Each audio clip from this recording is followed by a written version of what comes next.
Hello everyone, welcome to ZaranTech's Expert SAP Commerce Cloud Training. Master digital commerce and optimize the customer experience with our real-world knowledge. We cover configuring SAP Commerce Cloud to match your business needs. Learn to create immersive shopping journeys with the flexible storefront and product catalog management. Optimize merchandising with personalized recommendations. Enable seamless omni-channel processes from web to mobile to in-store.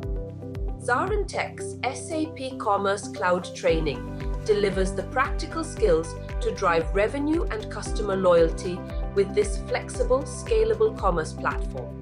Innovate your business model and exceed customer expectations with the leaders in SAP. But before we begin, please subscribe to our YouTube channel and hit the bell icon to receive regular updates from us. Now, let us take a look at the agenda.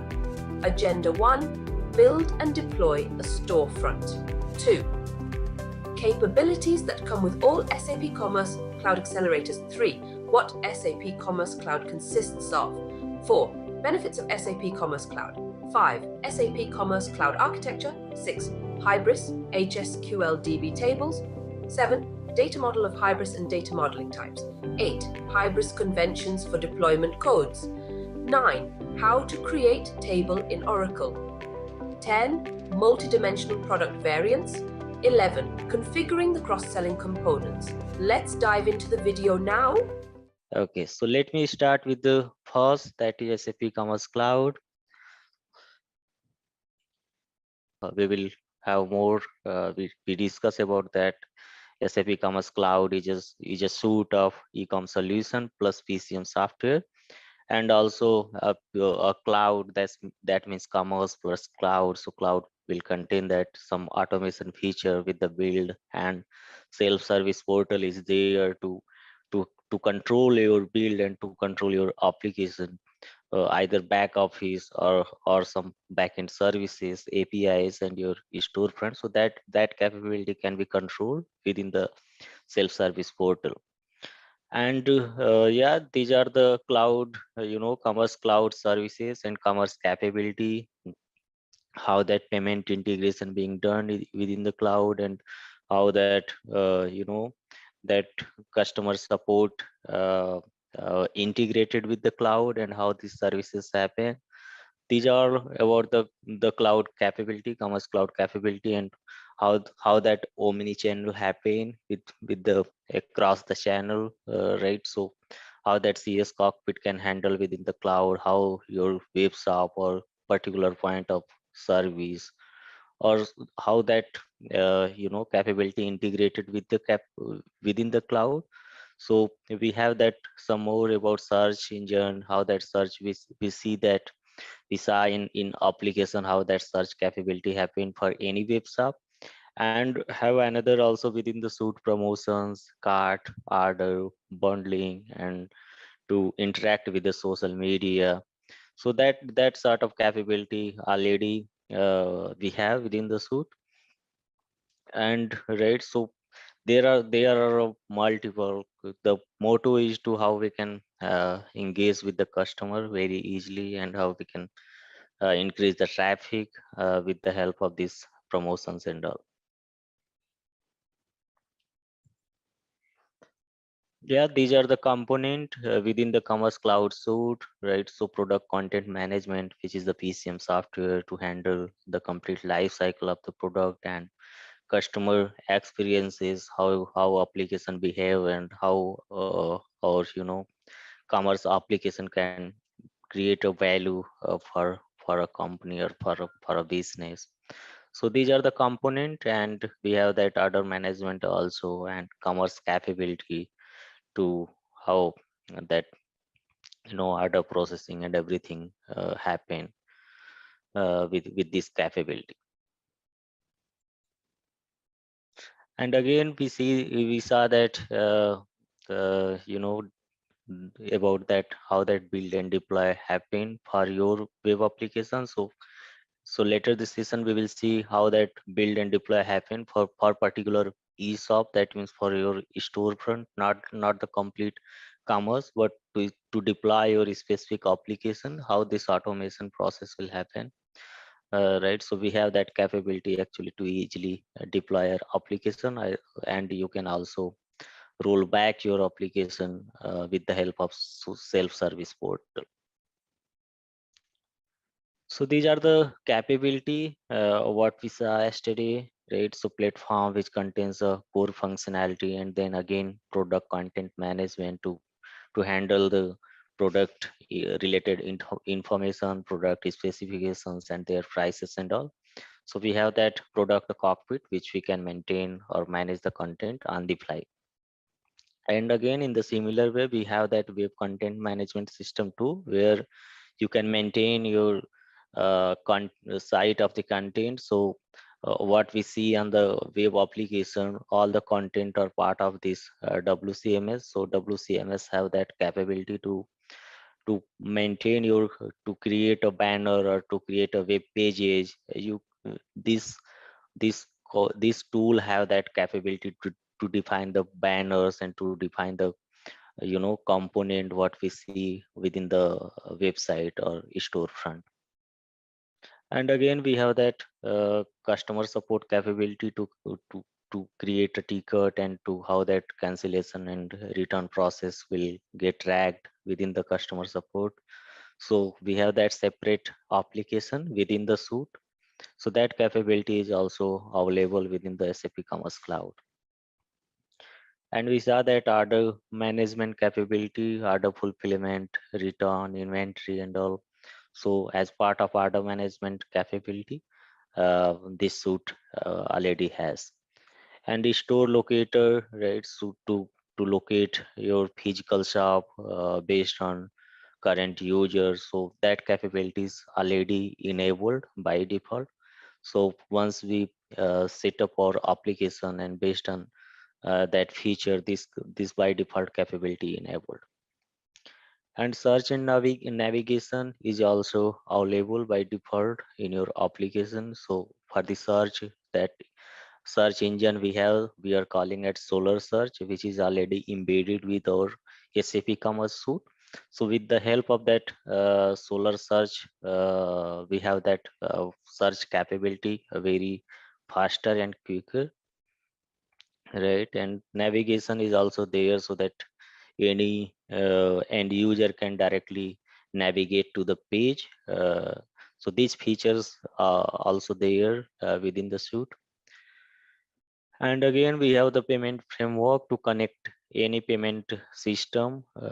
We can integrate any payment service with the help of this framework with the minor changes or minor enhancement.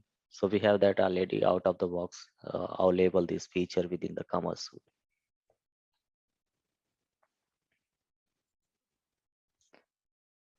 And here what a cloud consists of. So cloud has Microsoft Azure to for the store for the stories and build your application and deploy. So that sort of also a feature of Commerce Cloud.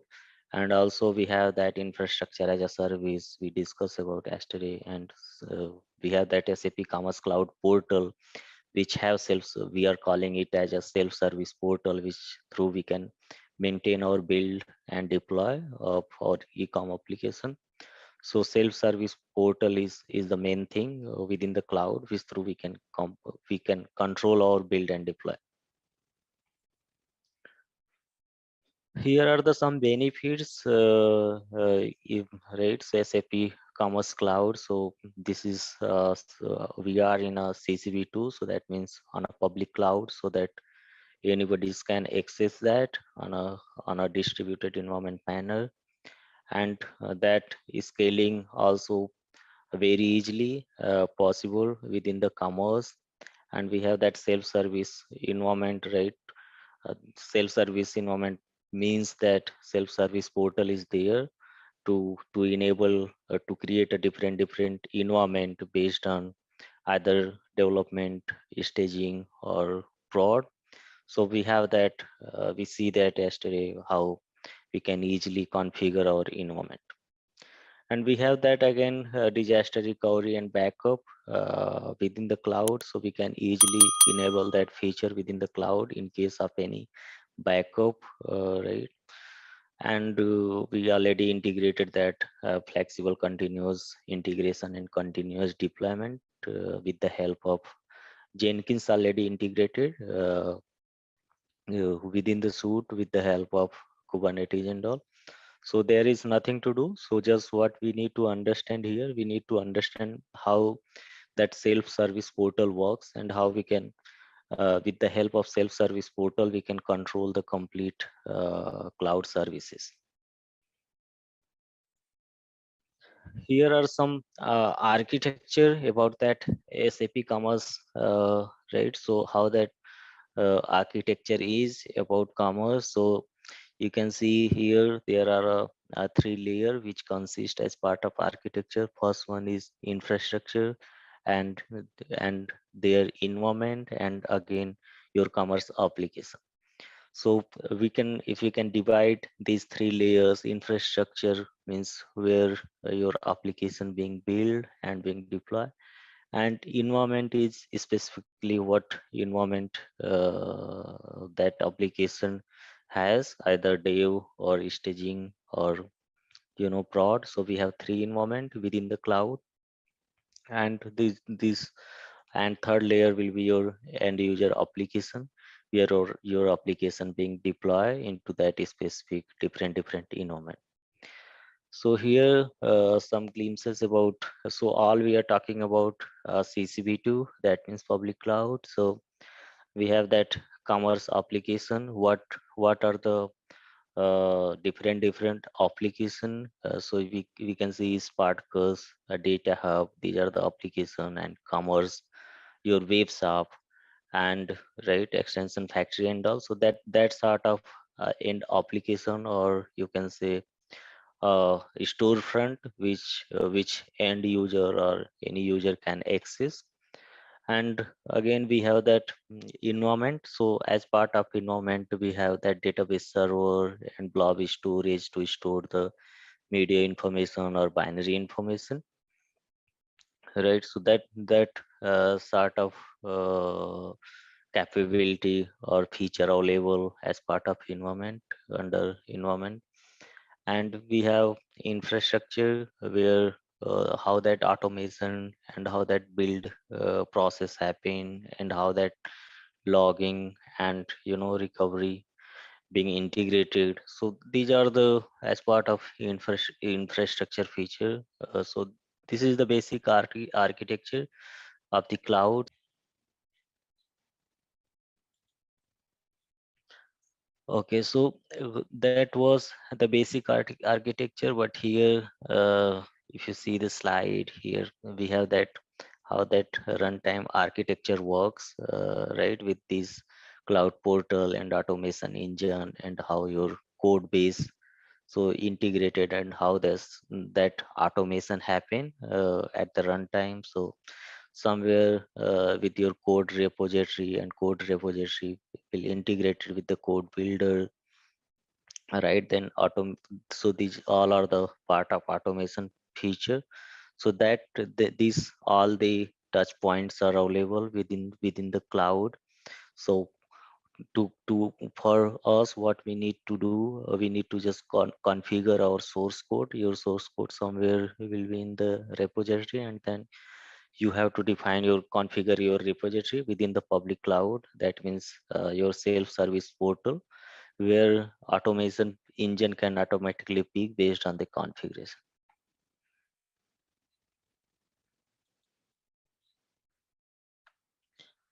Okay, so here are some we have some insight about that,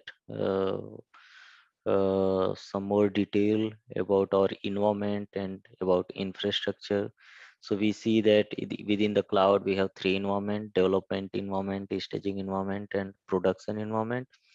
So so we know that development is nothing, but it's ongoing work for test and application building. And staging is a replica of prod, so it's a simulation of the prod environment to do all the user testing and all in this environment.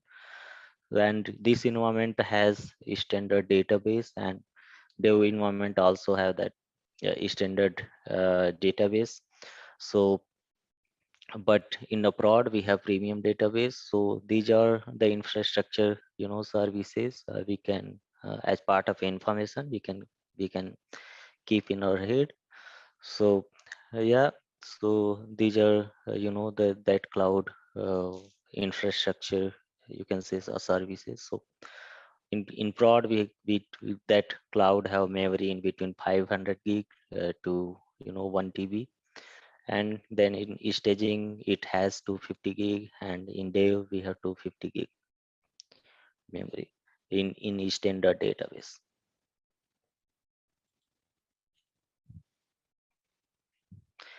And here how that automation engine works. So if you see the slide, you will find here we have the source code, and this source code is integrated with our self-service portal, which is the cloud.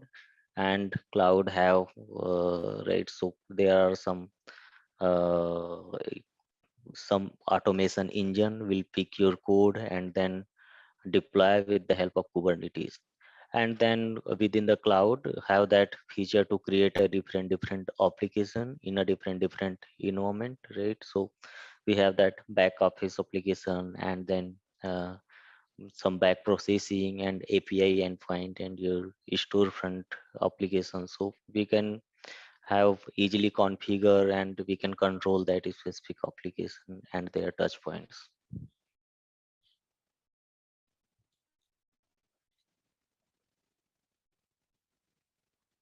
And you can see there's some operations while at while scaling process. So here are the some regular operations, and here peak period, right? So this is SLA, right? So based on that SLA, actually this is all about SAP services.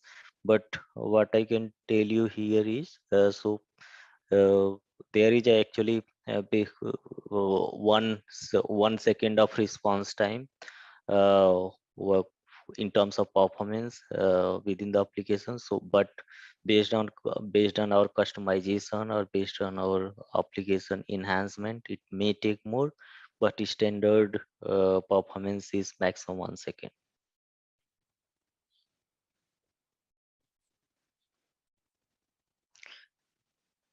And here we have that what are the differences between virtual scaling versus horizontal scaling. So yeah, so uh, you can dig into more here. What is that?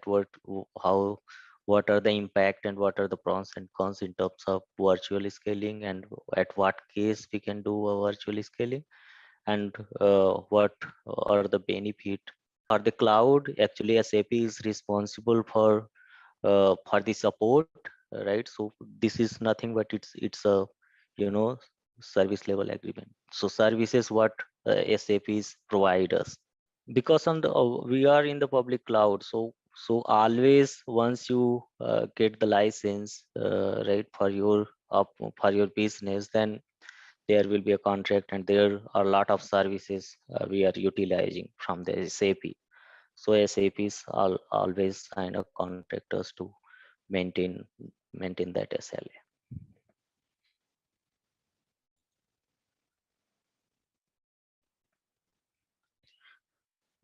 Okay, so these are the scaling which actually maintained by SAP itself, but from the information or knowledge point of view, we can just have that information about what is that vertical scaling and what is that horizontal scaling. So here is, this is the public Git repository, how that our cloud integrated with the public repository. So repository, we know that stories which which contains our code base where all the source code are there within the repository. But to deploy your source code to the public cloud, that means Hybris Commerce Cloud, you have to configure your repository and define the path and their credential to integrate that repository within in the CCV2. CCV2 nothing, but it's Commerce Cloud version 2, which have public cloud, right? So once you configure, we saw that yesterday how you can configure with the help of self-service portal.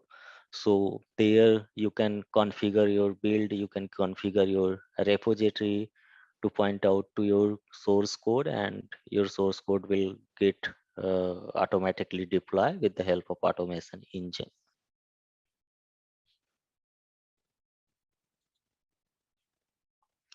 Okay, so here this is this is the actually uh, you can say a main thing which we need to remember. So if you see, I discuss about that there is a manifest.json file which we are deploying over cloud. So this is the actually meta file which we cloud reading this file, and based on this file our source code compiling process will start based on this configuration. So these are the basic manifest files. So you can see some glimpses about this file. So here is the information how we are configuring this file. I will show you actually what are the information we are passing and how that manifest.json file looks like. So I will show you separately. But in terms of information, you can see we have that user config, and under config we have a different property. So you can- you can see here is the location dot properties. So once you know install your application in your local, you will understand what is that local dot properties file and what the information this file kept. So that actually all the all the parameter which are configurable attribute or values we are configuring this local dot properties file. And even why we are putting the configurational values within this file is the use of these. If you have deployed your application and somehow you need to operate or change some values without any downtime or without any further build. So with the help of this configuration file, we can directly, we have that tool, we are calling it HAC, that is Hybris administration console. So with the help of that, we can on the fly we can change that value. You will get a more detail what does it mean and what are the information it has. But basically overall you can say this is the main file which through all your code being built, all your information, all your application will be configured within this file. Just let me explain with the more a scenario based. So we have that one application, right, which the same application we have deployed into the different environment, right? So we have that quality environment, and then we have dev environment, and we have that prod environment. But what does how these three environment will be differentiated with the help of single manifest.json file. So you can see here the same. If you see here the example, so this is a common property file, but here persona will contain a specific environment file. So if I have dev environment, then dev environment of dev environment will specifically find and bring the configuration from this location. And then if I have prod environment, then prod environment directly read their properties values from this file.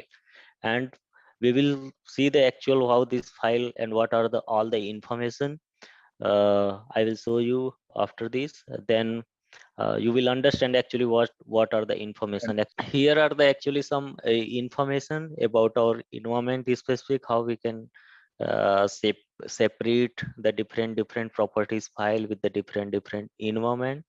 And here you can see here in the right side how your extension, we talked about, I think last to last session, about what is that extension. So within the SAP commerce we are calling extension, but if in terms of Java we are calling that project.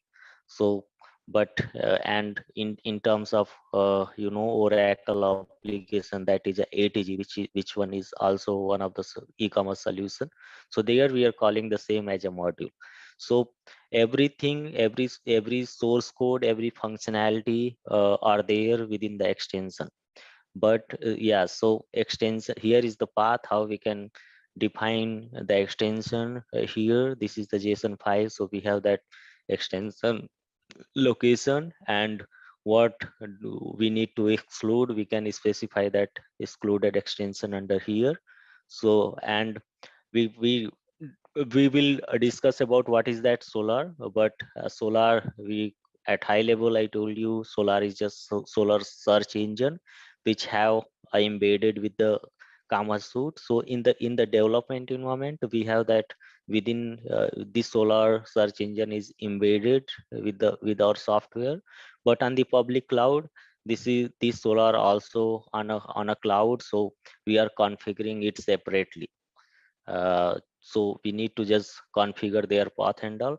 But to point out how that solar server search our data from the commerce, how the solar bring the data from our commerce. So these are the location, actually there is a schema and all we have defined. So here we can specify the solar path here. So right, so whatever the as part of meta information to read this file for the cloud. So all the information we are passing within the manifest.json file.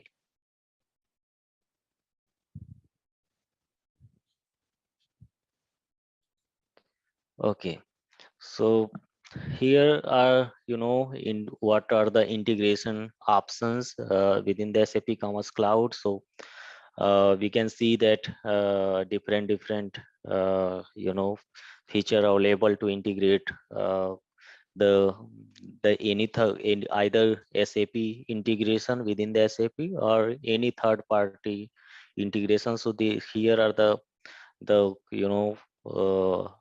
actually a feature which through we can integrate the system. So we have the epicenter, SAP epicenter, and then SAP Commerce Data Hub. If anybody is from SAP background, that might knows Data Hub is sort of middleware. Before in a let me tell you more about this. Data Hub actually very a big middleware which previously, before when Hybris not migrated on the cloud. So previously when Hybris was on a on-premise version, at that moment when our application needed to communicate with SAP, then we are actually configuring the data hub separately and installing the data hub separately to communicate from the backend, either SAP S4HANA or SAP ERP. So data hub playing a role as a middleware to transform the data from one object to another object and pass it to the target system. So there are some source and target communication with the help of data hub. So in the same, but once that commerce moved into the public cloud, this capability already there within the hybrid. So we have to enable. By default this is not enabled, but when we require to integrate any commerce services, we are this feature is available within the public cloud. We can configure easily, or whatever the integration point is, we can, with the help of this feature, we can integrate. And here we have separate integration API, which we actually we have that uh, integration feature. We talked about that actually. YAS services.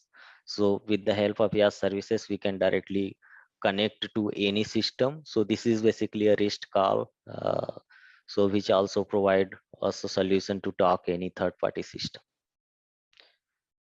And here also this cloud platform extension factory, which also provide us the way to integrate the any third party system, either SAP or third party. So we can, with the help of cloud factory, we can also integrate any system.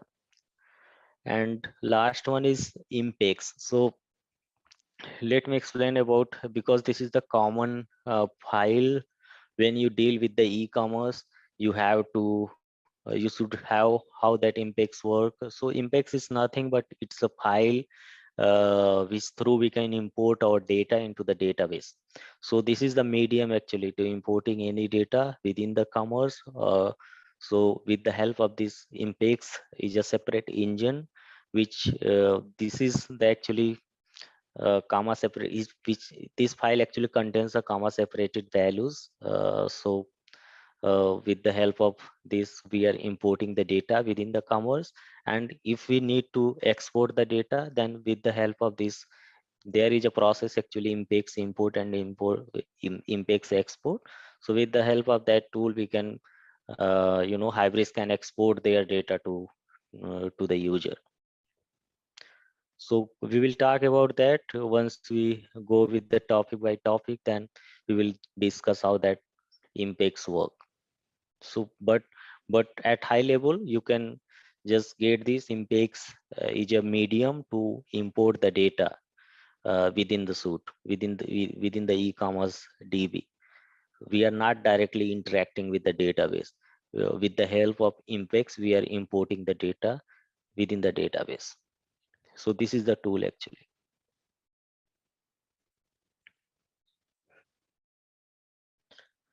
So here are the some diagrammatic solution about integration options. So how you can integrate either as client or data hub. So their workflow to integrate the third party system. So if if we have we have the actually two way of integration. If you have synchronous, if you want to create a synchronous communication, then you there he, in the Hybris we have a two way. One is hot folder. Through the hot folder we are doing a synchronous integration to interact with the system to import the data. And again we have that also RFC call. With the help of RFC we can also build a communication. but to integrate in asynchronous way, then we have that data hub is a solution, and another one is directly interact with the REST services.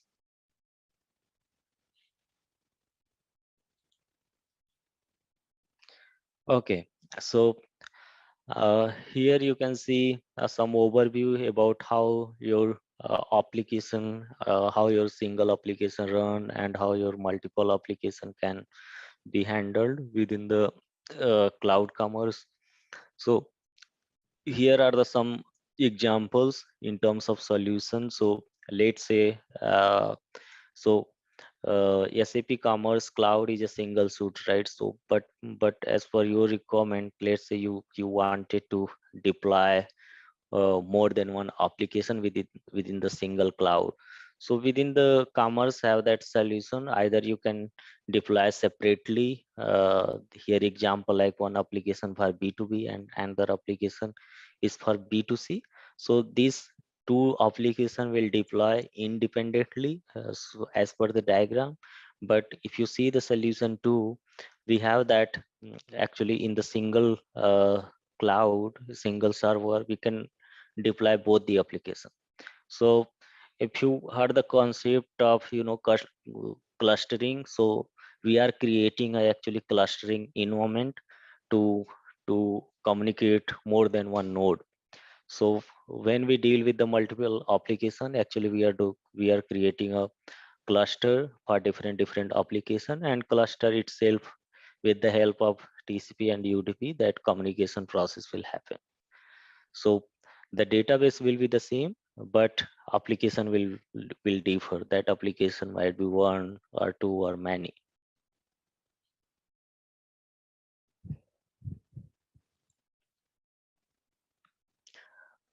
Okay, so here performance is a most important thing for any application. So to deploy any application or any businesses, you have to always make sure your application is responding correctly and your response time is faster.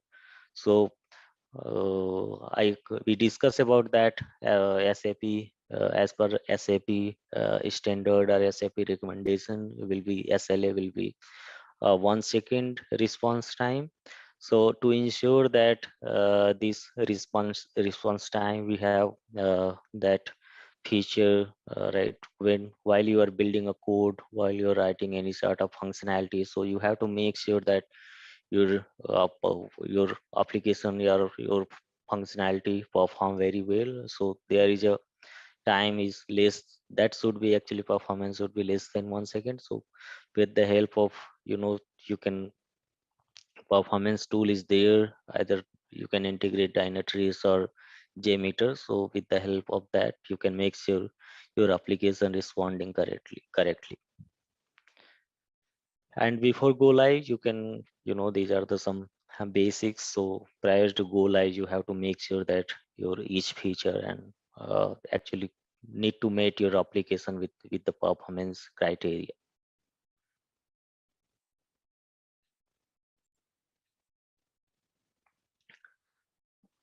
Yeah, so here also they are talking about some testing tactics to achieve the performance. So either through the dynatrace you can test your application, or you can for performance tool you can integrate either JConsole or JMeter to test your functionality. So SAP have that already touch point there. You can download that client, this basic client, to run that and check your performance. Is your application responding within the SLA or not? So you can check that out.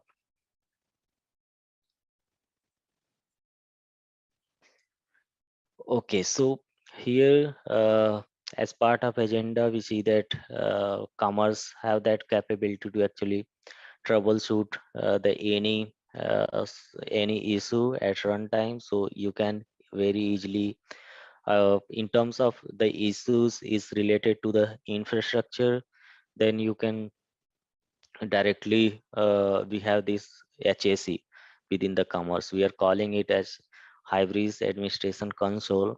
So what that application shows us, it will shows infrastructure related activity like water, how you can uh, cleanup activity and for your garbage collection, and how is your memory behaves, what are the heap heap memory, how that with regards of spaces and all, and CPU behavior.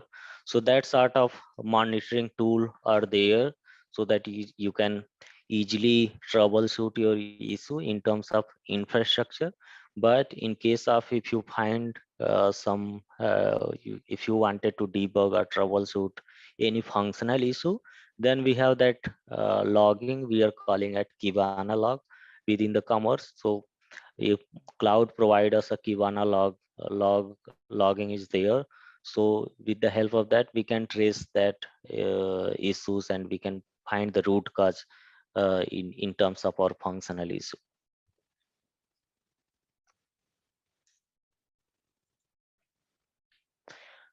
Okay, so here is also we can keep this thing like while we are deploying the application. So there is also option how you can deploy your application with the zero downtime. So what does it mean?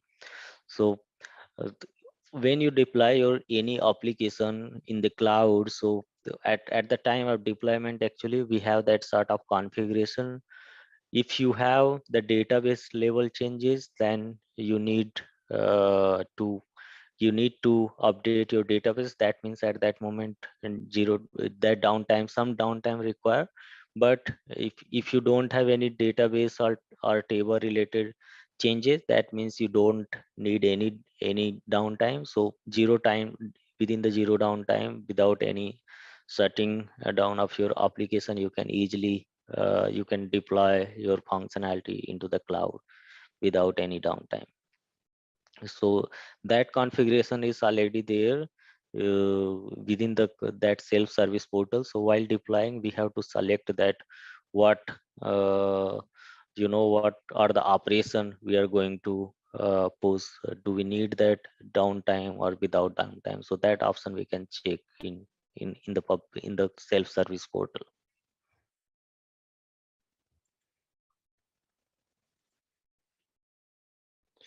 Here are some flow diagram is about that how CCP1 migrated to the CCP2.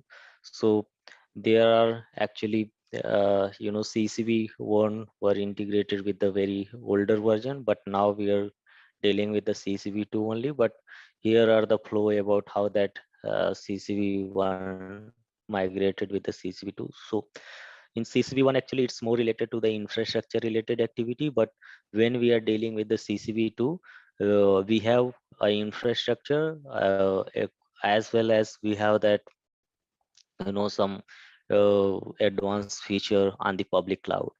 So previously it was just related to the infrastructure, but when we move to the CCP2, so our commerce is on the public cloud. And in addition of some advanced services, some data hub and media and storage. So that sort of advancement feature or enhancement available in our public cloud, that is CCP2. So now it's right. So this question actually come when you wanted to certify yourself in a commerce. So this question will come like what are the basic differences with the CCP2 and CCP2. So CCP1 is on non-public cloud, but CCP2 is embedded with the public cloud. Let me drive with the installation. So this is the same path I gave you last session. So just tell me, you guys, what you did as part of homework. Actually, I have also mentioned in your homework to just go through about the basic what we drive so far as part of learning, and along with that we can start our local installation. Uh, so you can go through more what we have done so far, and as part of local installation setup we can go along. So just update me what you did. Did you fulfill all the prerequisites before installing the commerce suite? Yeah, so just go here under user variable. You can define your path. How you can pick your path? You can if you are using a Windows system, then you can go to your program files, and that installation, your what the version Java which you have installed, that will come under program file under Java. You will have that dedicated version, and what you can do, just go inside it and copy this path, and now come to that in one environment variable and create a variable name separately. That will be a everything will be on caps Java underscore home, and define a path. How would you create? You can click here new one and define your variable name and define your path. So the naming convention should be same how I'm showing it. All right, let's test your knowledge. Here's a question for you. Which of the following is not a core capability offered by SAP Commerce Cloud? Option A, product catalog management. Option B, order management. Option C, supplier relationship management. Option D, promotion engine. Take a moment to think, and when you're ready, choose the correct option. Remember, each choice holds a key to unlocking the answer. Good luck! Type the correct answer in the comment section. Hello everyone. I wanted to provide a brief overview of ZaranTech's new training program for SAP Commerce Cloud. This comprehensive course covers key concepts and tools you need to build scalable, customizable e-commerce experiences on SAP's leading digital commerce platform. Over the past year, SAP Commerce Cloud has seen rapid adoption among enterprises looking to enable omni-channel sales and modernize their online stores. This training will equip you with the skills to tap into this demand and advance your career.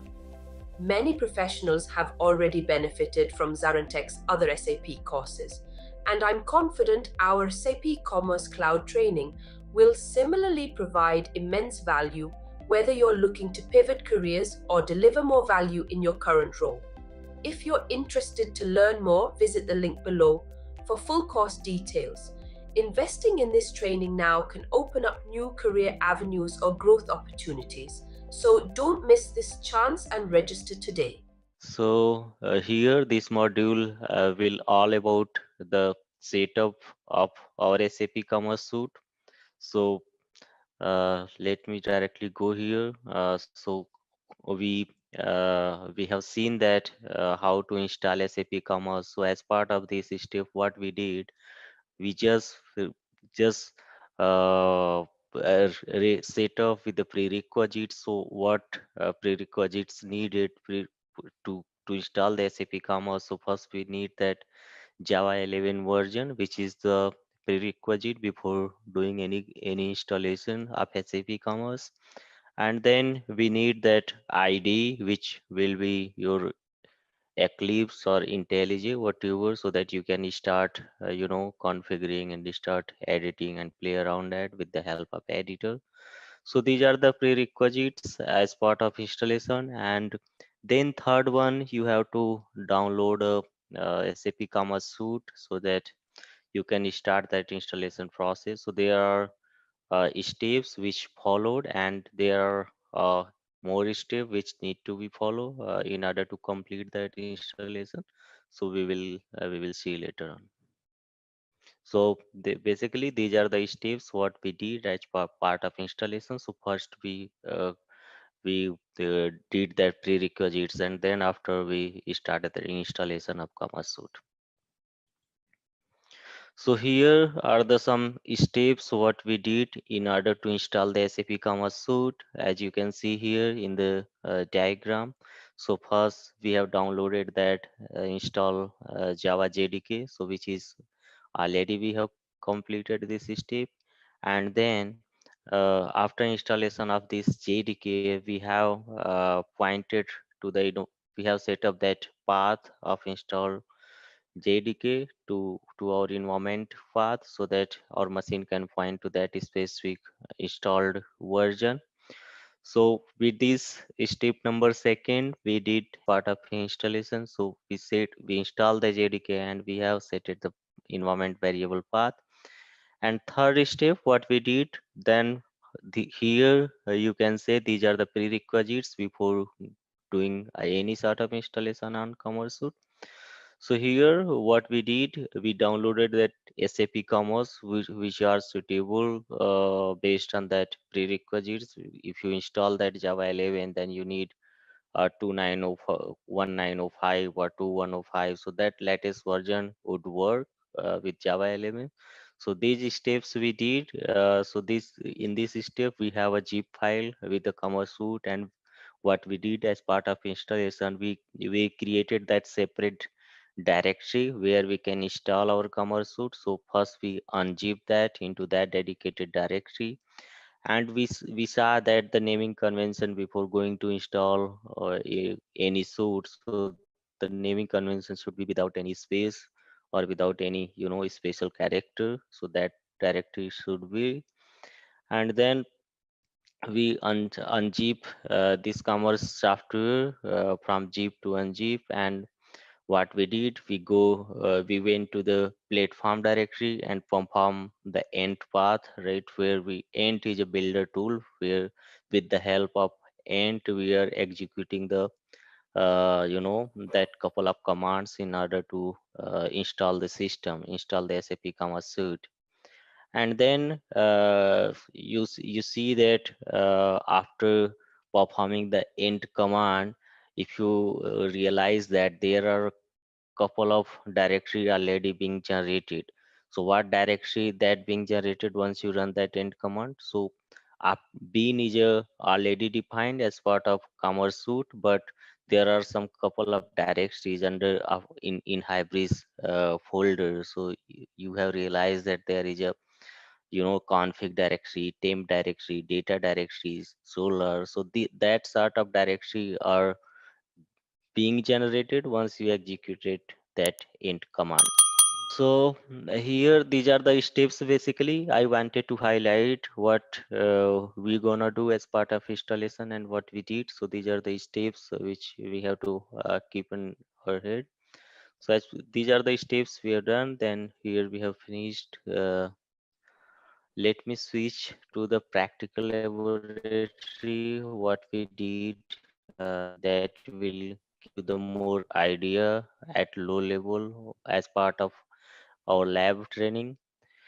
So previously we see that some high level overview as part of installation, but now this is gonna be more low level details. What's the activity you guys have performed, and what are the low level inputs you can catch on. So we can in step for in step first. So in order to install the SAP Commerce Suite, so you should have JDK 11. If you are installing this version, either 1905 or 205 or 2011 or so you should, to support this Commerce Suite, you should have JDK 11 version. So you can see here just kind of note. So if you are installing the SAP Commerce Suite before 1905 version, then you don't require JDK 11. So Java 11 would be the enough to support this series of version of SAP Commerce Suite. Uh, you can see here are the link to download that corresponding JDK here too. Through the link you can download corresponding compatible Java version for your suite. Right. So then after download the Java 11, you need to install your machine, and after the installation, there are a path which you need to set up in your environment variable. So how you can set up? You can just create a Java home variable and copy till your where that your JDK been installed, and you can go like this path. That by this path you can go and create a separate variable with the name of Java underscore home. Every letter will be on caps, and then paste the value of it with the JDK 11 where your JDK has been installed in that directory. You can just define the path of that directory, and under path variable you can define a bean path of your installed directory, so that every system can point out to the bean libraries in your JDK installation. And then after how you can set up, this is the GUI overview. Uh, it will help you to understand that how you can gonna set up your path and all. So you can see here, and then after if you have set up your environment variable correctly, then you can check your version whatever you have been installed.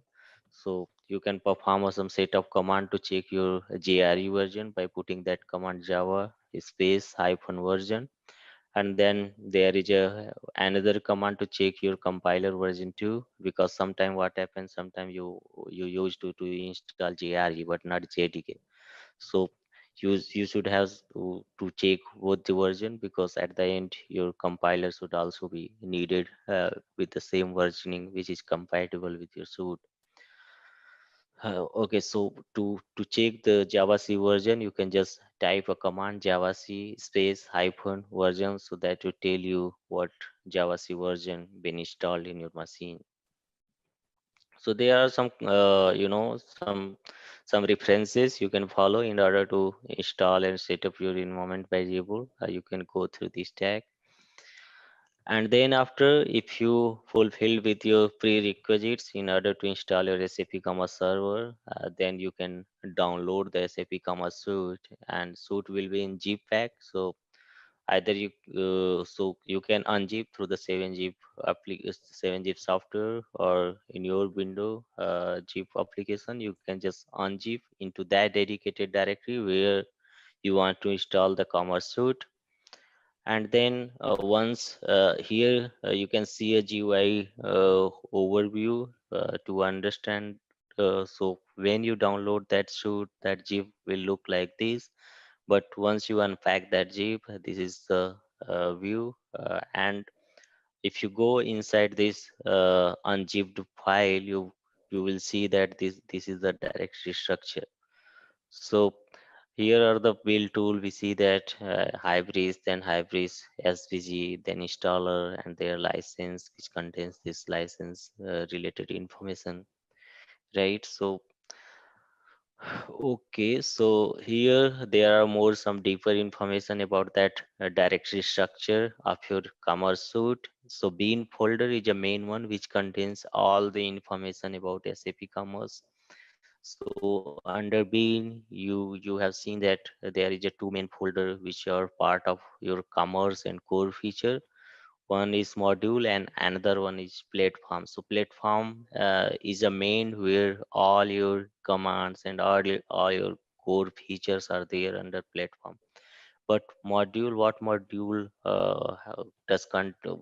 module has contained is like, it will contain all the commerce functionalities and feature as part of extension. So if you see that here, more details, so platform have more related to your drivers and libraries which need to be supported for your commerce.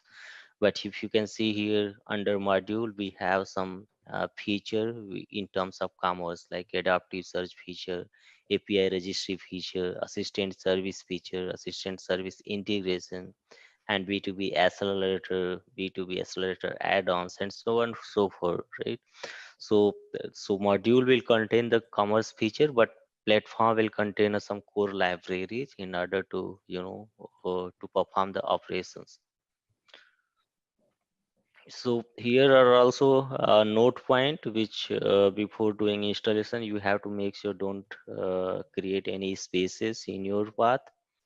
And here are some indication what you don't use and what recommended to use. So right, so you can just note down before doing any sort of installation. And if you are using a maven, then you can main or end, you can define a path, but Hybris have already embedded with that end tool, so we don't need to do any explicit work as part of end command. So you can just go there into the platform, you can apply. But somehow, if let's say if your end doesn't work in your commerce suite, but so that there is an option also, so that explicitly you can download that end builder tool and you can start performing that by setting the end path. So here are again, to if you don't have a end builder tool in your commerce, then you can do just you can explicitly download that int library and define the path in the same way how you have defined for a Java or JDK. So you can just create a int home separate variable and point out into the path and define their library so that it can get executed whenever you apply. To check the end version, it's quite similar to check the Java version. So what you need to type to check the end builder version is to just type a command end space then hyphen then version. So it will tell you what version you have installed. Okay, so here after do the steps, you can start to creating a project directories for your commerce suite. So What we will do today, we will do these remaining commands what we need to apply in order to set up our platform. So here are command. So we will see what command mean in within the suite when we apply. So you can see a build end clean all and then int all. So what's the differences between these two commands? So the int all will do, it will just build your project, right? So it will create your source file into the dart class file. But what end clean all command will do, it will first delete the existing class file and existing directory, and then it will recreate with the help of end tool. And then after once you perform that end clean all in first time, so system will ask you what is the environment you wanted to configure or run. So default will be the development, but if you want to specify for fraud, you can specify the particular production, but default will be the development only. And then after a successful of the build, once that end command will get built, you will find these 5 folders being generated. So these are the folders which I was talking about. This one is not there when you downloaded that suite, but as part of once you do the installation, so this folder or this directory being created in order to install your commerce server. So let me just explain you about each directory, what each directory does and what information kept on. So config will contain the configuration related data, right? So where you can define your application URL, and where you can define your user and password and some API URL you can configure inside it. So that configuration file will contain to change the configurational values at runtime. And data will contain your data, right? So under data we have this a solar which contains data in an index format, so that all what we see the application that serves from this data. And data folder also contains some JDBC data, and media data also. It will contain what we see into our application or site. And log directory is more dedicated for the logging purpose, where all the traces are there under logs. And under role directory, so it is the tracing actually what how that application behave. It contains that information it will also automatically being generated. And temp directory is nothing but it's whatever the activity being performed as part of deletion or updation, so that temp directory being created. Okay, so I look, so now we can now we see that we saw that the directory structure and command what each command mean of install and clean all. But uh, but we have not installed any commerce, right? So before doing a installation, we need to specify what commerce do we need to install. Either we have a different accelerator, because commerce is all about accelerator. So accelerator makes our work faster. So before doing installation, we have to specify what commerce do we need to install. So we need to select what commerce needed for the business. So we can select either B2B or B2C or teleco. And there are a lot of accelerator like healthcare accelerator and China accelerator, and there are a lot of accelerators. So based on our business, we can just choose that corresponding accelerator and we can install. So you can see here how we can install. It is, we have to go under installer directory, and installer directory will contain that all the domain which we need to install under SAP. So we have to install the recipe, and we installed that one of them.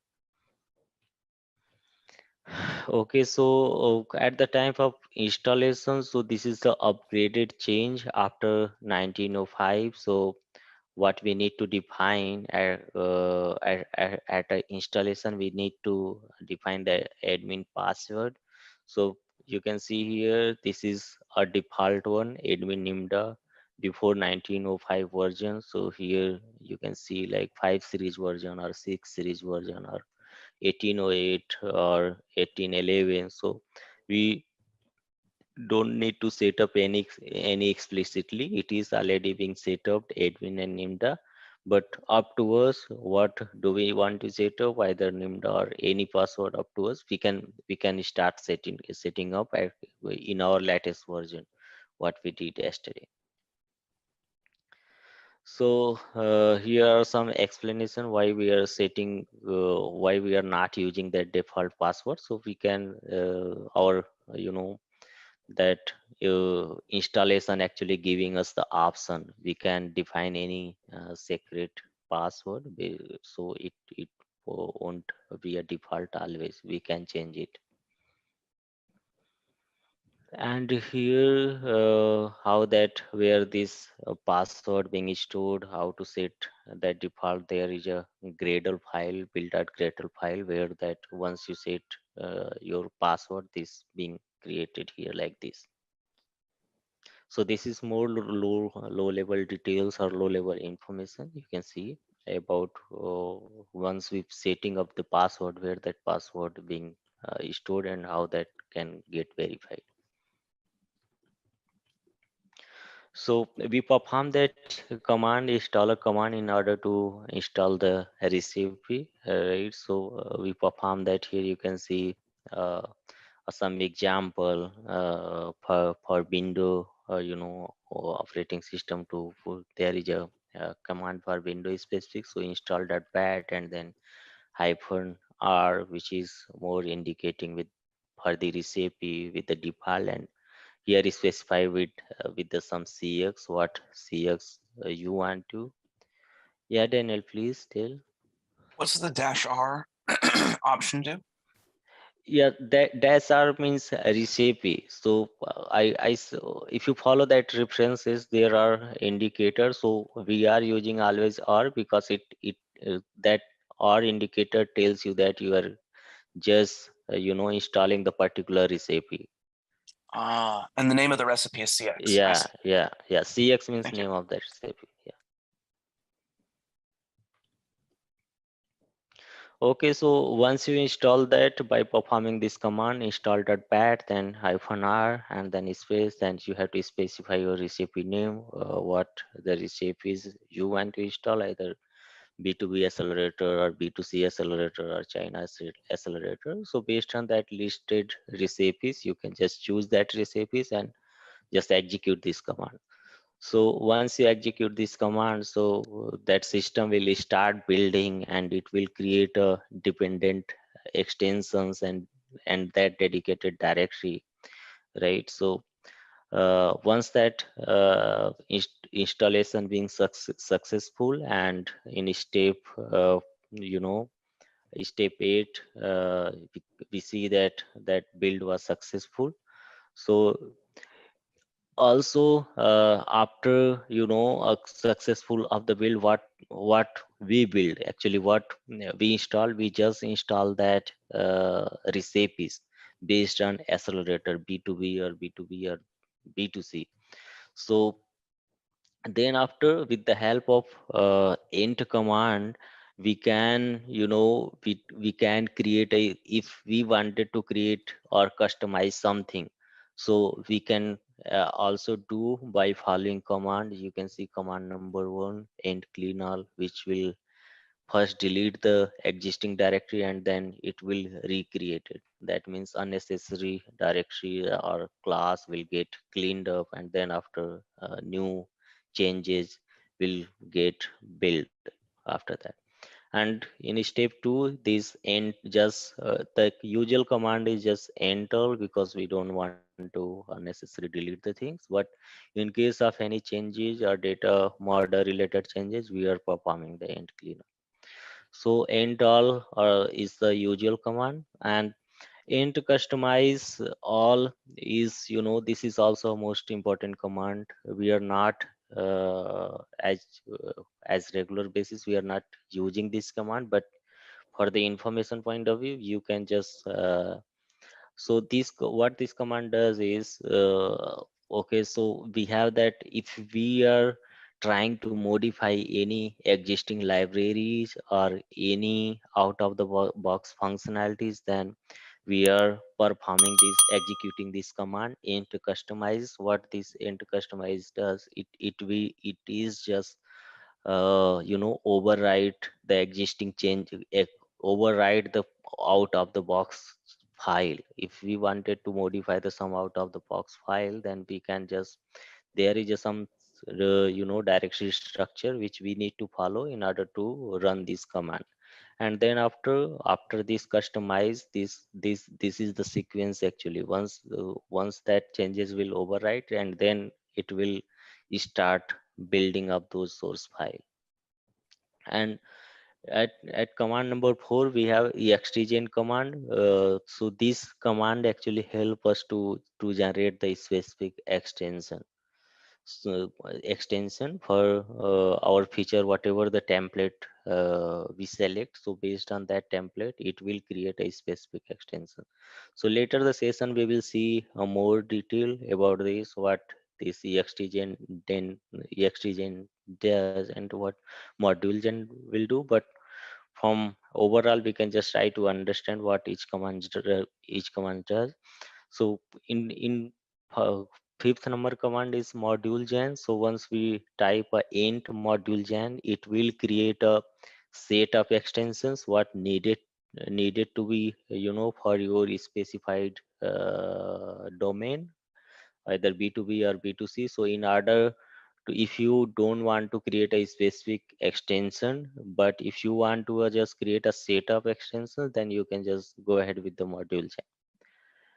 And here also 6 is deploy, and 8 1 is prod. So this is more specific with the, if you are running on-premise system and you wanted to explicitly run the deployment by end builder, then you can, a command is available to perform that, to build, to deploy and deploy into your application explicitly by end command. But these six and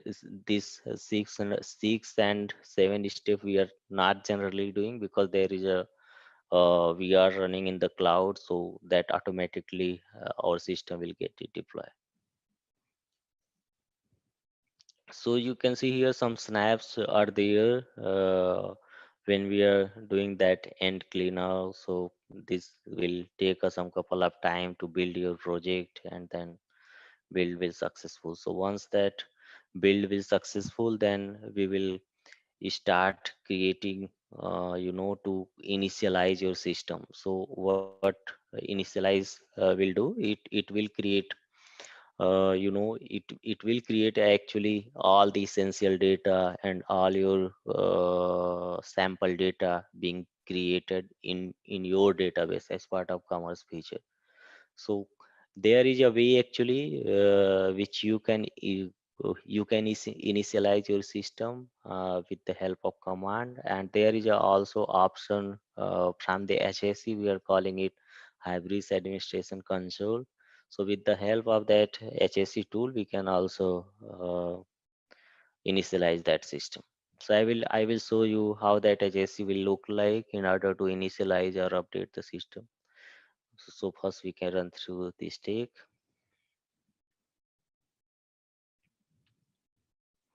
So here are the snaps, how we can run that int initialize command. You can see here.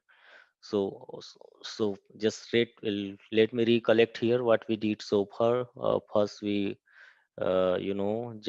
just uh, extracted that zip, we unzip that suit and we install that recipes, that particular with the help of our uh, a builder tool, which is ant. So we have installed that particular recipes, and if we needed, we can create the extensions, and we can start a end cleaner to build our system. And then once our system build will successful, then we can start preparing some data into the database by executing the end initialize command.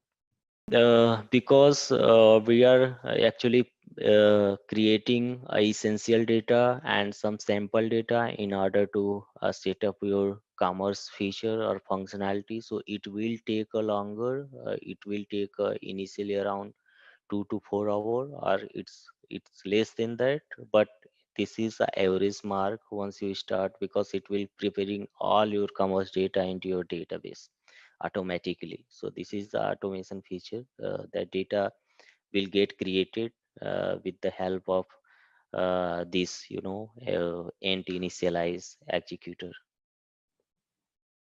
So here are some example, like how once you execute that initialize command, so behind the scene that table start table being will be created.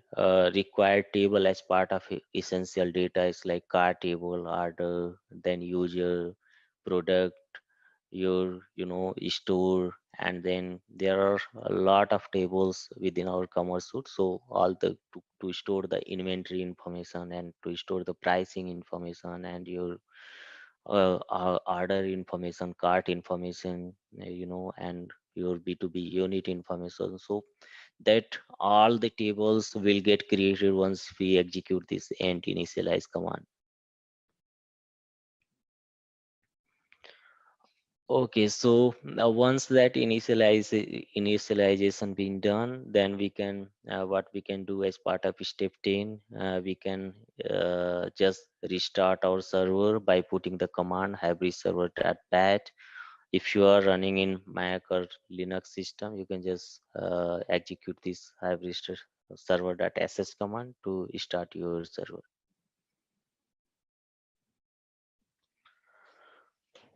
Okay, so your server after once that the here are the some snaps to to start the server. You can see the snap here how you can run your command, and once that server will start, you will get a message in your console. Server started with this amount of time, and then once you see this message, that means you can make sure that your system is ready to access the application.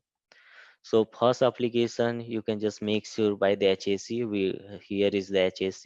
We are calling this HAC as a administrator Hybris administration console. So what this tool actually does, so this will use for developer purpose, not for business purpose. So developer can access this tool where we can this where we can actually maintain the data, or we can import the data, or we can export the data, and we can do some garbage collection, and we can also update some configurable value with the help of this tool.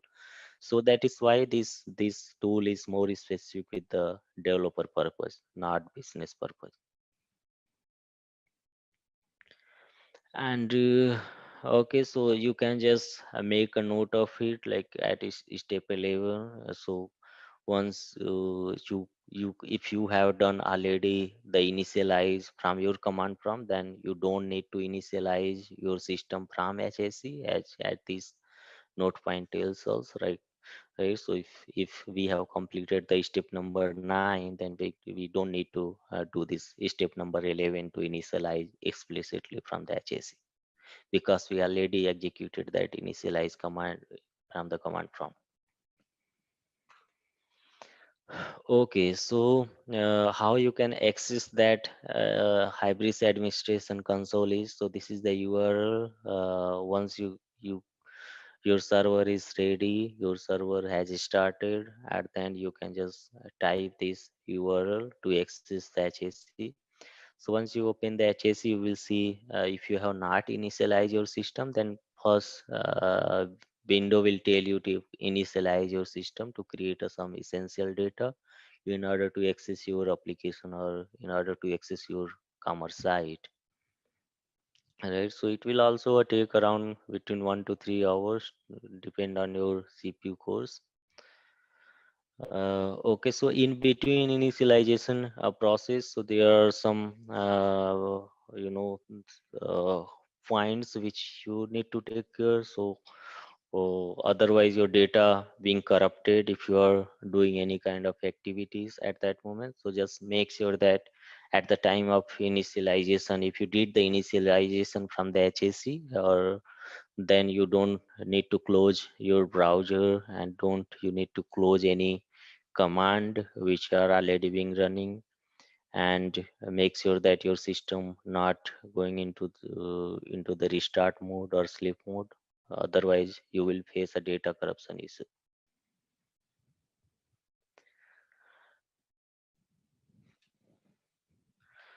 Right, so in step number 12, you once you finish the step to initialize your database, and you have created that essential data in order to perform the initialize command, then you can test your system by following this step. You can again just log in the HAC by following password, whatever the password you have entered as part of initial password when you install your recipe, or you can explicitly define this password in your configuration file. And this is the local dot properties file which will under configuration folder, so you can define your password with the help of this key. Right, so based on this password, whatever you have been created, you can just log in your tool, which is as Hybris administration console. And right, so that once this application will update and you will get this home page structure, that means you are okay with your installation. Right, so here there are also some information about your recipes to install the other data, right? B2B site or B2B site. So based on your recipe what you have selected, so this is the information here about that. Okay, so here this is a more specific to the application. So here is the some example about your B2C site. So if you have chosen your accelerated B2C, that means all the existing commerce functionality or commerce template been be will be bring from the accelerator. So you will be able to access this apparel site and apparel for UK and apparel for apparel D. And also you can see a B2C there also for electronics product, which also a part of B2C. So based on this, actually sites, we can actually start creating our site. So actual business site we can create with the help of this existing site which commerce already provide us.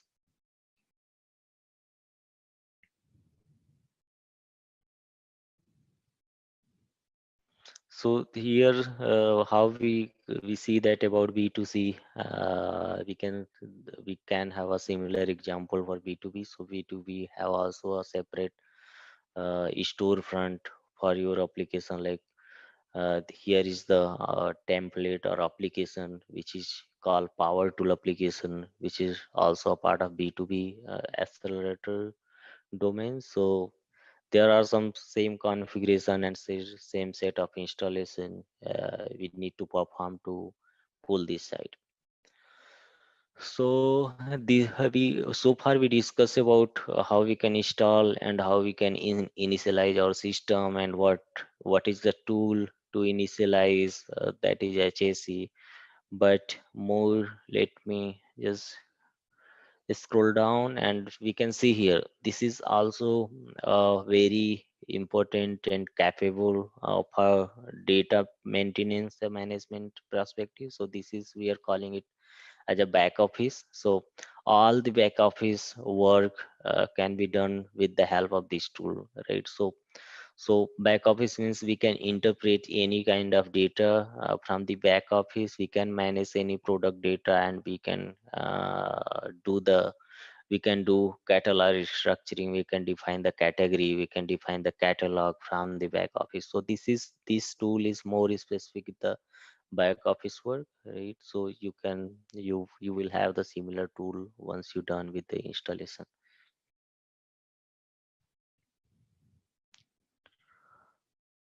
So here the same, right? So this is actually replica of our what SQL developer do. So we have some better look and feel. You can operate with a similar sort of role what SQL developer do. So you will have a better GUI to perform that activity. So that sort of clue how that back office work.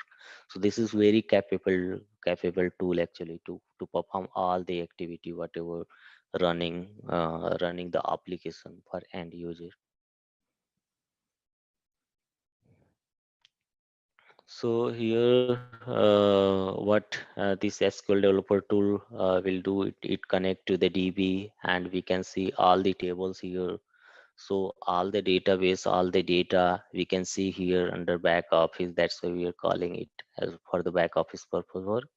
And we can see the record, all the records, all the data we can see for specific tables. And we can also interpret data, right? We can insert the record, we can update the existing record, or we can also delete existing record from this tool. We are calling it as a back office cockpit. So what this tool actually will do, it connect to the database, and it also we can see each record of the database. We can see whatever the tables are there into the database is stored in binary format. So we can see in the same data we can see here in the back office, right? So here is the question, like, can we see the tables which are not there by default in the back office? So back office also have that capability to see that see that table also, which are not useful, but we can see also that tables. We have that. We are calling it. Once you will access this tool, you will see and you will explore more. There is called this attribute system, which we can all the information, all the record we can see under system table.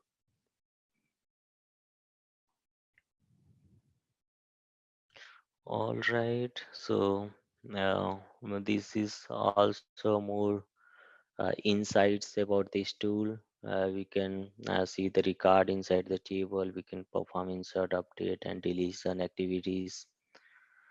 Okay, so we just understand that about back office work, but if you heard that I explained you about that PCM.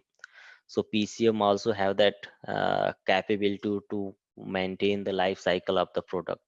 So here we have product cockpit, what we are talking about. So these cockpit actually have that capability to manage only product specific information. We can update the product description, we can update the product category, and we can update the product catalog, their pricing.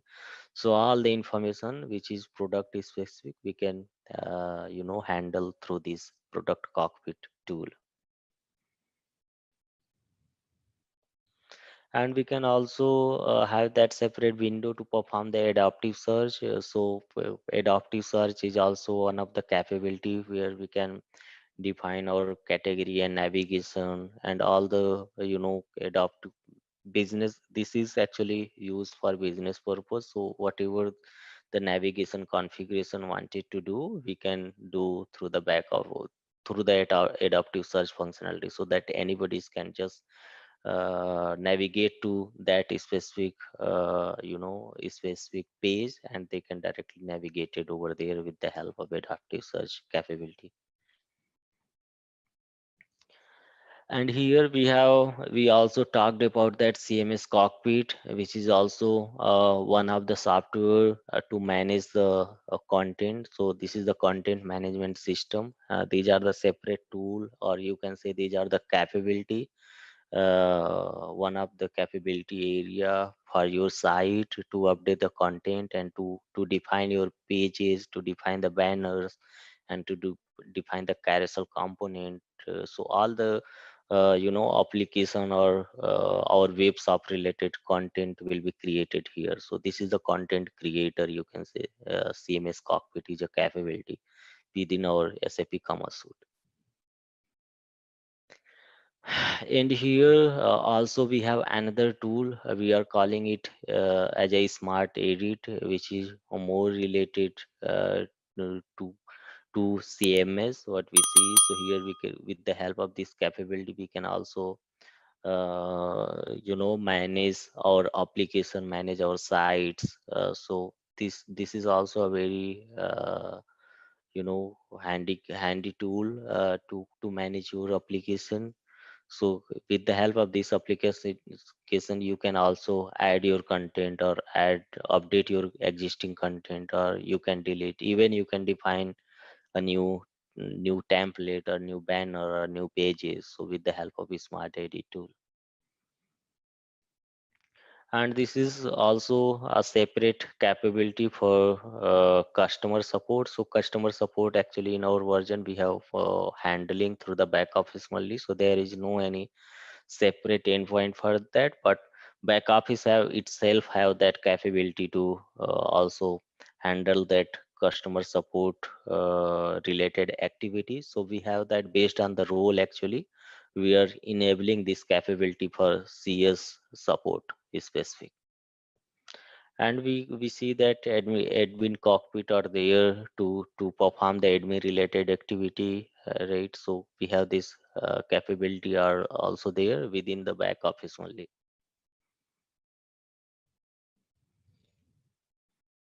Yeah, so these are the application. So once you land with your application, so you start accessing and you start logged in your application. So if we have installed that B2B accelerator, then we will be able to log in feature with the existing application. So with the as soon as we log in, the same information we will see here within the back office, and even we can change the credential and some user specific information as part of back office work.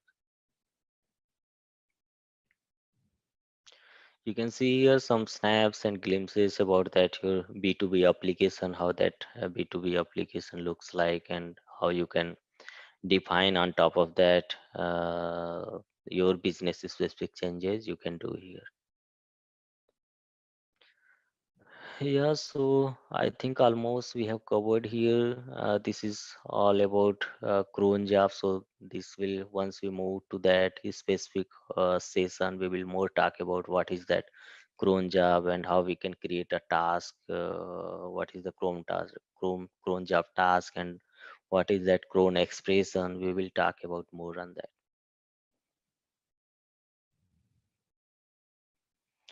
Here some logging. I explained you where you can see. So to see the log and traces, there is a dedicated directory which is called log directory.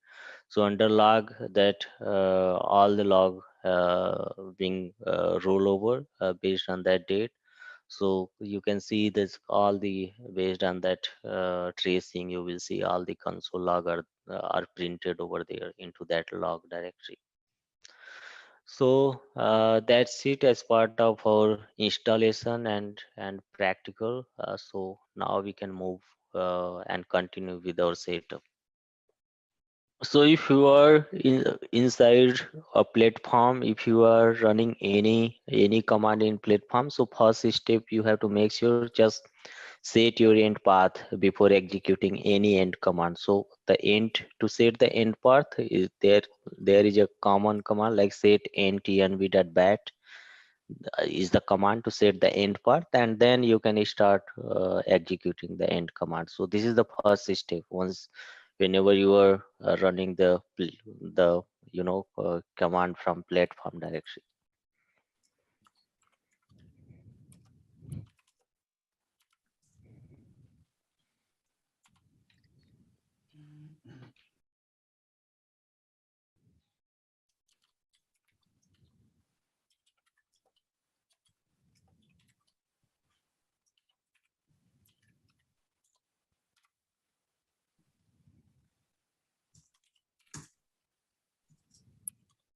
All right, let's test your knowledge. Here's a question for you.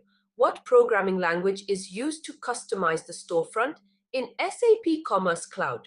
Option A, JavaScript. Option B, ABAP. Option C, Python. Option D, Java. Take a moment to think, and when you're ready, choose the correct option. Remember, each choice holds a key to unlocking the answer. Good luck. Type the correct answer in the comment section. Hello everyone. I wanted to provide a brief overview of ZaranTech's new training program for SAP Commerce Cloud. This comprehensive course covers key concepts and tools you need to build scalable, customizable e-commerce experiences on SAP's leading digital commerce platform. Over the past year, SAP Commerce Cloud has seen rapid adoption among enterprises looking to enable omni-channel sales and modernize their online stores. This training will equip you with the skills to tap into this demand and advance your career. Many professionals have already benefited from ZaranTech's other SAP courses, and I'm confident our SAP Commerce Cloud training will similarly provide immense value whether you're looking to pivot careers or deliver more value in your current role. If you're interested to learn more, visit the link below for full course details. Investing in this training now can open up new career avenues or growth opportunities, so don't miss this chance and register today. Okay, so now I'm just moving back with the module 2, which is which is I can say, which is a more a basic part when you start a learning from SAP Commerce. So this is the actually topic where you can start how that business data being modeled, how you can design the data within the SAP Commerce. So this topic will help you, and after this you will find that how you can model your data, how you can restructure your data into the database. So let me just move ahead. So today we're gonna learn about the data model. Data model, we are also calling this within the Hybris data modeling. So let me just explain about this. What is that data model, and what is the role data model playing within the SAP Commerce suite. So data model, within the SAP Commerce or any software or any application, it's all about data. So based on how you are modeling your data, how you are designing your data, what are the ways to organize your data. So that all about. So in SAP Commerce, Commerce provide us a very easy solution to just how you can model a data. There are separate hierarchy and structure are already been defined, so we have to just understand the template, how we can follow, how we can use that data model to define our data, business data. So first thing I wanted to highlight, so in SAP Commerce we are not directly interacting with the database. You don't need to understand, or you don't need to write any SQL sort of queries or any SQL statement. We are not directly interacting with the database. We are interacting with the SAP Commerce data model. So there is a separate type system where we are interacting through that into the database. Right, so this is the basic about our database model. So let me just move with the agenda. What are the agenda for today's session we're gonna learn? So first agenda is Hybris HSQL table, which is the default database which already embedded with the Commerce suite. Any Commerce version, if you download, you will find that this HSQL data are already embedded within the SAP Commerce suite, and a data model is part of the our commerce, and data modeling is a structure of way which through we are organizing our data. So we're gonna learn about this data model basics, and then we will talk about more about how that hybrid convention for deployment code, how that your when you restructure or organize your data within the hybrids, then how that data being saved or transformed into the database. So that sort of we will see today how the transformation happen when you deal with the hybrid data model. And at the end, we know that data are saved into the database tables, but that are hidden. So hybrid engine itself will do some interpretation internally, and it will being saved through the data model process. And third agenda is about to create a table. So the how you can create a table in SAP Commerce. So as I said, we are not directly interacting with the database directly. So we just need to understand the data model process within the SAP Commerce. So we will learn about that, how you can create a table, how you can define your data within the SAP Commerce. So SAP, the best, the benefit within SAP Commerce is to SAP Commerce is not dependent with the data, that database server. The system are independent, so flexible. So system, our SAP Commerce is don't care what the database behind the scene you are using. That might you can use Oracle, MySQL, or any database server you can use. So hybrids don't care about that. What hybrids need to do, hybrids need to just make a connection with that tables, but you need to understand those data modeling within the commerce, how you can define your data with the help of modeling mechanism. And next, we will talk about more about how do you manage if data type are different from one database to another database. So what does it mean? So this is basically, let's say you are defining a data as per MySQL server, and that data might not support for Oracle. So that sort of issues we will talk about that. We will talk about that. What is that mean of? And another is this is the actually items.xml, which we are calling. All the data definitions are stay here within this file, which is called items.xml file. So under this topic we will talk about more, and then we will talk about why object class is a super class for all the classes, what are the benefits, and why we are defining this object class is always as a super class. So right, we will discuss about this, and next we will talk about more what is that dynamic attribute and index creation within the Hybris, how you can define your attribute as a dynamic handler when you are dealing with the data model. So we will talk about more on this. And next we will have that item type and ways to define your item type. So item type is nothing but it's the entity which you are going to define as part of your business. So either product entity, customer entity, cart entity, order entity. So that sort of entity we are calling it as an item type. So we will discuss about that. And there is also a multiple modeling process, how you can store a collection of data within the database. So how you can model with your collection of data in SAP Commerce. So we will discuss about that, how we can reorganize our data if data is collection type. So that, and another one, there is a redeclare also data modeling, modifier, which through how we can redeclare, what does it mean of this redeclare, attribute within the items.xml file. So we will learn about this. And last but not the least, so it is about Hybris database internal. What are the internal tables? What are the predefined tables which we are not using, system itself using for on purposes? So we will learn about this some what are the system tables and how we can utilize these tables. So we will we will learn more about this. So let me start with first one. What is that SAP HSQL tables and what are the data models basic? What are the type system?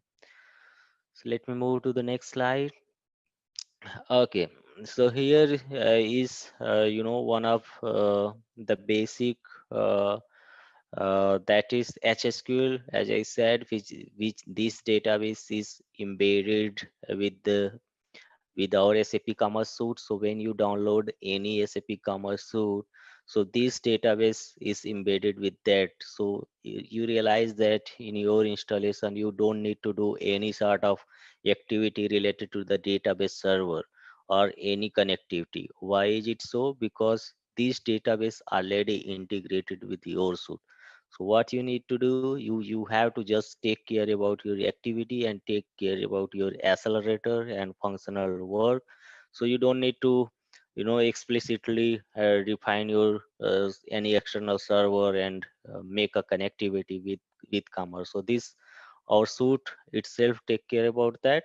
So there are steps. There is also way you might can extra explicitly download it your SQL server or any HSQL database, and you can start integrating with that. So here is the steps about that. So for this example, so if you have downloaded HSQL explicitly, then you have to just download that connection jar, how you can connect your commerce system with that SSQL database server, and then you can just install this HSQL server, and you need to download this driver file to connect to make the connection between your e-commerce to the database.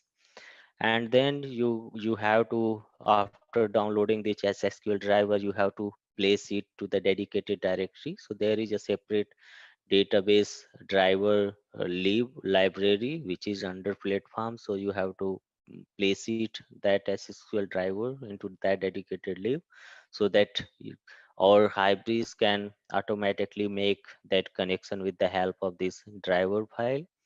And then here is some about how you can deal with the more GUI based your database activity. So as I said, we are not directly interacting. Hybris itself have that process. So but there is a more in a detail if you want. So system is also open to you can directly deal, but SAP not recommend you to directly interact with the database. You have to always interact with your commerce. And you can simply click on SQL client if you are on GUI mode. So you have to type a client ID and their secrets, and you can also, if you want, and then you can see the tables and how that table are being defined into that database. So you can, so system is not restrict you, but SAP recommend you to just deal with the commerce, not with directly to the database activities. And here more next is about our data model. So this one this is the basic concept which you need to understand. So we know that all for every business it's all about data and all about the way how you are organizing your data. So in order to do so, you have to understand that how the data model process is within the SAP Commerce. So here is a very good mapping with some low level diagram. You can just try to understand here. So in hybrid data model, if you are going to develop your data within the SAP Commerce, then how you gonna do that? So you can see here we have a different mapping column. Here is a column for Hybris, and next Java, and here is the DBMS. So let's say example for if you are going to create a one entity, then how this is about your terminology, how you can call that terminology in terms of different system. So if in case of Hybris, at every entity we are calling that as an item type, but in Java, in Java terminology, we are calling that entity as a class, Java classes, right? So but with the same entity, if we can talk about in terms of database, then that entity will we are calling as a table, right? So that sort of mapping which through we can understand the terminology, what terminology we are using for any entity. So in we see that for an entity in database, we are always calling a table, and in Java term we are calling it as a Java class. And in the Hybris, you have to remember always we are calling it as a item type. And item type, and here is the next attribute. So in Hybris term, we are calling it as an attribute, whatever the property of that entity, we are calling it attribute within the Hybris. And in Java, we have a class member or class member variable, or variable we are calling it within the Java for a class, right? But if we in the database term, we are calling it as a column, right? And so we understand that about tables and column, and we understand what is that item type and attribute. So now there we also need to understand the terminology, what terminology we are using for a record. So once you insert that record, what we are calling those records. So in Hybris term, we are calling it as an instance, and in Java we are calling it as object, and in database we are calling it as a row, right? And here are also some couple of terminology which you need to remember. Here we have a service layer classes. So these classes actually already defined, you have to just call those is dedicated services based on your requirement. So services are already defined within the suite. And the services in Java term, we are calling it as a methods, and in database we have that functions, right? And again, in a hybrid term, there are more terminology which you can remember. So model classes we are calling in hybrid term, but in Java Java environment, we are calling it as a POJO classes, plain old Java object classes. And again, in hybrid term, there are also a more term which you're gonna use when you start the database modeling. Here we have generic item, right, which is a super classes or super entity to define your database in hybrid system. And in Java, you call it as object class, which is also a super class for all the subclasses. And here we have also a extend, which is quite similar in Java, how that inherit perform in Java. So there is a similar concept in Hybris also to extend some parent to child relation. So through this attribute or through this keyword, we are inheriting the particular table or entity. And we have also atomic type. We call it as atomic type for predefined data, right? So all, and in Java we are calling it as a primitive. So what are the primitive? Like primitive already been defined within the SAP Commerce, right? Integer or double or string. So that sort of predefined data type we have. We call it as atomic type. And again, we have that deployment table we are calling. This is the also a term when you deal with the data modeling, you have to use this data deployment table. So with the help of this deployment keyword, we can declare the separate table name. We can define a table for our entity. So we can specify with the help of this tag, we can define our table name. And next one is also a PK. Everybody's aware about that in a database terminology, it's a primary key, but in terms of Hybris, we call it at just PK, which holds a unique key of every record. Okay, so let me move to the next slide. So here, more about data modeling. What is that data modeling is, and how that mapping being done with the in terms of database. So data modeling is a process of creating a database structure and analyzing it for meeting the project requirements. So whenever you define or you start building your application or your e-commerce site, so you have to organize your business data with the help of data modeling. So you have to understand how that data modeling works within the SAP Commerce.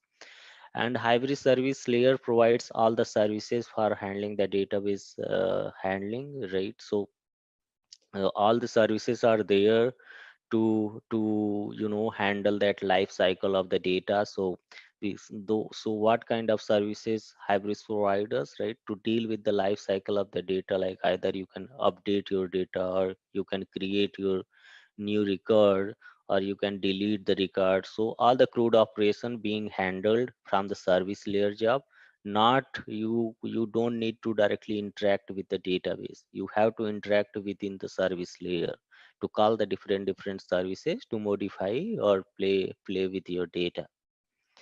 And again, data modeling, in Hybris is a design or a mechanism to create with help of the type system in the Hybris. So this is a type system you have to understand to model your business data within the commerce. So you have to understand that how you can model with. So there are separate we will understand that concept, how you can at what scenario what type system you're gonna use. So you have to know that what are the type systems. So in upcoming slide we will see about more.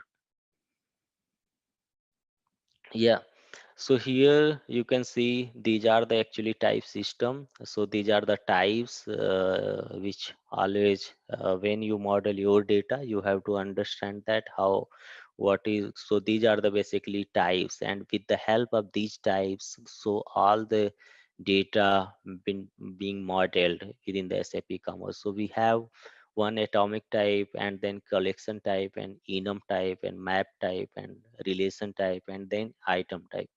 So what is that atomic type? So atomic type is a primitive data. So we know that primitive data are already fixed, right? So your data will be either a string or float or double or integer. So that's of that are the sort of data we are calling it in a commerce as a atomic type, and we are that all the primitive type are came under atomic type category.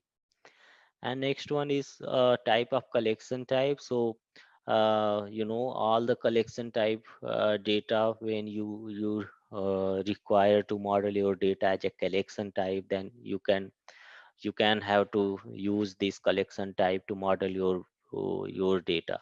For example, let's say if you are dealing with the multi-country site, so also to define a multiple languages for your application, so that to define a multiple language, you can use collection type, type system to define multiple languages as a collection.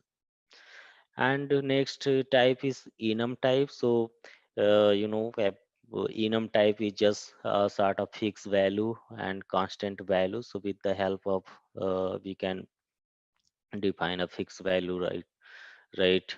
So example, like to we can define a gender, or there are week, so that sort of weekdays we can model with the help of whatever the enum data is. We can follow this enum type system to define our enum values.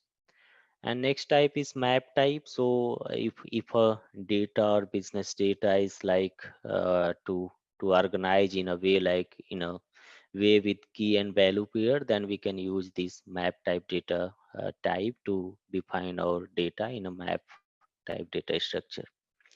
And then we have another type, it's called relation type. So if we found that a data which makes a relation, then we can use this type system to to build the relation between our data. So for example, let's say you have a product data, then product have some category, right? So that to build the relation between product to category, which come under a relation type.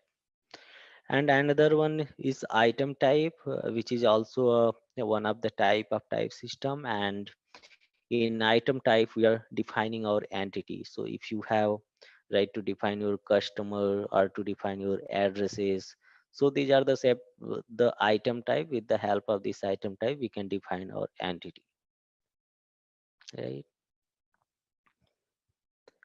So those are the types. We are also calling it type system. So you have to understand the what are the type system and what at what case what type we can use at the time when we need to model our data into the database.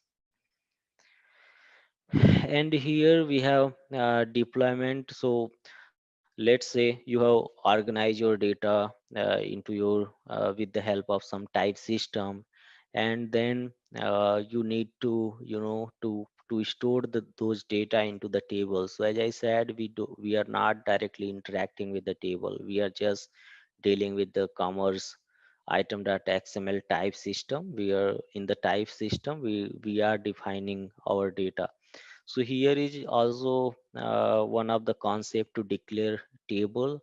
So with the help of deployment, right? So in Hybris, table deployment in the database is defined actually by the deployment tag. So we have that deployment tag key. With the help of this tag or key, we can define our table name. What table would you prefer? Based on this deployment tag you can define your table name. And if I add a deployment tag to the item type definition, then it create a separate table. So if you are defining a so there is, if you are not defining, then that will store into the somewhere super class or super entity. But if you are not defining, if you are declaring the table name, then it will your entity will be stored into that separate table. And if you don't, right, as I said, if you don't add any deployment tag, then it will go to the super entity, which is item type entity or parent table. And Hybrid support update existing table and create on table too, right? So so it's up to the data what at what case we are designing. So we have that flexibility, either we can update the existing table or we can create a new table. So to define the new table, so here is the syntax which you can use when we are dealing with the modeling, right? To define the table within the commerce, we are using the deployment tag and defining the table name. And here we are defining a type code. So type code should always be a unique code. So you have to make sure before defining a table name. So this type code should always be a unique, so that can't be a redundant. Otherwise your system will throw a error to create a table. And in next slide, we have another naming convention which you have to follow when you deploy your extension. So we have a separate extension, right? So it's common extension, print extension, or process engine extension, legacy, spring extension, b2c commerce extension. So this is the actually deployment code or type code. We can follow this based on the extension. We can follow this type code to define our type. While declaring the table, we can define this code. And here some concept about how that type system working and how you can define your database table. So here we understand that what is that extension. In SAP Commerce, all the each extension have their own functionality, right? So you are always deal with the extension in SAP Commerce. But in the same extension in Java term, we are calling it as a project. We learn that. So we always use the extension in SAP Commerce. So you have to understand that these actually as part of data modeling. So where you can model your data at what file, right? So in SAP Commerce, each extension will contain your item.xml file where you can define your data. So what does it mean? That means each extension have that capability, to define that particular business logic or business data for your dedicated extension. So that's why each extension contain that item.xml file you can where you can define your data model. And there then after defining your data model, there is a transformation engine will work, how your data being created into the table, how that data can stored into the database table. So that sort of engine will start work. And when that transformation will happen, like, so when you define your data in the item.xml, then you have to build your system. And then after you have to initialize your system. Once you initialize or update your system, your existing whatever you have defined the data, that will transformed or create into your database table. So we are not directly interacting with the database. So we are using the SAP Commerce mechanism to define our or to restructure our data into the into the database with the help of Hybris engine. We are not directly interacting with the database anymore. And here's some low level understanding about that, how you can define your data. So I was as part of I was just said about that, how so Hybris have that actually flexibility. Hybris not restricted with the database server.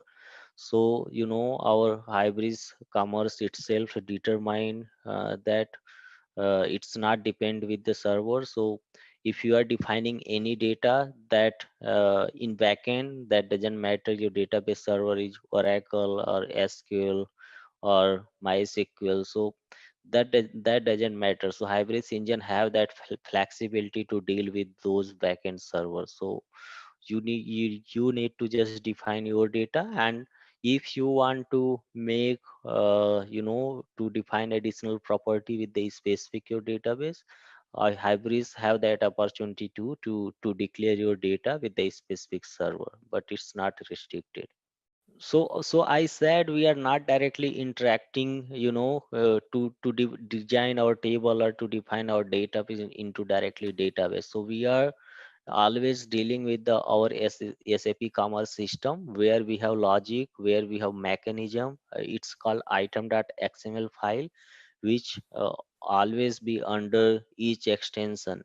So there we can directly just we need to understand the type system, and with the help of type system we can start declaring our data.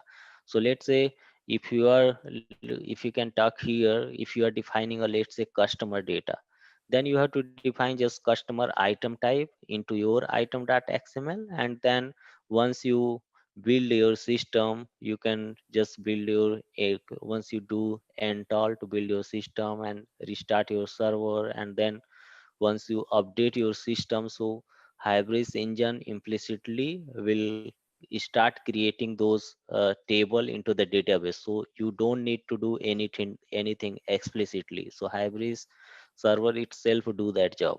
We know that database server is needed, right? So either SQL server or MySQL server or any database or Oracle. So any database you needed to store the data. But what Hybris Commerce does is You don't need to explicitly write a query to create a database table and to insert the record. So that sort of explicitly work we are not doing. So Hybris have that capability to deal with the just prefer your natural language to define your data in form of in terms of Hybris type system. And Hybris have that capability to interact with those database server implicitly. You don't need to define externally. Okay, so here we are understanding the feature about database. So here here is the some logic. So or when you deal with the database model, I will show you actually after gone through it. Just try to catch the definition of type system. Then I will show you where this data we are defining in order to define the tables. Okay, so okay. So here you can see multi-database support. We have that. So Hybris system have that multi-database support, right? So that Hybris don't care about that what database server you are using, either Oracle, SQL Server, or any HANA database or any. So Hybris have that flexibility to deal with the multi-database. And another property also we have at attribute level, like we are calling it as a dynamic handler. So with the help of dynamic handler, actually we are interpreting those values at runtime. We are not storing those. If you are making some attribute as a dynamic, then that means this attribute can't we no need to store into the database, and that attribute uh, won't store into the table, but we can handle that dynamically. So right, so let's say if we wanted to calculate the customer age based on his date of birth, right? So if I wanted to calculate the age based on customer date of birth, then we can just declare their age attribute as a dynamic attribute handler, and I can handle their age at runtime with the help of their date of birth. So we don't need to I don't need to store his age into the specific table. And we have similar dynamic enum. So dynamic enum also we are here with the help of dynamic enum we can change that enum values at runtime, so these enum being stored into the database table. And Hybris also have that multi-tenant support, right? So with the help of multi-tenant capability, we can have that currency support and currency format and data format, right? So with the help of that multi-tenant. And here is the actually some low level definition about that query. So we are not dealing with to creating this or to writing this query explicitly, but how that when you create a particular entity, so what is the flow, so you can just understand. So in let's say in Oracle, if you need to create a new table, then what syntax do you need to write? So here is the syntax to create a new table. It's called person, and here we can define that field name, that is a column name, and then we can define their column type, and then another column, and then type, right? So that sort of just a example or syntax to create a table in when we are interacting with the direct if we interact with directly with the database server. That means we need to create a query to insert the record. But when we in the SAP Commerce term, we don't need to write any sort of query like this. We have to just understand the type system and data model within the Commerce, and we can just utilize those capability to define our data. Okay, so here we have that how so question is, how do you manage if data type are different from one DB to another DB, right? So as I said, Hybris is flexible. So Hybris don't care about that what in in background what database server you are using. So Hybris itself have that capability to deal with the table. So Hybris have that engine, so there is actually item.xml file which will contain that logic and to define that schema structure and all in this item.xml file. And Hybris internally will create that tables for you, whatever the item type which you have been defined in this XML file, and that same table being replicated into the database with the help of item.xml file. And how that where you can find this item.xml and what is the syntax. So here is the syntax. So syntax will be like in your also, as I said, item.xml file will exist in your extension. So for example, if you're in extension, so at every extension you will find this like this format. Here is the extension name and then items.xml. So in this format, always your item.xml file will exist as every extension within the commerce. And here, to that is the actually XML file. We see that item.xml is nothing but it's a XML file, and that XML have that schema definition. So how that schema validated? So with the help of XSD, file, that your schema will get validated. And to write a item.xml file, we need to have that items.xsd file too. So item.xsd, it's this file is just to validate your schema. You don't need to modify anything here. You need to just write your or define your data model, define your data within this item.xml file. And once you start build your system, this xsd file itself will validate against this table.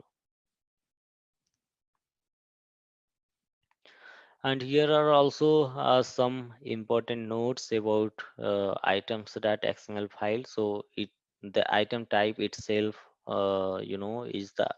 is the type of particular item. You can define item. When I said you item, that means you can just understand item is nothing but it's an entity which you're gonna define with the help of hybrid type system.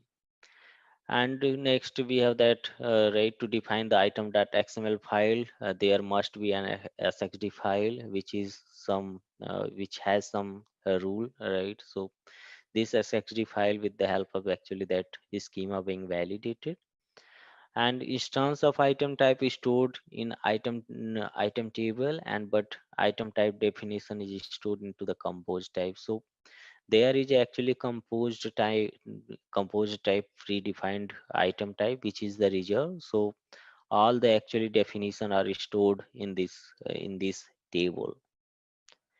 And generic item is a default when you start modeling your data in SAP Commerce, then this item will, you can say, used to. So generic item is a general entity which always we need to extend to define any item type. And here we can learn about the concept of what is that object class, and how this object class playing as a super class for all the classes. So here we can extend one item type using keyword extend. So extend is a keyword. With the help of this keyword we can extend any features of the super class to the subclass. So we have that concept of inheritance. So inheritance, under inheritance concept, we are just extending the behavior of super classes. And we can control the access to an attribute using modifiers. So right, so we have that modifier at attribute label within the item type. So we can make the modify the behavior of those attributes, right? So for example, a modifier like there are some sort of modifier we can define at item level, either read modifier or write modifier or search modifier. So that sort of modifier are there. We are defining at attribute level, and we can control, right? So how to table are created for item type and default table for each item type in generic item. So we can also create a item type. So default will be the generic item, which one is the default one. So with the help of this one, we can define our on table. And table is always called a deployment in Hybris. Okay, so generic item is a default deployment, but when we talk about that table, that means we are just deploying those table into the database with the help of deployment tag. And here some example about that, how your item type looks like in Hybris database model. So if you can see here, we have that item type, we have that different item types in SAP Commerce. So first one is item, which is the super type.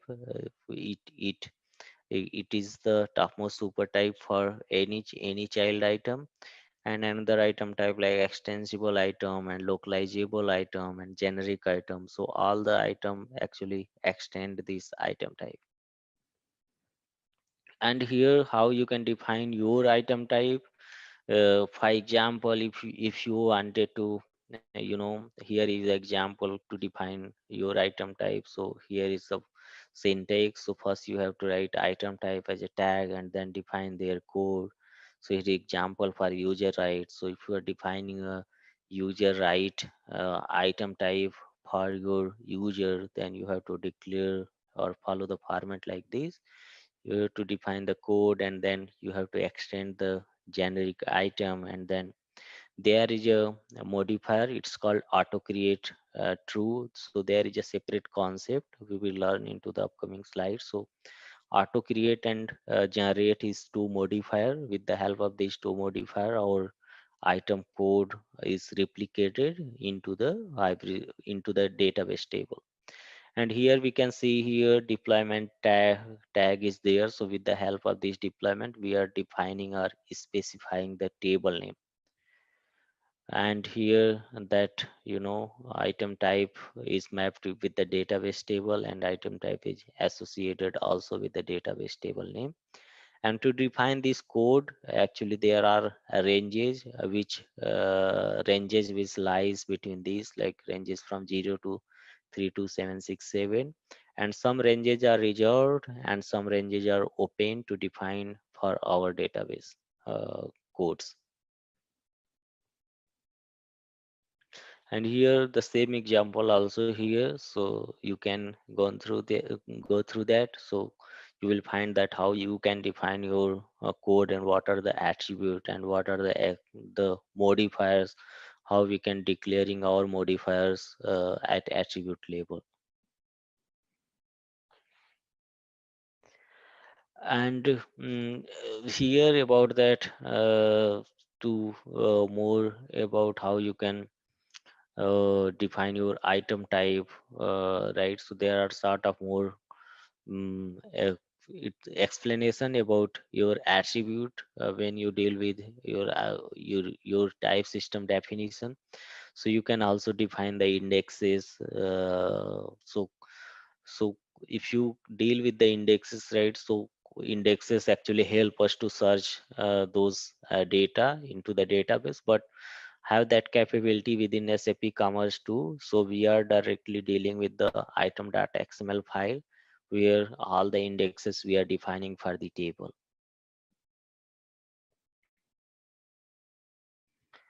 And here dynamic attribute we can also declare for each attribute. So data will right. So if you declare your attribute as a dynamic attribute, then that means those attribute will not be saved into the database. So that can be handled dynamically. And the custom logic is to write, so retain once and use all the time whenever that attribute is required. So Here is the example. I gave you the example for dynamic attribute handler previously for age, and here also some explanation about example, like if you are trying to calculate the tax value for your taxation, so you can make that attribute as a dynamic and you can calculate this tax value at runtime. So you don't need to save this attribute into the database, but you can just calculate it at runtime. Okay, so here is just explanation about the modifier. When we can, we have only a setter method.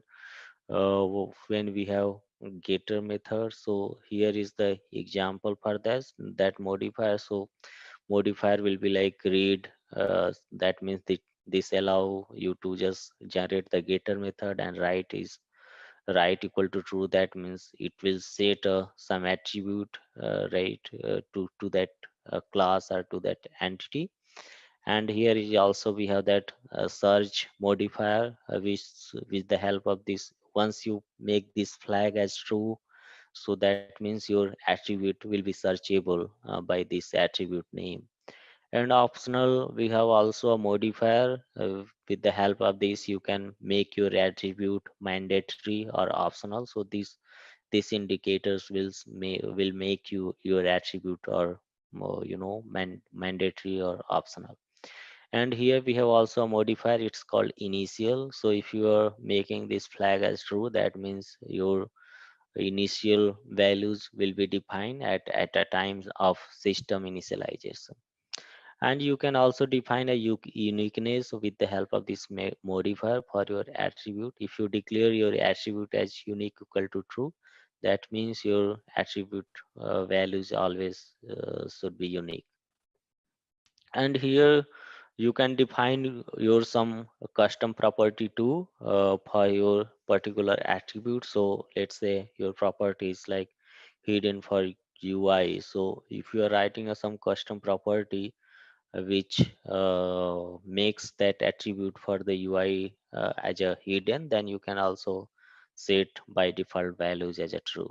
So we have that custom property field too, which through we can define some custom property for your particular attribute. And here is also a mean of this read and write modifier. So I just said like read, if you make it read equal to true, that means you will get some values from the code. So that will more often invoke with the getter method. And if you are making your attribute as right equal to true, that means you're creating a setter method.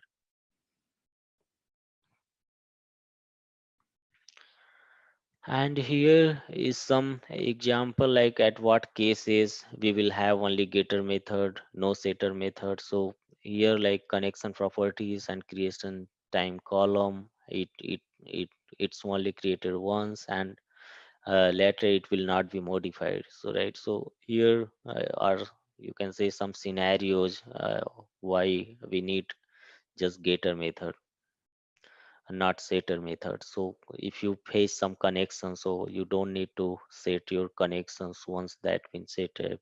So you have to just call a getter method. And same example, like that your item, once your item being created, then you don't need to override that. So you at that case you have always need to call just getter method to get the time creation value, right? And here, we will see here about that. What is that composite primary key? So this concept actually quite similar what we know into the database. This concept will be the same. What is that composite? What is that primary key? And what is that composite primary key? So these are the similar concept of database. So if you put like unique equal to true, that means for your whatever the for the column or attribute you are defining this modifier unique equal to true, that means it internally behaves as a composite key. And here right, so to as I said, like if you are if you can try to understand in terms of data specific, so what is the syntax to create an index. So let's say you have to create an index for person table, then when you deal with the database way, so you can create a index like with the help of this index. But in Hybris we have that the step different syntax to create a indexes.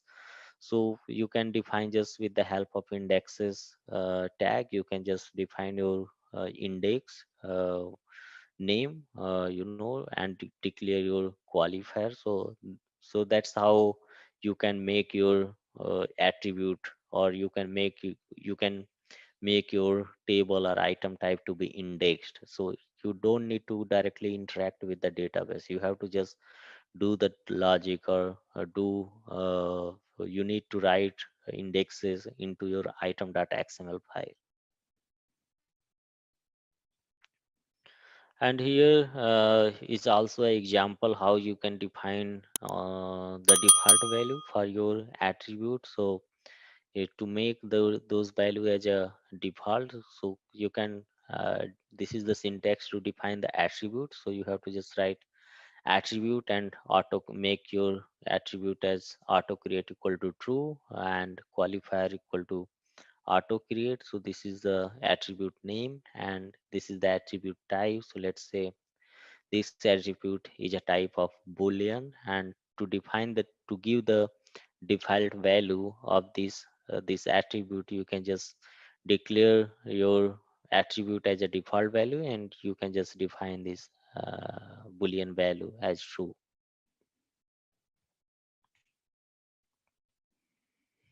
And here some right, so some explanation about your item type. So item type, as I said, item type is nothing but it's an entity which you need to define as part of your data modeling. So to define the item type, these are the characteristics which you need to know. First, you need to define your code, item type code, and there is also characteristic to extend those existing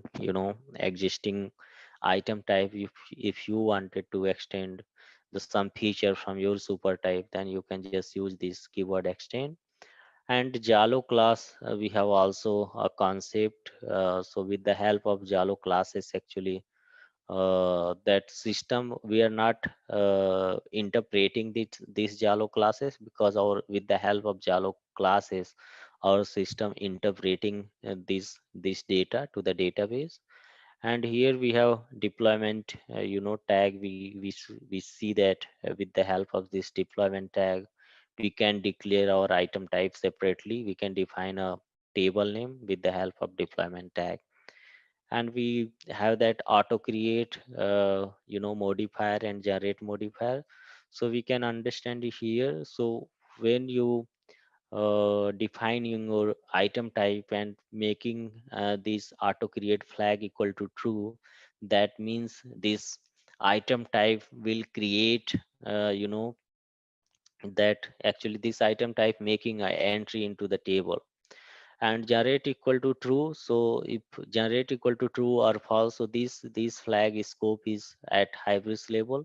So with the help of this item type, it will create a getter and setter methods model within the. So these are the nothing but it's a pojo, right? So pojo class is being generated, which will contain a getter and setter method. So how that getter setter method will generate, so that getter setter method will generate with the help of this generate equal to. If you're making that generate equal to true or false, so based on that your particular model class is being generated.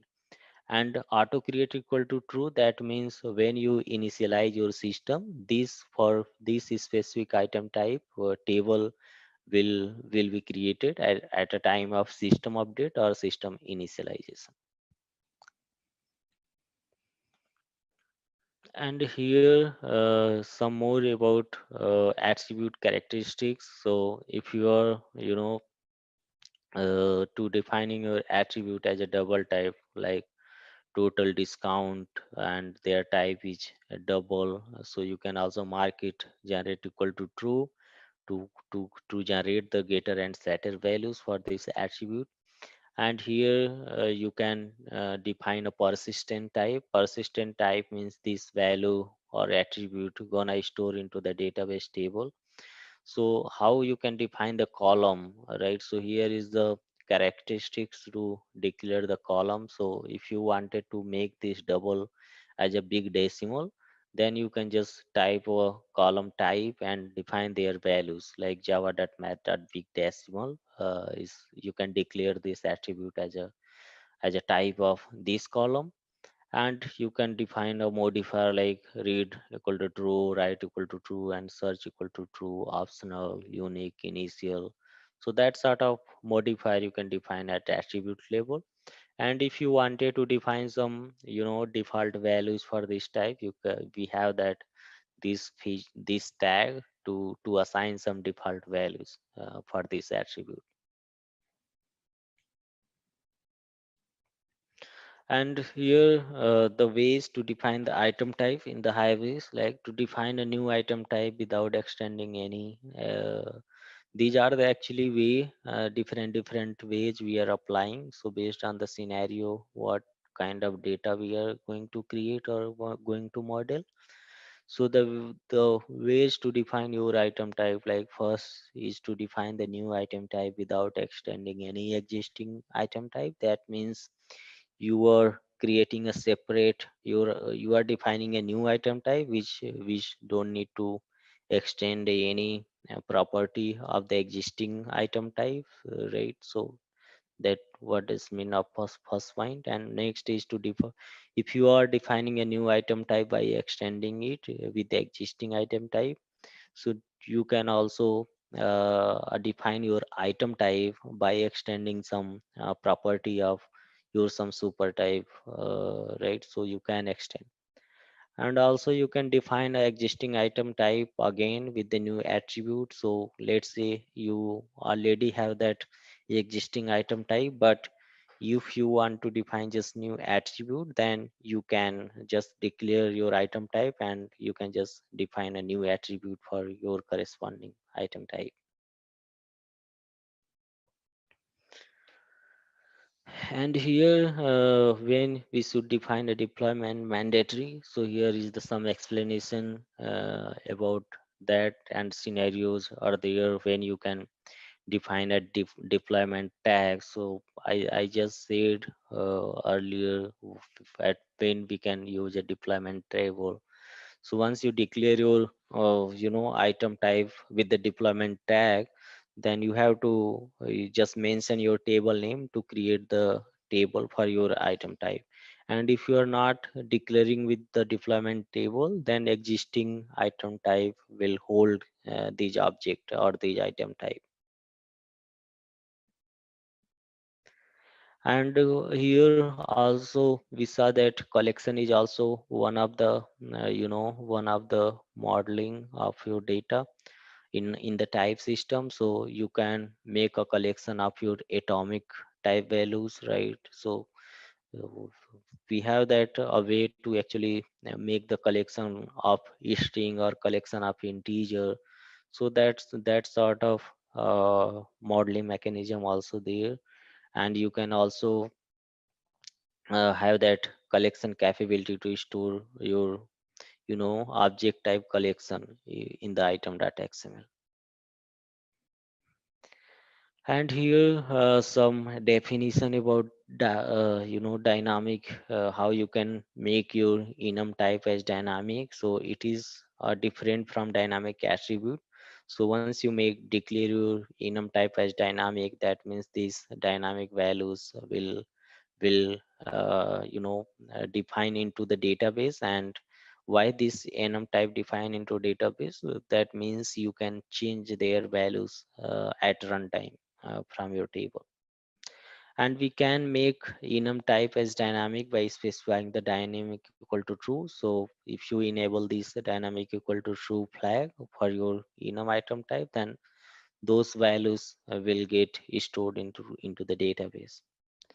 And if an enum type is non-dynamic, that means those enum can be handled at class level. So there is some constant values will be there which you can use at class level.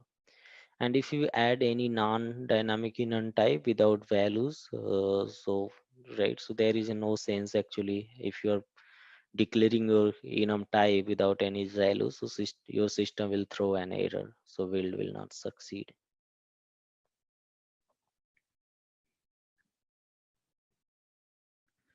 And here is also some more definition about your dynamic enum. So if, right, so uh, here is like, so if you want to add a new values at runtime, then you can just make a dynamic equal to true for your enum type. And if you can change the flag type anytime but enforce a system update, so whenever you change the values of your dynamic type values, then you have to just make your system update to sync those enums with your database. And if dynamic equal to false, that means service layer generate a real Java enum classes, so that will be fixed at fixed values will be generated at at at class level, not a table level. And if dynamic equal to true, it's generate a enum which can be used with the fixed values and can add at runtime. And now we have also relation type, one of the also modeling type. When you so when you need to define a relation between two entities or two items, then you have to use this relation type modeling. So as I said you about example, like if you are building a relation between product and category or customer to addresses, so that sort of relation you can create with the help of relation type. So here is the syntax how you can define your relation. So you have to just declare with the relation tag, and you can define your relation code, and you have to define their to just define source element and target element, and you have to define their cardinality, what kind of a relation you wanted to make, either one to. So in hybris, we have hybris support only two kind of relation. One is one to many and another one is many to many. So this attribute or this relation type will will capable to handle two type of relation. One is for one to many and another one is for many to many. And many to one, and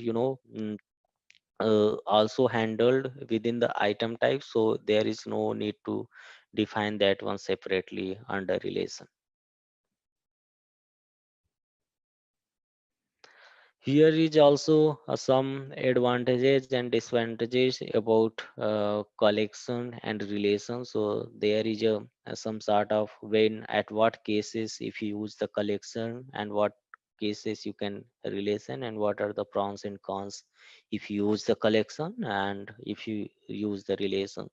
So here the advantage to use the collection is like retrieval process will be faster. If you want to retrieve or search that collection value, so it will be quite faster. You don't need to define any join. But there is no chance of data if in a relation, like there is no chance of data in transactional. So data flow will be bi-directional, but may join can you need to apply. And disadvantage of collection type is like if collection size is more than like huge, then that create some truncation problem. So it's unidirectional and it's not searchable if record is too huge. And also because it's collection is just a comma separated pk, so how that hybris store those values and handling. And also have some cons, disadvantage for relation, like slow retrieval when you deal with more than 2 tables. And here is just some recommendation about when you can use a collection and when you can use a relation. So when you are sure that our current and future requirement and we will not have many rows or many record, then we can go with the collection. And if you know that the size is bigger and data is huge, SAP recommend us to use a relation. And here also some definition about redeclare in item type. So let's say your item type is already defined, but somehow you need to, you know, define or change your existing attribute or existing property. So Hybris also provide us that capability to change the existing item type. So we have to just use that redeclare attribute, which help us to actually modify the existing attribute. So if we make the attribute as redeclare, then their property we can change. If we can declare that, we can define this redeclare for that attribute. And here also some concept about our data modeling. So here is some how that data modeling works internally. So Hybris creates a table, right? So whenever you do the system update or system init, so actually it loads your data item.xml file, and it's create a tables into the database. With so there is a item.xml file, and that item.xml file actually loaded when we do a init or system update. And also a Hybris generates DB schema using Hybris schema generator class is there within the library. So we are not dealing with this, but from for the information. So there is a libraries there. With the help of those libraries, is schema being generated from how that item.xml or data transformed into a schema. So with the help of this library, that transformation happen. And SQL file in temporary directory. So we see that when we install our hybrid system, and we see that there is a directory which is called temp directory. So temp directory actually hold that sort of SQL file which help us to build that schema. And there are some some temporary file are there to drop the DDL and DDL and DML to insert or update, and DDL to use the create a new statement. And here also different table types are there within the SAP Commerce. So we need to know that what are the table types within our commerce system. So we have that item type tables and localized values table and generic audit table and property tables and system tables. So we have total 5 types of table. So for our what we are using as part of modeling, it always goes with the item type tables. And if we have some item type with the localized, then it will go with the localized value table. And this generic audit table and property table and system table will be used by our commerce system. So we are not interacting with these table, but for our information, we have that 5 type of tables. One is item type table and localized values table and generic audit table and property table and system tables. All right, let's test your knowledge. Here's a question for you. Which database does SAP Commerce Cloud use by default? Option A, SAP HANA. Option B, Oracle. Option C, MongoDB. Option D, MySQL. Take a moment to think, and when you're ready, choose the correct option. Remember, each choice holds a key to unlocking the answer. Good luck. Type the correct answer in the comment section. Hello everyone. I wanted to provide a brief overview of ZaranTech's new training program for SAP Commerce Cloud. This comprehensive course covers key concepts and tools you need to build scalable, customizable e-commerce experiences on SAP's leading digital commerce platform. Over the past year, SAP Commerce Cloud has seen rapid adoption among enterprises looking to enable omni-channel sales and modernize their online stores. This training will equip you with the skills to tap into this demand and advance your career. Many professionals have already benefited from ZaranTech's other SAP courses, and I'm confident our SAP Commerce Cloud training will similarly provide immense value whether you're looking to pivot careers or deliver more value in your current role. If you're interested to learn more, visit the link below for full course details. Investing in this training now can open up new career avenues or growth opportunities. So don't miss this chance and register today. So here we will run the session about product. What is that product content management? What is catalog and what is product and what is digital asset management? So whatever product is came under a part of product life cycle, we will learn what is that product and what its life cycle and how e-commerce system is managing those life cycle within our commerce cloud. So I'm going to start topic one, that is a product management. We can also call it as product content management. So uh,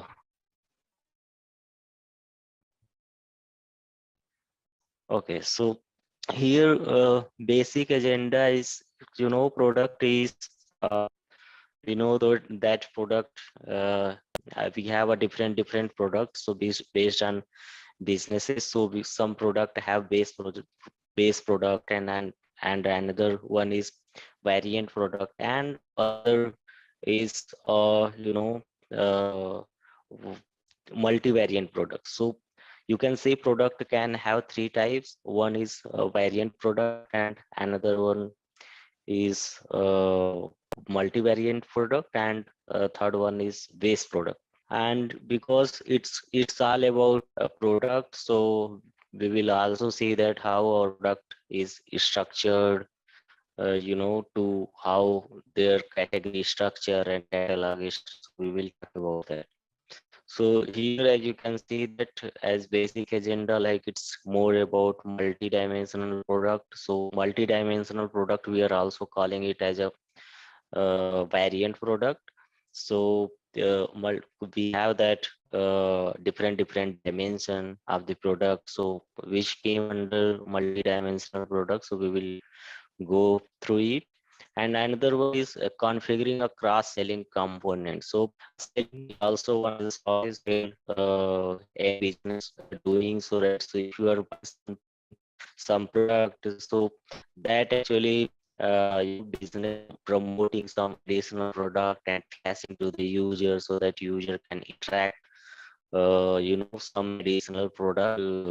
So that sort of configuration also under SAP, so we configure that of configuration we can do. Example, let's say you have a product like electronic product, one of the electronic product, that is iPhone. And iPhone is just a product but without any variant. But once you add the variant, then how you can map with the scenario. So iPhone may have a different models, either iPhone 5, 6, 7, 8, right? So that we call it as variant product. But each iPhone, either 10 or 16 or 12 or 8, have that different variants. Either they have based on their color, based on their memory capability, and they based on their screens also.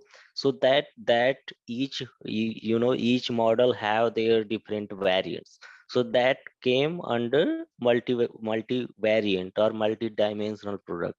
That means each product have that different dimensions and different cat capability to sell into the web shop. Let's say you just get a product that is t-shirt. So t-shirt is a just base product, right? So once you make that t-shirt with variant product, that means you are assigning some values, variant value into that product. So once you assign some values into that product, so that will just came under this, it's called variant product. So what, once you assign some right color, you, let's say you have a t-shirt this product, and t-shirt you make a variant like color, so here the same t-shirt will call like color product. So this is all, this hierarchy is about variant product. But if you see in the right side, so in a similar fashion we have also a modeling about category. So in a multi-dimensional product, so each product have a category, and category have that, you know, variant category. So variant, under variant category, right, so in a similar example, like if we have a t-shirt, then their variant category will be like color category, and their fit category, and you know, their size category. So that sort of variant category will be mapped with the product. And you know, with the same variant what is that variant value category, right? So value category is something like, let's say you have a color, so color is a category, but each color have, you know, their different value category, either red, blue, white. So that sort of values, whatever we are placing, that will came under variant value category. So this is the actually design structure when you deal with the multi-dimensional product in e-commerce system. So this is the structure, category structure and product structure when you deal with the multi-dimensional product. And here also, to understand the same what we were discussing about, so here more low level example here. So to explain more about multi-dimensional product, so let's say you have, you know, here is the example, like even of one of the apparel products. Let's say this is a t-shirt, and here uh, about, you have a just shirt. So let's say you have some Oxford shirt, which is the product. You can understand this product is an independent product. You are not making this product as a variant product or anything. It's just product. But when you apply a variant, then you have to assign that category. So you have to make this product as a map with a generic variant product. That means your product will applicable with all the category will apply there, either their size and fit and color. So here is the some category like color, size and material. So these are the variant category. So variant category each have a different color, either red, blue. So that will come under variant value category. So here you can see with the, there is color coding also. So if you see this saffron color, then this will came under variant category, and this one variant value category will have like this, right? So these blue and large, and that sort of category will, whatever the value you will define for a specific variant product category, then that come under variant value category. The sales system or front end system or e-commerce system have their responsibility to design or model that product data is specific to their shopping process or shopping purposes. So SAP just responsible to send the product information. So SAP is not caring about how the front end system or e-commerce system is designed to sell that product. This is how we need to learn that if we are in e-commerce system, then we need to actually learn that how e-commerce have that capability, have that how that e-commerce system is, how SAP commerce is basically, what is their logic, and what are their methodology to design their catalog structure and product design to sell that product into their website. So here we have also one of the product. Actually, this is more specified example for one of the product, that is a shoe. Like shoe have different fits and size. So this is one of the also example for multi-dimensional product. So we can see here the dimension like based on their feet, based on their size, and based on their color. So that how the same product will looks like into our web shop.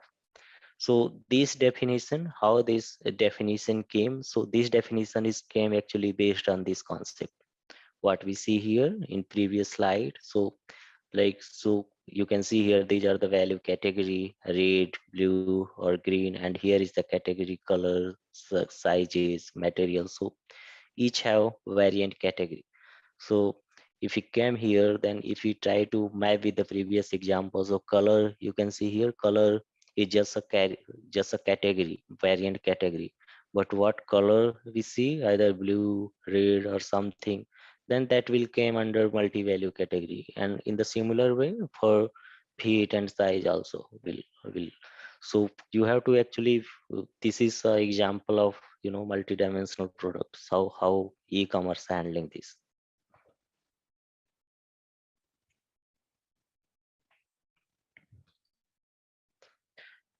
And here it's more related to the cockpit. So we know that, and earlier session I explained you what. So we this is one snap about that product cockpit. So product cockpit is also one of the software within the e-commerce system. So this software is responsible actually to manage the life cycle of the product. So the scope of this cockpit is to deal with the only product related activities. So here we are also doing a complete like product content management activity with the help of this product cockpit. So here even we can define their classification, we can define their category, and we can define, we can update their prices and their specification. So all the product related information we can update here based on their characteristics. So product have each, like, so all the product will have some catalog, and their complete catalog management and restructuring is here. We can manage complete life cycle of the product within the product cockpit.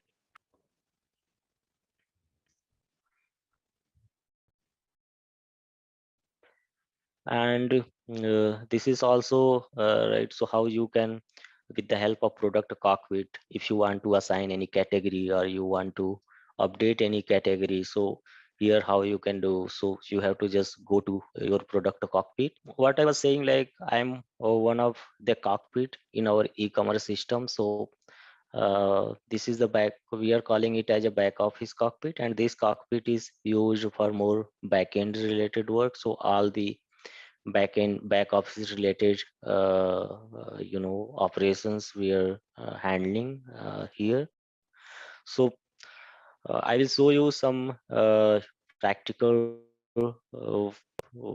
practical how that practically how that catalog and product structure are designed in once we will jump into the practical. But I'm just trying to explain you how, what is, where is that product cockpit and how that we are maintaining. So you can see here we have a different cockpits, and this cockpit actually is applicable to manage the life cycle of the product. So once I will switch here, this cockpit provide us a complete catalog structure, category structure and all.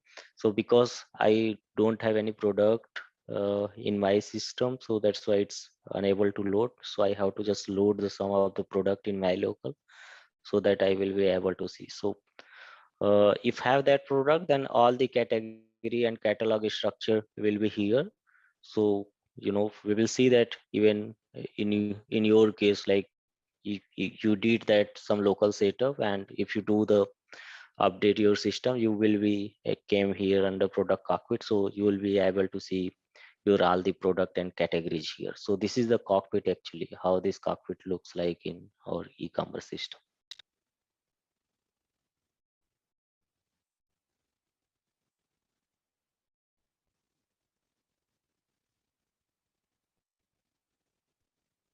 So this is nothing, it's a workflow. So as part of just to approve the product or to check the product, so that kind of activities there.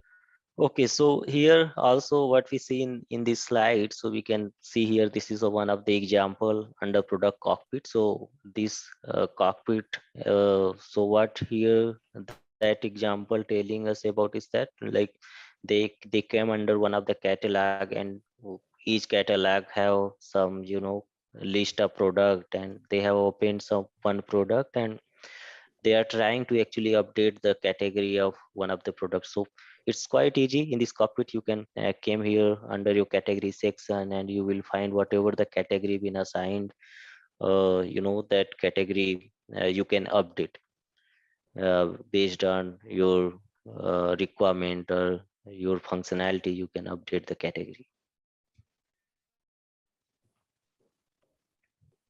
either any, if you want to update like any fit related category or size related category. You have your custom category, so you can easily just here you can configure it, and you can publish it. So as soon as you will publish, so same information will get applied into your online store.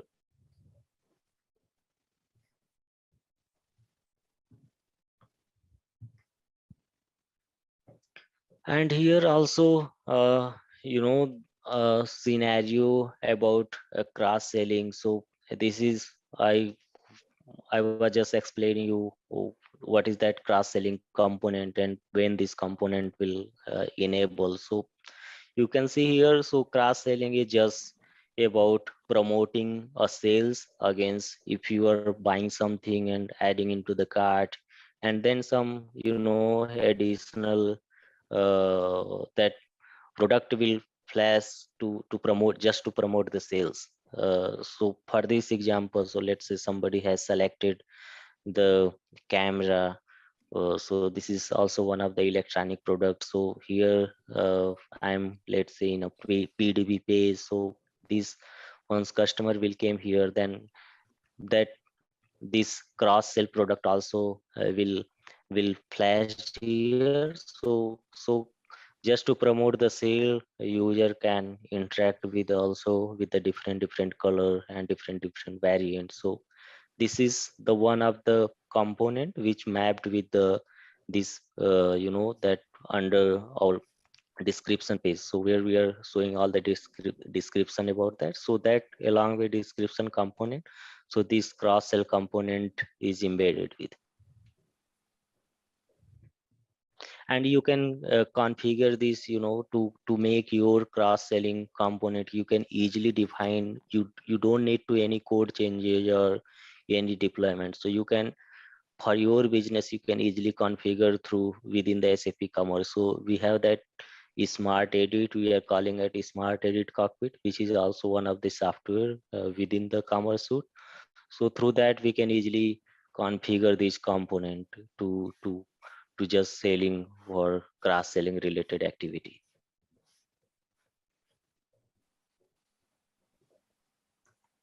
And here this is actually example about what I was just talking about. So we have that separate cockpit, we are calling it as a smart edit. So in a smart edit, actually this software is more used to your online store. So you don't need to deploy any code, you don't need to do any build. So these changes will apply at the runtime, so your business is running and ready to use. And if you want to add something onto your online store, either you are adding some component or you defining some product or some template, so you can go ahead here and you can select that corresponding changes and you can apply here. And once you publish the changes, so same changes will reflect into your web shop. So this is also a very capable tool, and which is frequently useful tool once when that business is running with their some shopping site. So this is the frequent tool to update their banners and images.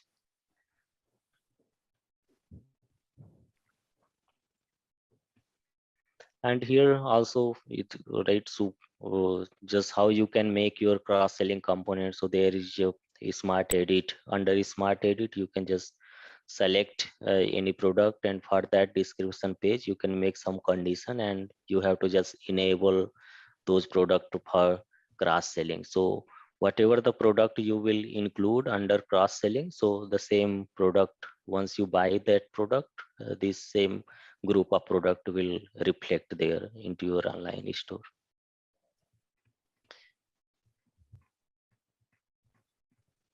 Yeah, so this is also, once you make your changes, you you created your cross selling component with the some group of product, and here how you can sync your product so that same product will get visible into your online shopping site. So this is a flow activity in order to publish your product to make the visible onto your web shop.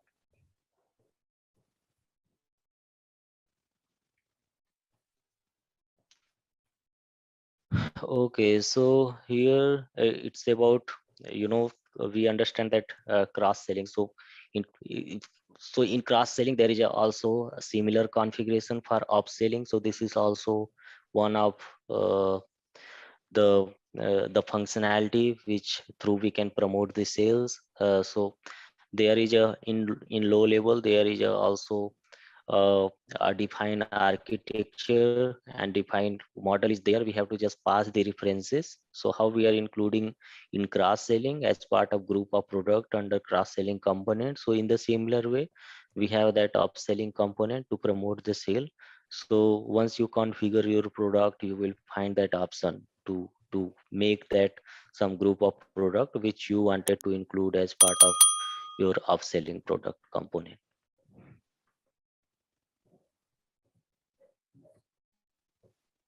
Actually there are three sales process. One, whenever customer buy any product, so to promote the sale, actually we are doing this activity, cross selling, upselling, and there is also one which is called guided selling. So this is more related to just promote the sale in our e-commerce hybrid e-commerce system.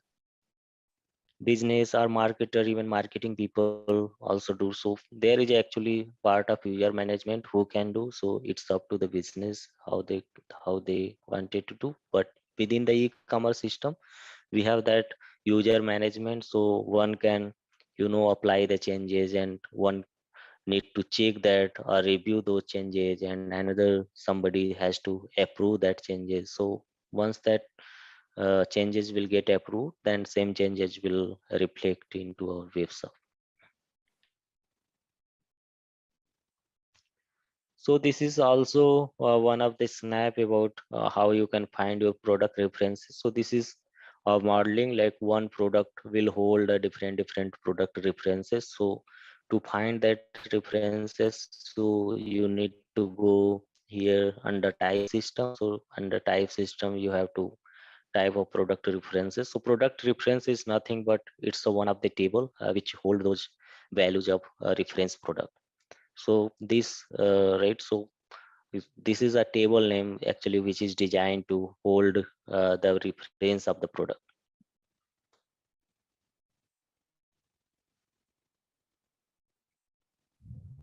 Yeah, so once you open that references, so you will find that what are the references product are being defined. So you will find, so let's say you have that electronic product like camera, and then you will have some additional reference product, right? So they in a similar way, like whatever the some electronic gadgets we need to promote as part of our upselling or cross-selling sale.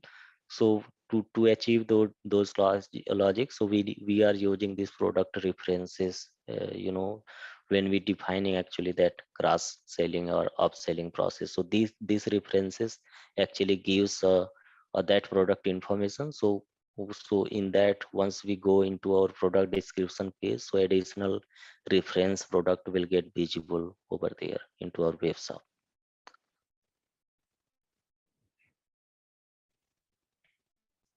So there are actually four we are storing that references. So you can see here 4 points are there in a reference table. So product references table hold these attribute which is called for source product and what is the target product and what is the reference type, and those are active or inactive. So based on that, this table hold these characteristics. So based on these characteristics, that corresponding product will be visible.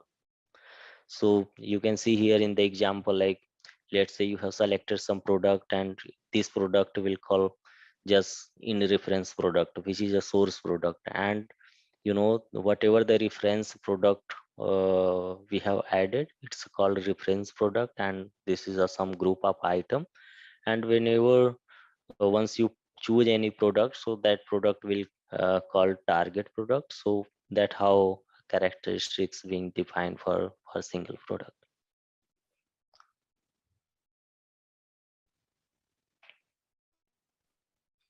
Yeah, so this is also actually this is deprecated today in our new extension, what we see, but information is same information will be available into our back office. So this is a we are calling it HMC, which is Hybris Management Console. So this tool or cockpit also giving us option to update that product related information. So this is also one of the snap how you can maintain the product references and how you can define their characteristics here.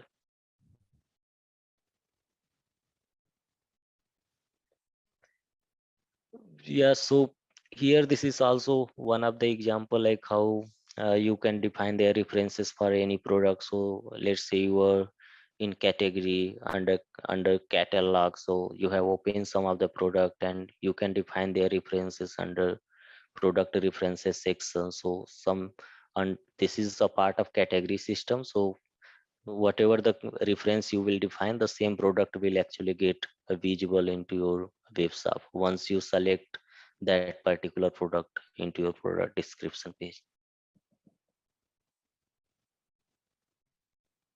This is also with the different scenarios in product, how you can reference the product with your base product. And here right, so if you can see my screen, so this is actually impex file. So impex have nothing but it's a file, or it's a medium to import the data.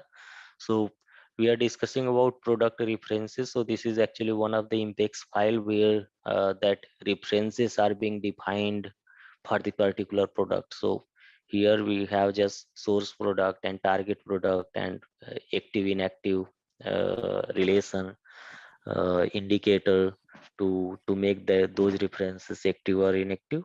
So how, I mean, this is the impacts which through you can load that reference product.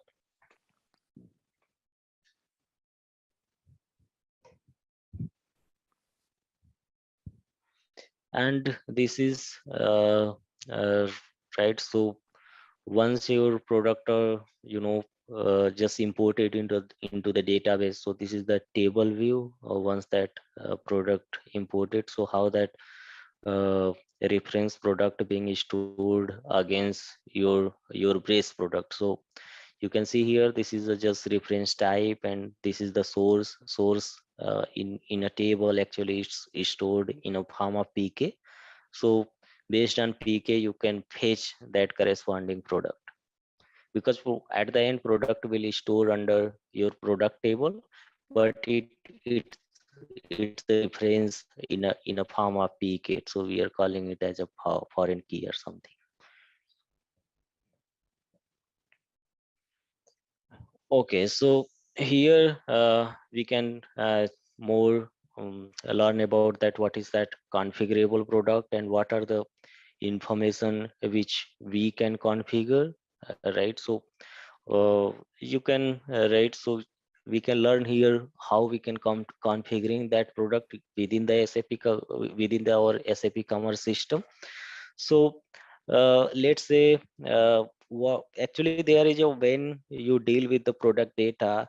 So actually this right, so how that Kamal actually asked that question about some rules and how what are the what are the e-commerce actually do the changes and what not, and if do the changes, then how SAP or backend system can make sure that with the change. So here actually more this you know scenario will give you that example, like, so when we are doing that any configuration for the product actually, so SAP define that actually SAP telling to the front end system or e-commerce system ki, hey, this is the information which e-commerce system can update. So there is a actually SAP give us the indicator what information can any system update and what not. So they, so like, so as like there is a product description or their category information or something, so that actually like their product is stock or something, so that can actually handled by SAP, and SAP or backend system restrict with, and there is actually rules which backend system has to tell what what changes actually front end can do. So based on that rules, hybrid system making sure that to that particular change can be applied from the e-commerce side. So in this configurable product, we are calling like based on that scope, right? So what are the information hybrid system can update? So uh, usually we are what we are doing that as part of configuration, like we can update the product category, we can update the product, we can define their catalog structure and their classification attributes. So that sort of, and their product descriptions and some specifications. So that sort of information e-commerce system can update as part of configurable product. So even hybrid system also can configure the bundle. So that bundling is a different concept, but this is also came under or configurable scenario. So where we are selling a group of product into the single bundle.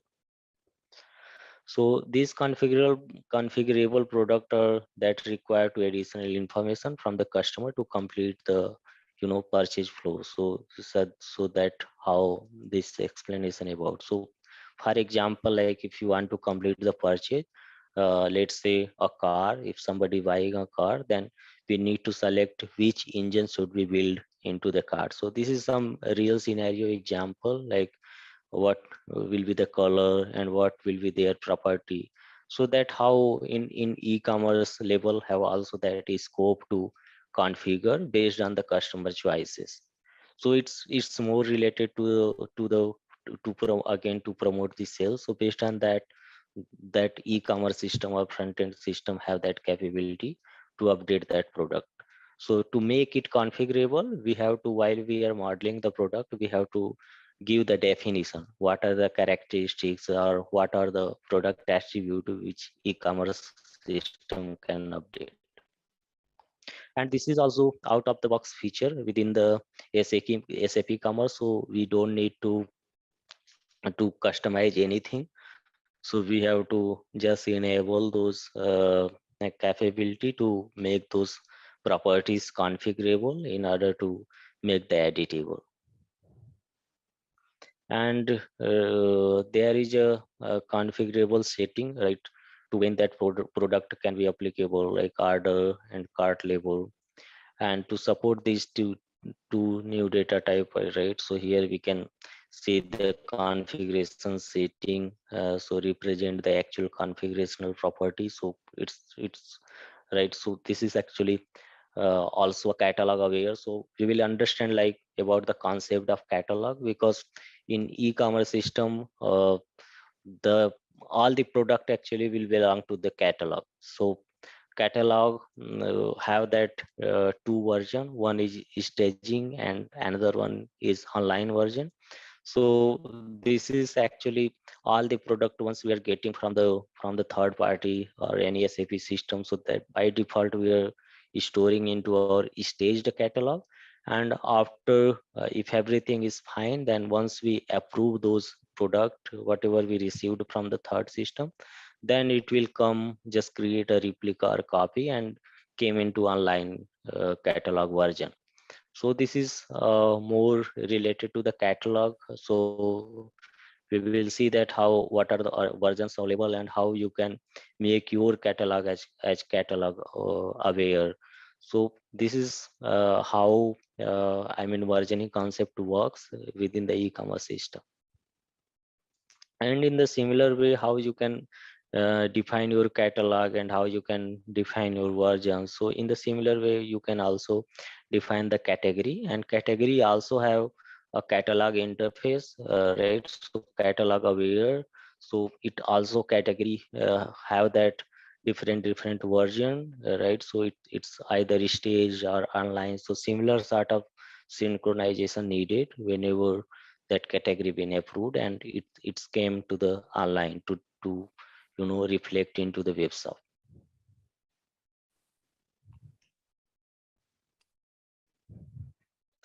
So this is more uh, about some diagram level example. We can see how that configurational product works. So here is the if you define a like product camera and you are making those you are trying to as part of to promoting to the customer, and if you are changing any updating the configuration, right, to assigning any additional category, or you're assigning some feature on that to just to promote the sales. So and you are updating sort of color, so that sort of configuration we can do as part of configurational concept.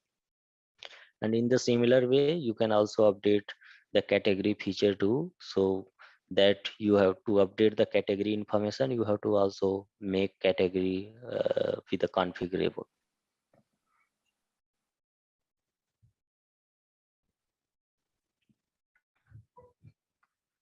So this is example of this is again a product catalog. So how product cockpit. So under cockpit, how you can update your configuration. So here is the some snap, right? So you have selected some category, and under category you will find a different configurational categories. So you can define that category. So same category will work when customer browse the product which belong to that particular category.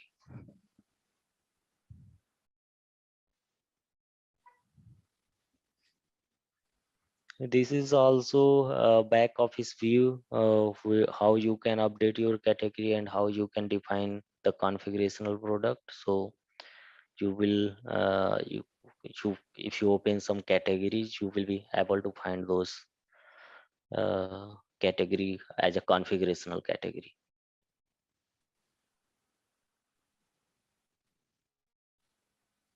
So this is more we need to understand, because in e-commerce system it's all about actually product and their life cycle, how we can update and how can manage. So we can now maybe we can switch to our practical, so that we can see what we see so far. We can see practically how that data you can update for your product. So we were discussing about what is that product references. So here are some scenario. So if I am in a web shop and I just trying to search any product, and if I go into the product detail page, and then uh, while I'm so at the while I'm just checked out those specific products, so there will be also some reference of that product. I'm getting some products. So how this reference product been configured within SAP Commerce? So there is a window to configure the to this listed or suggested product to promote, just to promote the sales. So here you can see uh,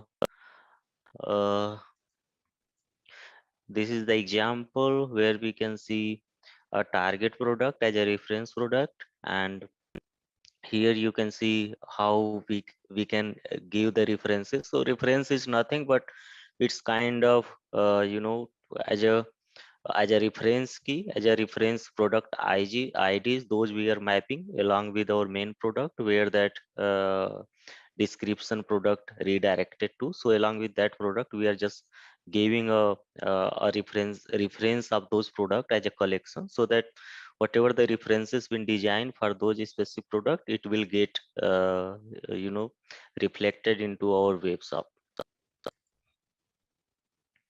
And so if you go to the back office and if you wanted to find that where is that product table exist within the SAP Commerce, so you know that URL. So once you will be able to restart your server, and you can go with the back office, and if you can search with the product in a back office search, or you can just navigate through the under catalog, you will find separate product node is there. So this node hold actually all the product whatever are exist within the SAP Commerce. So you will be able to see all those products. So let me just explain about this window. So here, this is we call in SAP Commerce, this is the Explorer tree we are calling, and this is the search window, and this one is the editor window. Let me see if I'm able to log in some back office window.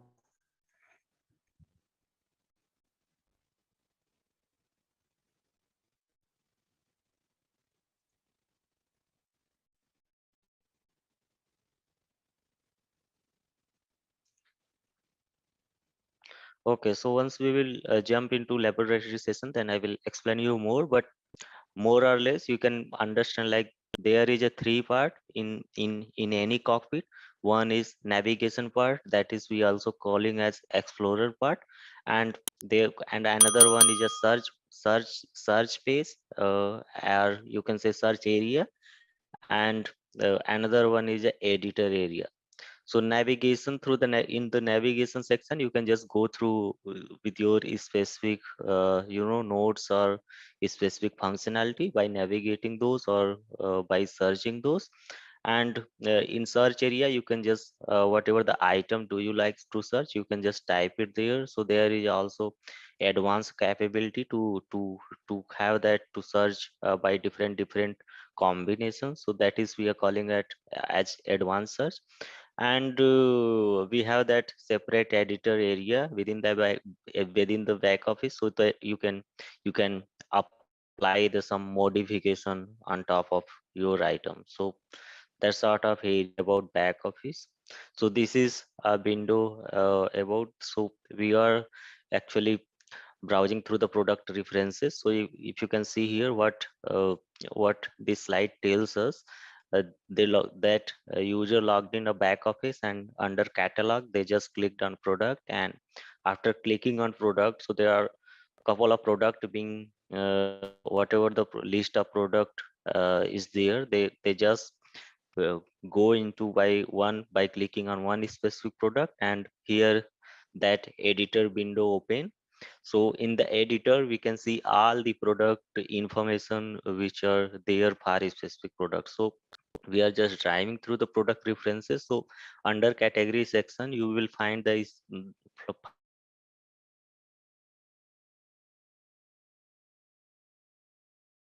references.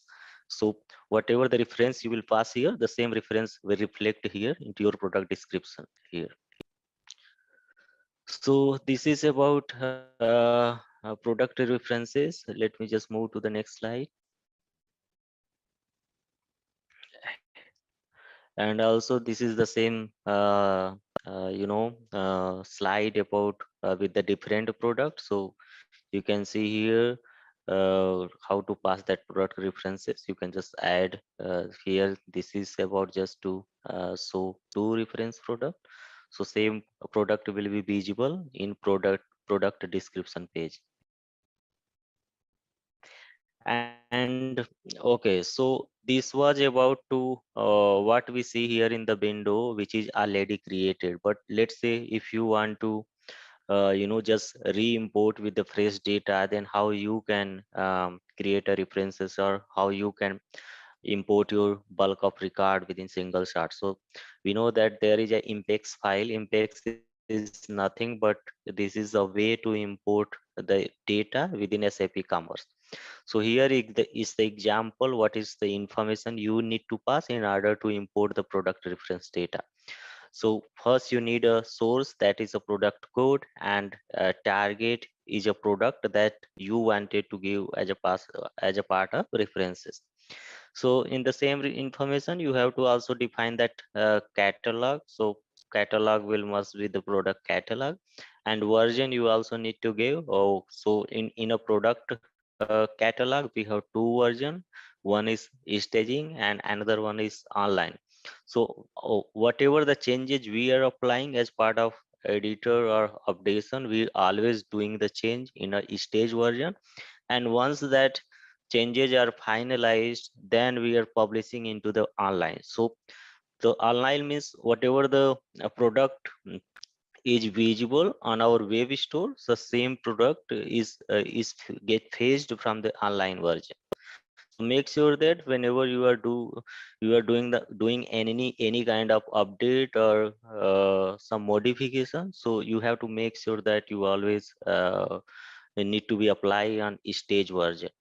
So once you browse any product, so there will be also a versioning information is there, so that you can make sure you are performing a edit on right version. Otherwise, let's say if you are directly performing into online version, and that the same modification will get reflected into your web shop, so that's not a good practice. So we have to perform a workflow. So first you need to apply your changes in stage version, and some that workflow mechanism work like somebody has to play a role of editor, and somebody has to play a role of review those changes, and somebody has to perform the role of approval of those changes. So that sort of business flow will work.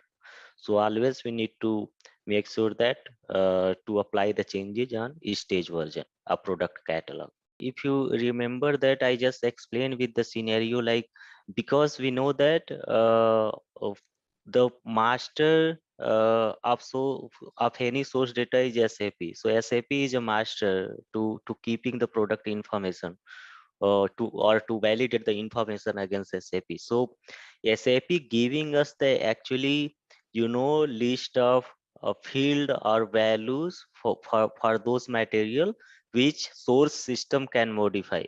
We can't modify the attribute or information which SAP won't allow. So SAP, because SAP is the owner of those products, so SAP actually giving a guidelines to the source system what information source system can modify in order to promote the sales or whatever. But SAP defines that rule to what kind of information source system can edit or make the changes.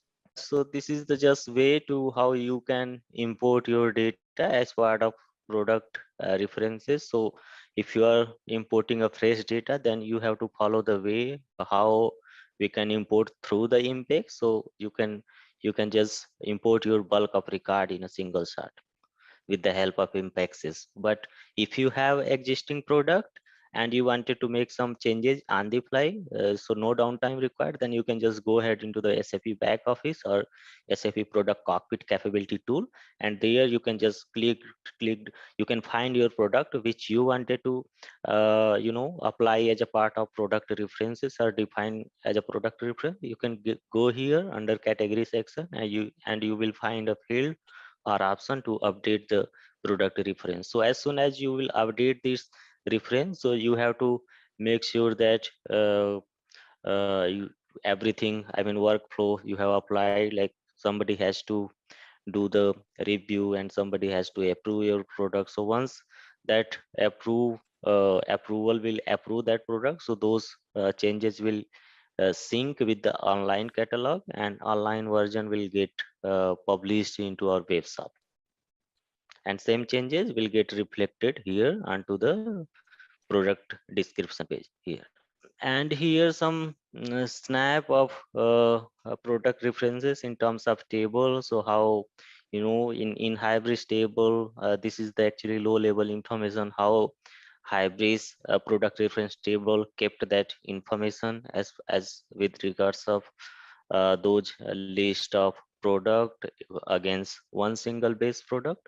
So we have like one is as a source system and another one is a collection of target.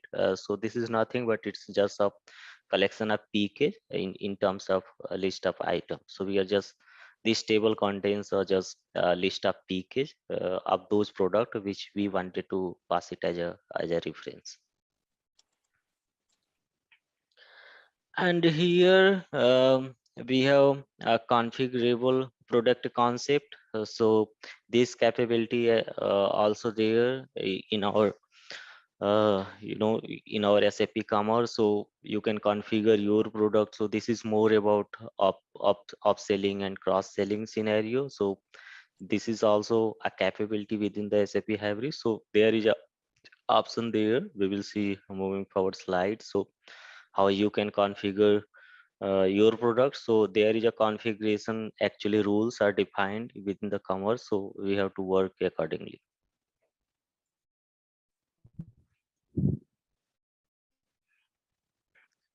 So here some example is there. uh, so in terms of modeling, so what are the product, what are the category which you are trying to make as a configurable, and then which you include into that configurable product category, then only those category or those product will applicable to make that configurational parameters. So there are some sort of changes you can configure on the fly. So based on these configuration rule, you can make a changes. So let's say a example, like if you are trying to configure a product for a single category, then how you can do that. So there is a category node is there. So again you have to go to your back office, and under catalog section we have a category. So once you click here, you will be able to see all the category which are which are applicable for your catalog. So you can just go into any specific category. So once you will open that category, you will see that option how you can configure your category. So separate option is there within the back office. So once you open that category, you will see under general section, you will find that configurational setting. So under configurational setting, you can apply your changes, what kind of configuration you wanted to give.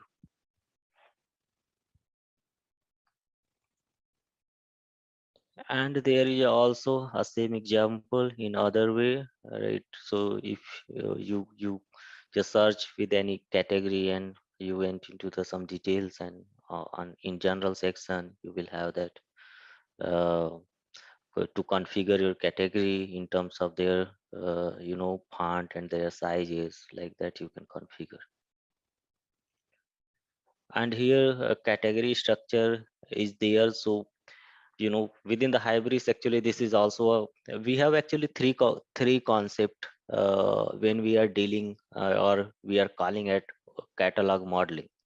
So in SAP Commerce, so when we are dealing with the product modeling, so three things we need to know. First is your category structure, how you can define your category, and another one is product modeling, how you can define your product structure. That means your product or your business is dealing with multi-dimensional. That means if your business is in multi-dimensional, then that means you have to model your product as a multi-variant. So variant capability you have to enable, right? And another thing is about your catalog structure, how you are designing your catalog. So based on those concepts, your actual, we are calling it it's a product being modeled for your business.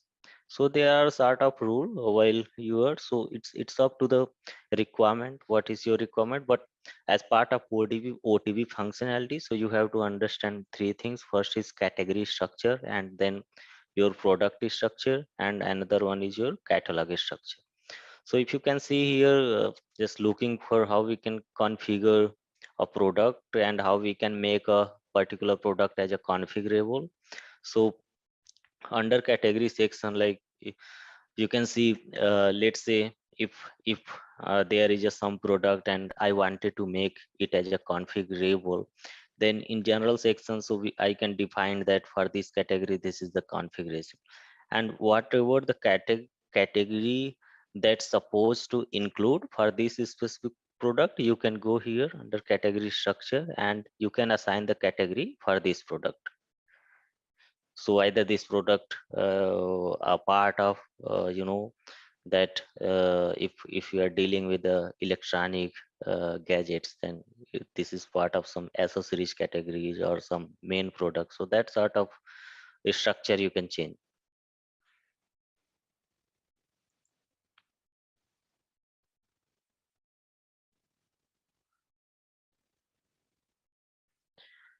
Yeah, so here this is once that you can configure your product and you can you, the same product will be visible in your product description page. So this is actually uh, uh, once you will browse with your site, so you will actually understand that what is this mean of. So this is last this one is, we need to remember, like this is one is nothing but it's a item number. So this is the material number, you can say, which will s- we are configuring actually as a URL. So the same URL actually getting synced when we are making a synchronous call to any target system or source system to fetching a material data.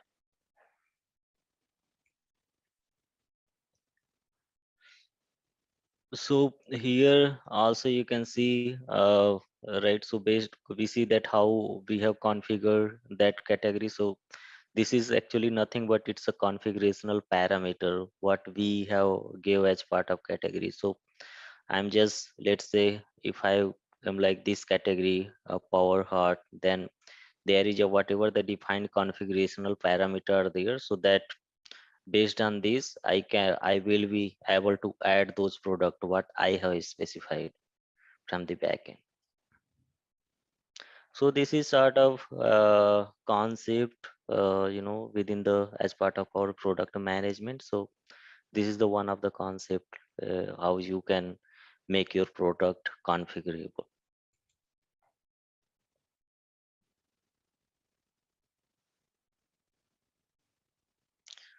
So this is the same product you can see here. So one of the product which we make as a configurable, so it's added into the into the cart. And if you again wanted to change the configurational, because I make this product as a configurational, so that means I can apply the changes based on those criteria as part of configurational. So I did the configure I make the configurational parameter for text and font size and font type. So I can, if I wanted to just click on change configuration, then I have a right to update this configurational, because I make this product as a configurable.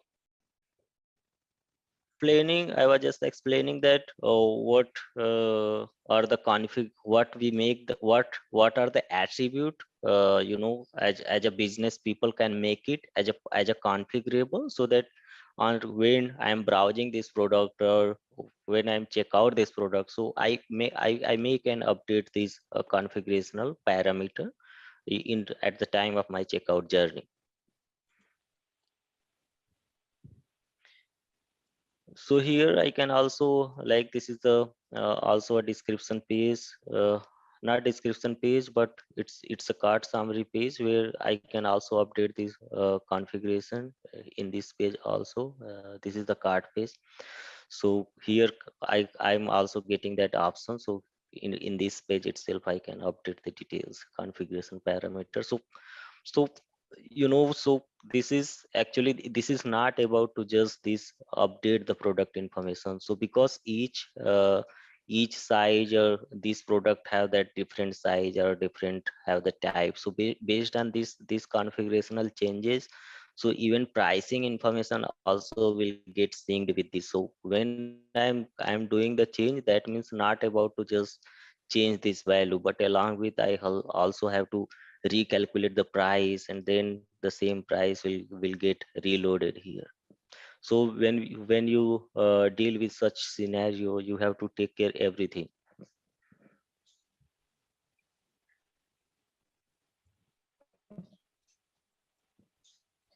Yeah, so here this is more explanation about that product modeling. Like every product in a market will have different characteristics and different attributes. So it's up to the product or up to the market what product business is selling. So to right, so there are some features within in the Hybris available as part of out of the box. But if some if your business capability is not fulfilled by OTB feature or OTB functionality, then always options are enabled so that you can just redefine on top of your OTB functionality.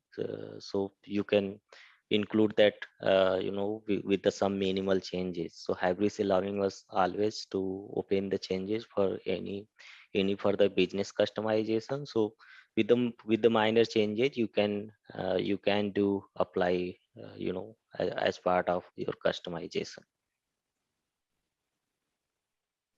So here some to understand that how modeling is happen within the SAP Commerce. So this is just example. Like if you have some this is the one of the shoe product which have characteristics like size or color, and this is the another product, or you can say this is another market. But if you deal with some electronic market, then again we have when configurational are changed, information are changed. So but so in electronic we have like lenses and capacity, so that sort of characteristics will come in.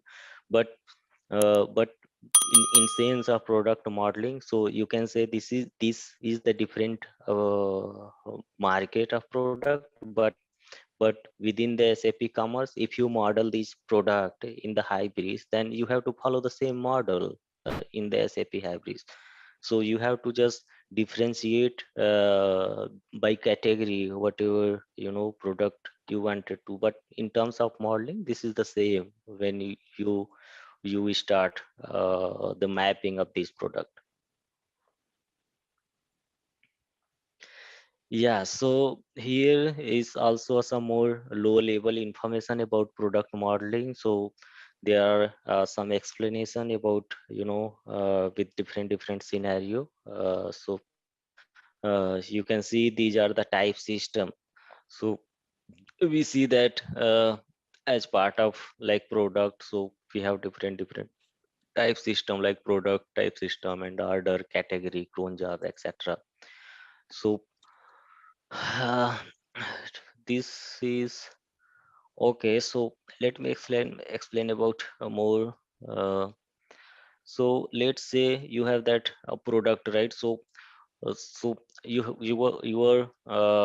have that product in the SAP Commerce, and what are the actually type system get impacted or get effect when you deal with the product. So you can see product, this is the one of the type system which hold the product, and you can see this is the order which is also a separate type system. But when this will get affected, this type, when you were doing a checkout, then order creation will order creation process will start. And then category also, like uh, category is just group of products, so we are categorizing those product based on category. So without category your product won't exist. So this is how you have this category, also a separate one of the type system. And this is the cron job, right? So this concept we also have to learn. This is also another concept within SAP Commerce. So cron job is sort of scheduler. So based on scheduler, this cron job is run. So we can create a cron job very easily, right? So let's say an example like so cron job is also a separate type system, but in order to understand this, like cron job is nothing but it's a scheduler. So let's say you wanted to update your inventory at every day in the midnight. So you can just follow this cron job concept in SAP Commerce, and you can create a cron job which can, update your inventory information at every day in a midnight. So that sort of type system which get impacted when you deal with the product modeling.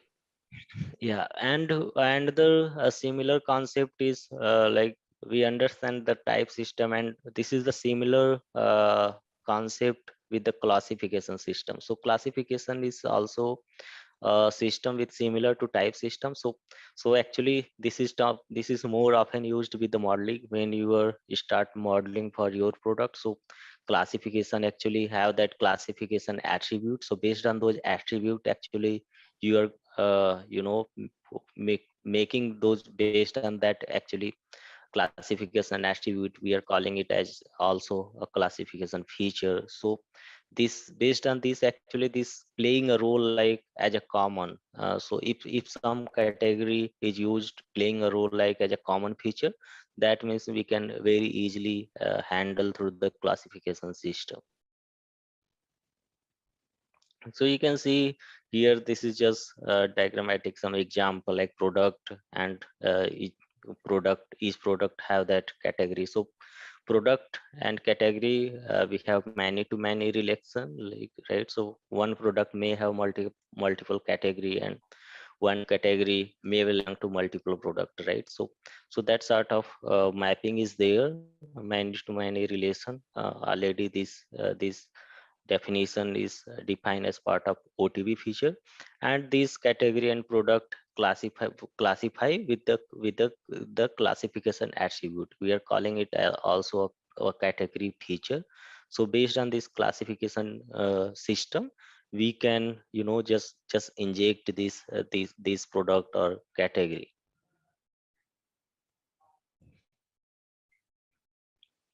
So this is all about product modeling. Let me show you.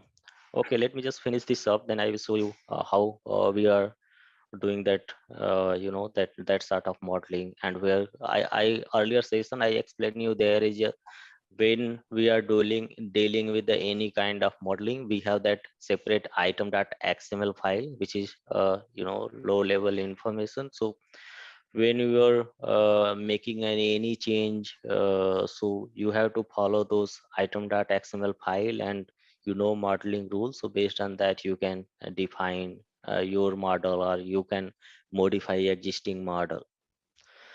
So so in terms of type system, right? So we have some static attributes which we can't modify or change, and right, so that means there is no runtime changes, and there are some uh, you know just a definition about as in terms of type system. So there, in terms of type system, we have also a separate, right? So type system is one of the way which we can model our product, and another is like it's similar to the classification system, which there is a workflow about how classification system works. So classification system also, this is a catalog aware feature. So this also will hold a catalog version. So that means it's follow the way of synchronization. So catalog version have that stage or align version,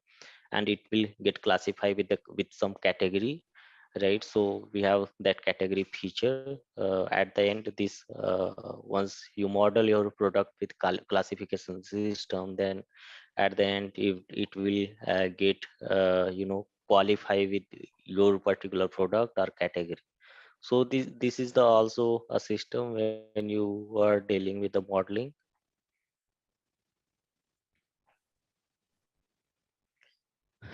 Okay, so this is more about workflow, right? So we can understand here how that workflow work.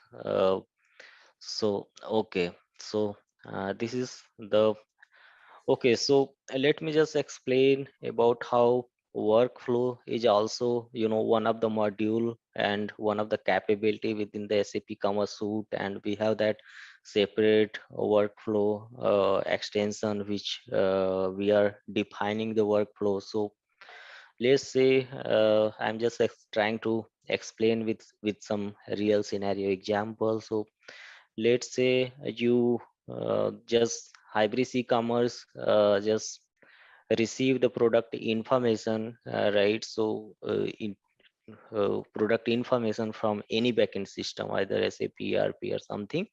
So right, so the same information what SAP send to the Hybris, we can't directly publish those information into our online shop or web shop.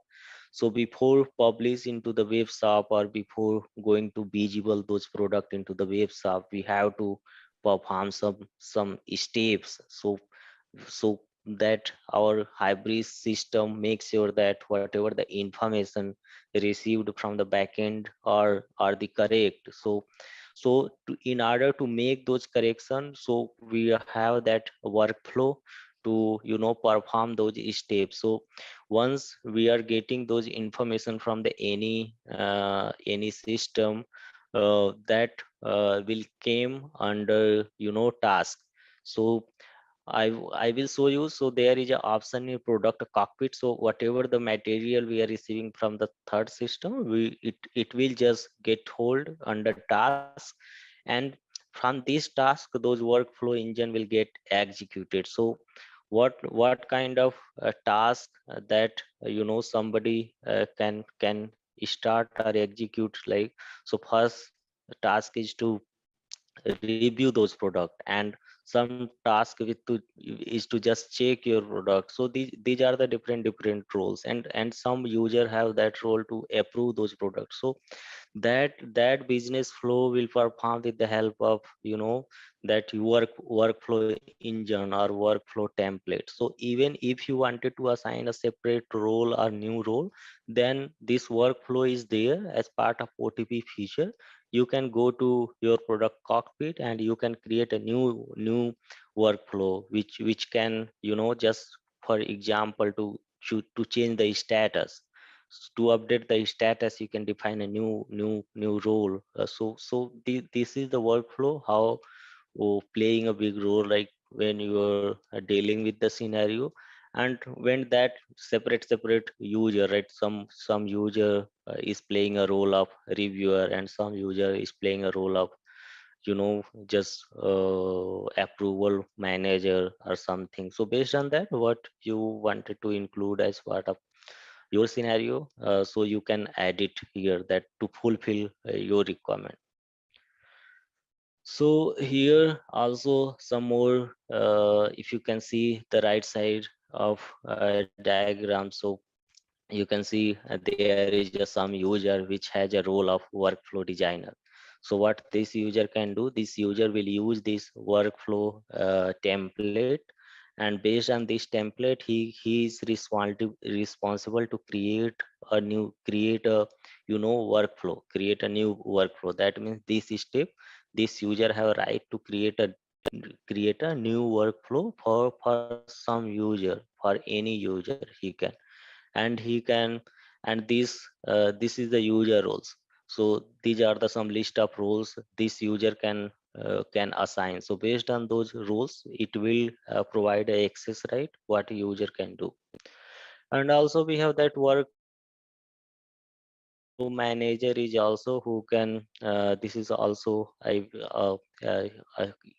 individual who can approve those activity what some lower roles or down stream roles are doing. So this person have that responsibility to approve that or reject that.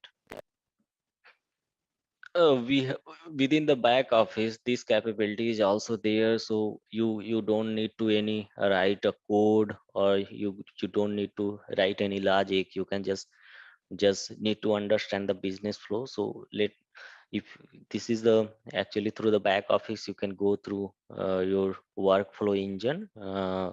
You can configure your new workflow, or you can modify something with the existing workflow. So what I was explaining about this diagram, you can go here and you can define your new work step in order to perform those workflow, and you can assign roles for the user which you wanted. So this is the template which through you can just update or you can create a new workflow.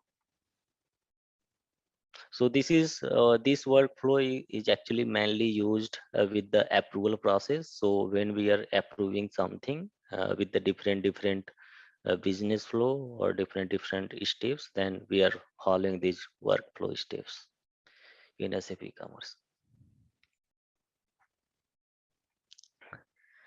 Okay, so this is also a more real scenario example. Like this is once you will if you are creating a new workflow engine, then you can here you can this is the actually a different state, right? So you wanted to give a role of marketer, or you wanted to give a what we can call a purchase or anything, I mean approval or review. So here you can update those what is the existing state and what is the next step and what is the previous step. So with the help of this link you can create.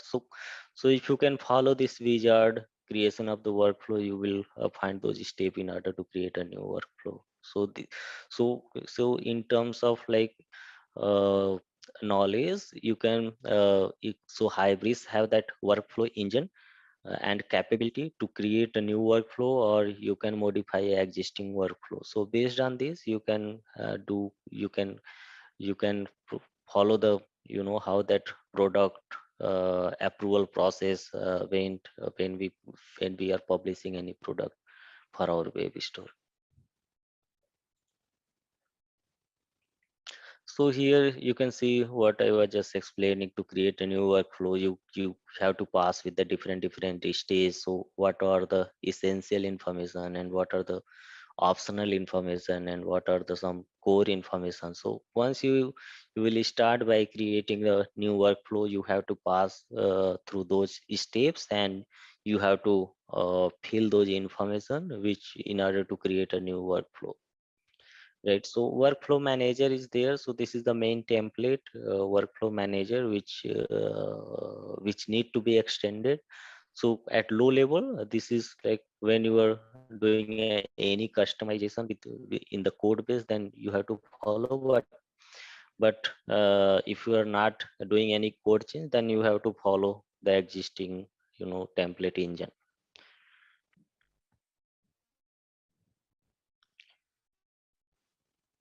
So this is more information, right? So to create a workflow, so if you are passing with the different this is the indicator actually how you can create and how you can fill those information. So this is the slide actually telling us about the process to create a workflow with the different steps.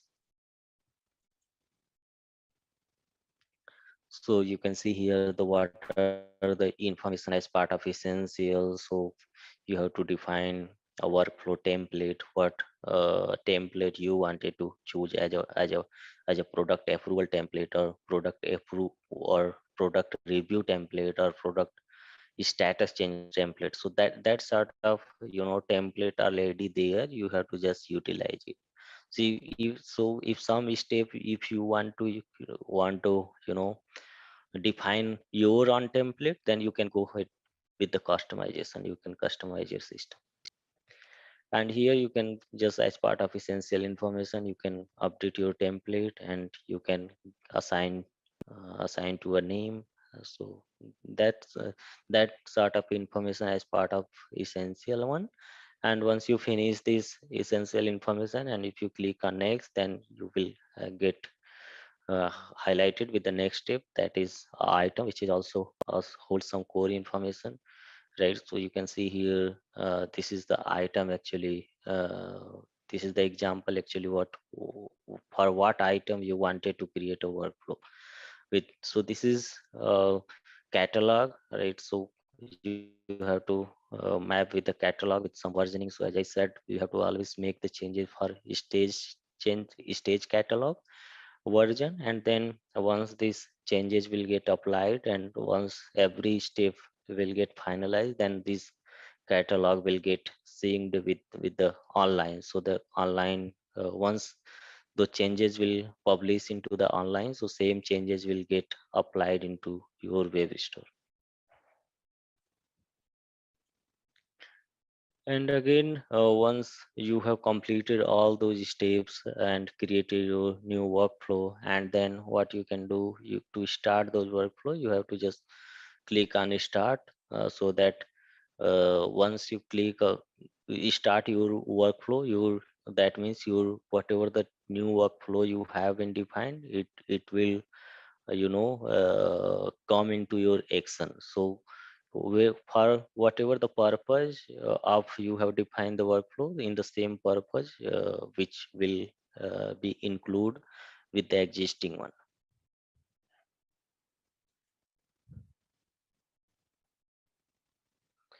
Yeah, so this is the actually some once you have created your workflow, then the right side of the panel you will be able to see what are the workflow are running and what are the not. So you have just started your workflow, and if you can go here in your back office and under collaborative section, you will be able to see your running workflow engine.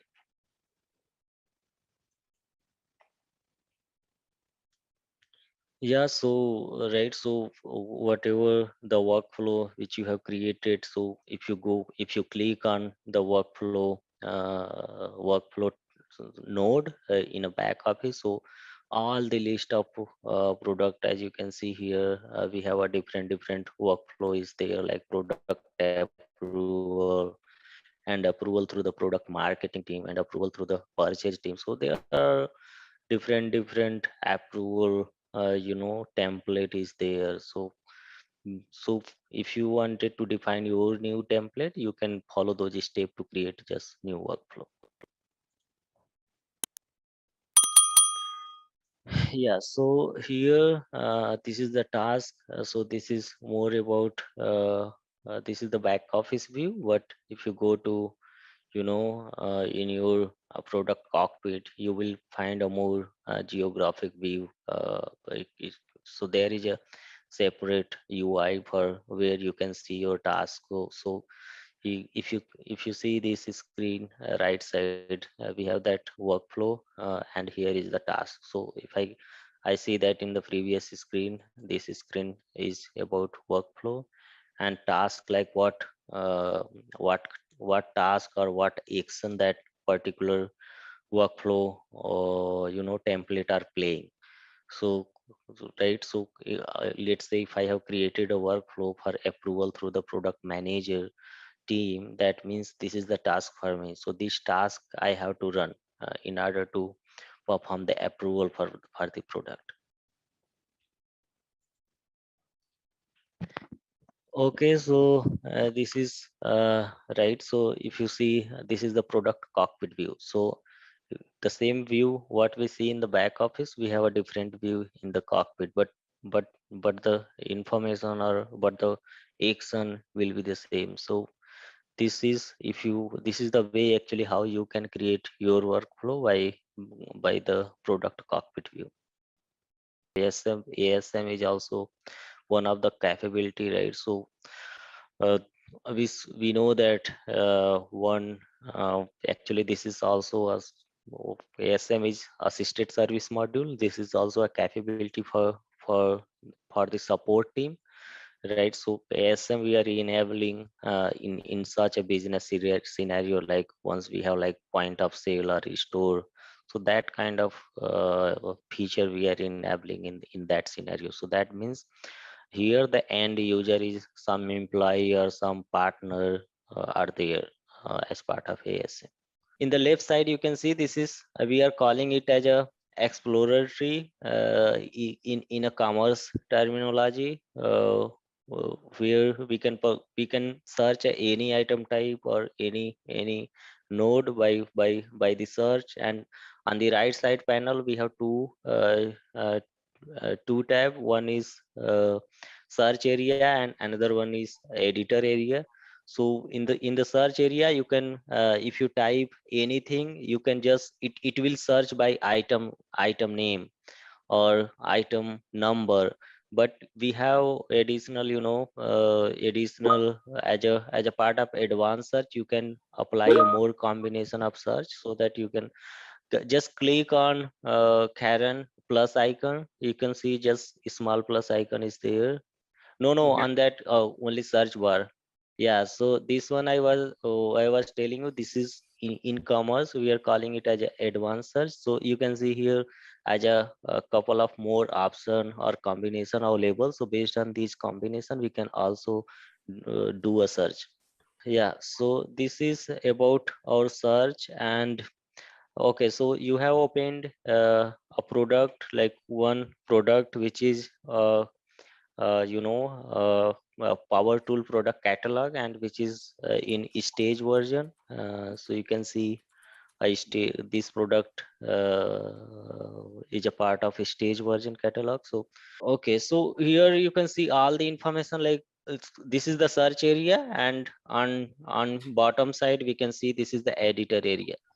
So you can if you go through all the tab, we have separate tab which hold all the information about our product, and along with that changes what we can apply. So you can see here with the property with have some characteristics what we can modify, and then what are the attribute for those products, and category structure. So right, so here you can see this is the one non-editable category which we can see here as a classified as. So classified as is nothing but it's a classification system. So this is the one of the classification feature. With the help of this feature, this product get qualified. So this is the technical details. That means this is something which is common, so that how this product is modeled, like to apply the classification system for making this qualify this product by this category. And here is super category is nothing but it's a category of this product. That means this product belong to this measuring and layout tools, and this is the one category. And another category is like startech.com. So this is also another category. This is the multiple category. And what we see here, you can just see the right side of bottom attribute. We have product references. So you can see here product references, how we see in a product descriptions page. So here you can define a product which you wanted to make a reference product, or you wanted to populate as a reference product at the time of checkout this product. So the same whatever the references you will pass, the same product will get visible into your product description page while checkout. Yeah, so and next tab is prices. Okay, so in a hybrid. So I think uh, actually later session we will have, this is the separate topic, but overall what I can just explain you, we have actually different prices in e-commerce system. So this is the product price, and another one there is a separate like taxation prices also is one of the price row, and another one is like discount price.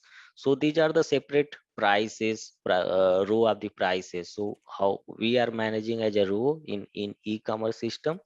So in Hybris, actually we have European one price factories there at low level. This is the low level information. So when you do deal with the modeling of the prices, so we have to follow the European one price factory. So actually going forward, we will learn more about what is that European one price factory is. But overall is to like, for any product we have these kind of prices. So product have one price, and their taxation price, and there's some discount price what we have applied as part of promotion. So these are the prices we are managing separately. So if you see here under prices section, so we can see here the price of just this is the price of just for this product. But when we add multiple prices like discount price, then separate role will get created. And in the similar way, like if we have some discount price, like if you buy something based on this threshold value, then another, qualify for qualify your product for this price. So that sort of price is managed by as a row in e-commerce system. So based on this, whatever the additional attribute, like based on the quantity, that order value, so that this price will recalculated.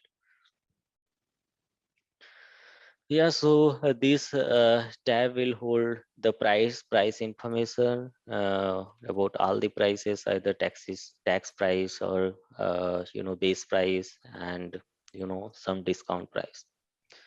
And there is these all are the information of products. So I'm just explaining about tab to make the familiar how we can utilize or how we can see the product information. So here is the multimedia tab. This is also very different capability in the hybrid. So we have that capability, like, so in multimedia system we are storing that the information, media information of the product. So as part of media we have different images. So if you can see here in the media, we have a thumbnail media, and we have logo media, and then we have detail media, and we have gallery images. So this is also how Hybris holding up a media information. You can see here, if you wanted to update the logo, or logo will always be just a single attribute. So you can define your logo. So if you have more logos, then it's enable you to add more. So this is about detail, right? So once you will be in your detail page, so this image will, along with product information, this image will get reflected there. But to add the thumbnail, we can see just down attribute is there to add the thumbnail. But there is a gallery image, right? So you actually, this gallery images is more useful, because gallery images holds actually with the couple of images. So you can see for product, for any product you have different images, right? So 5, 4 or 6 images are there with the different angles, and so how that images came from, so that images come from the through the gallery. So and even this is multimedia is also a separate capability in the e-commerce system to manage your media, right? So if you wanted to manage your resolution of your media, you can even manage. And within the image magic integration is already there to increase or to reduce your resolution of your media. So that capability is there in the so that we can update this sort of information very easily without any downtime or without any code change. And there is a variant tab also to hold the variant information of your base product. So right, so this product is B2B product, and there is a no any variant for this product. But if have that variant, then we can we can specify with the variant type, and whatever the list of variant which will map with this product we will can see here under product variant option or attribute. And if you right, so there is also extended attribute. So in extended attribute section, so let's say what we see so far, right? So these are the existing attribute. That means these are already defined by SAP Hybris. But let's say if you wanted to add more, or if you wanted to add some your custom attribute, then you may can include under extended attribute, and the same changes will get available here, so that you can start editing by extended attribute. So you can see some couple of existing as part of extended attribute are there, right? So their article number is a material number, and their identifier is a name, and catalog version, right? So which for which catalog this product is exists, approval status, right? So you, I was just explaining about those workflow, right? So if you can just click on approval value, Karen, so you will find different values. So checked, approval, and unapproved. So these are the state of your product. So approved means this product is eligible to, to publish into your web shop. So that means this product will be visible in your web shop. And this, if this product is unapproved, that means somebody has to approve. And if product state approval state is checked, then some user has to update their status based on some review. And in the similar way, we have some more information, right? So year number and manufacturer, AID and manufacturer, who is the manufacturer is. So that sort of information is as part of extended attribute. And if you have more, if you wanted to add, then you can include here under your extended attribute. And we have also a separate tab here, which through you can manage a rating and review process. So we have the separate tab also there under product. So Karen, can you highlight review tab? Yeah, so here through the stock you can update your inventory information. So right, so i- if you click on here, so how you can update your stock label. So there is a label for this material. So your material is 693. So through this button you can update your stock. So you can see here, these are the stock through which you can update. So this is the separate, actually we can understand more how that stock level is. So you can see here some as part of basic. So this will actually stock is will point to your warehouse. So this item belong to which warehouse. So the same warehouse need to be synced with SAP, right? So the same information while doing the checkout of this product, we are passing this. So that SAP can make sure that this product is belong to which warehouse.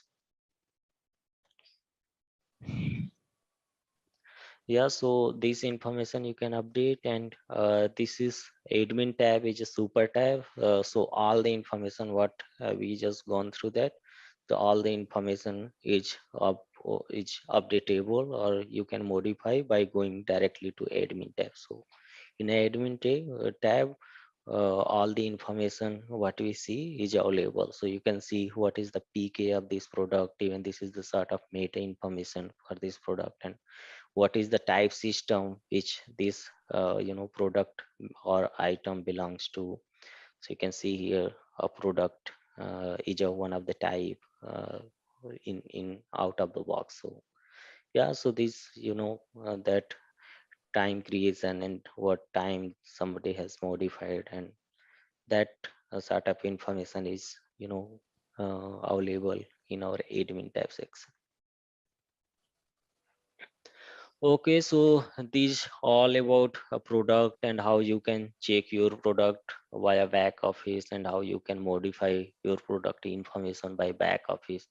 So yeah, this is the window, or this is the way how you can modify your product information. And this is the view of a back office view. But if you wanted to see the same product, then we have that actually separate capability within the SAP Commerce. We are calling it as a product cockpit. So this is the separate cockpit. So you can see here, one is for admin cockpit, which is a default back office, and another one is a product cockpit, which is more specific. Yeah, you can just open in a back office mode, or product cockpit mode. Yeah, you can click there, it's easily switched, no problem.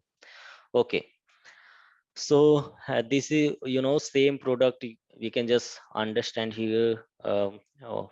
So this is the product cockpit view. So this cockpit is view is only applicable to handle your product life cycle.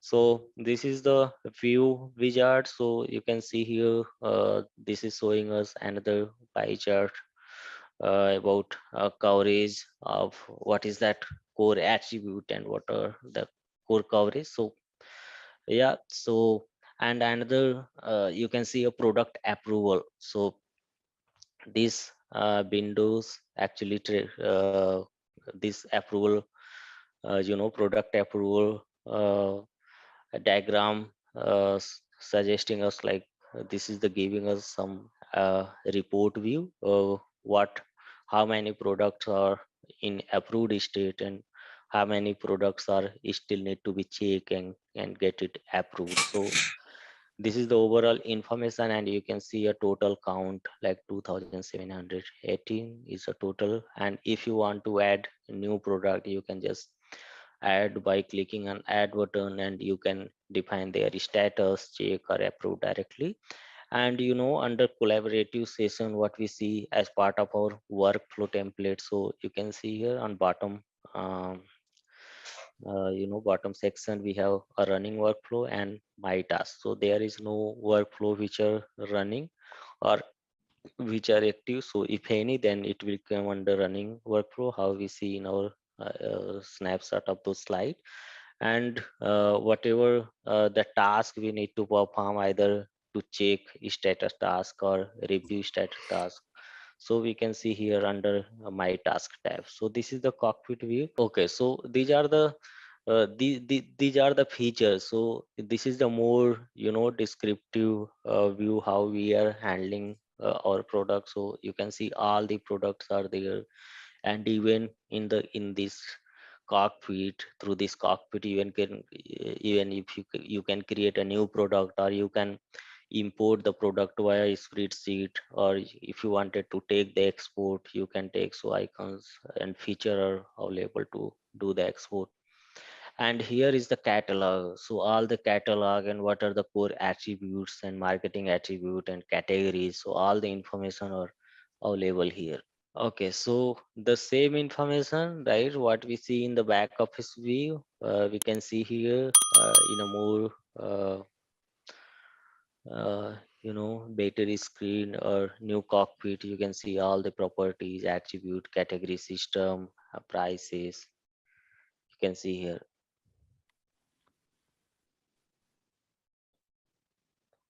And their approval status. So all the information you will see. These are the whatever the catalog available. So we have default catalog, and then a classification of how that have been designed, and then our this application specific catalog. So because we have installed B2B accelerator, that means this is power tool product catalog is there, right? So yeah, so you can see here all the catalog along with the version, right? So we have that. Oh, so you know what that means. If you see that any version for any item type, if version exists, that means we are calling it that item type is a catalog aware. So what this means is, as we know that smart edit is a tool where you can add your new page, create your new page, or you can define a new page, or you can modify existing page, right? So that means business don't need any downtime to redeploy. On the fly you can just do your changes and you can just publish it, and same changes will get reflect into your web shop. So we have that create a page button is there. Through that we can define our new pages based on some content. So these are the capability to handle CMS related activities. All right, let's test your knowledge. Here's a question for you. How are payments typically handled in SAP Commerce Cloud? Option A. Payments are processed directly within SAP Commerce Cloud. Option B. Integrations with payment gateways like Adyen or Stripe. Option C. Manual processing of payments externally. Option D. Transfers to bank accounts only. Take a moment to think, and when you're ready, choose the correct option. Remember, each choice holds a key to unlocking the answer. Good luck! Type the correct answer in the comment section. most of the thing you already know, but I'm just trying to recollect. So this is the topic 3, which is more specific with the product cockpit. So this is also capability to only drive the product life cycle. So through this cockpit, there is no any relation with the user, there is no any relation with the order, and there is no any relation with the customer. So this cockpit is only applicable for to manage the product information. So let me just quickly over the agenda what we are gonna learn about this cockpit as part of product cockpit. So we will see, we will talk more about how you can approve the product, and after logged in this cockpit, there will be, right, we saw that welcome dashboard come in, and then after where you can update your product, and where you can see the approval option to approve the product. And then we will also in welcome dashboard itself will talk more about how you can filter out your product, what are the different criteria to filter out the product from the specific catalog. And other one we also will learn about that what is that a product or cockpit through with the help of back office or with the help of product cockpit. If I wanted to create a new product by this cockpit, then how can I create that? So we will also learn about this. And to so we saw that in our last session there is a separate tab to manage the media information for this specific product. So to add a new media on existing product, so we will also talk about this one to update the media information for the product. And also we will see how product category mapped with the product. So we will talk about this, how you can update your category for the specific product. And here it's also this is about to to assign the category for the product, but here we can also give a category for the specific product. So this is a many to many relation between product and category. So one category may have more than one product, and one product may have more than one category.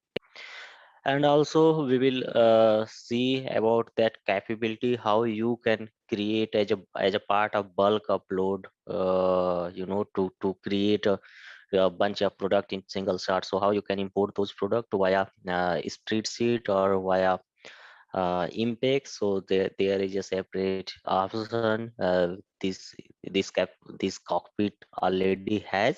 So through this cockpit you can just upload your spreadsheet, and if you wanted to just take the export with the existing product, you can do.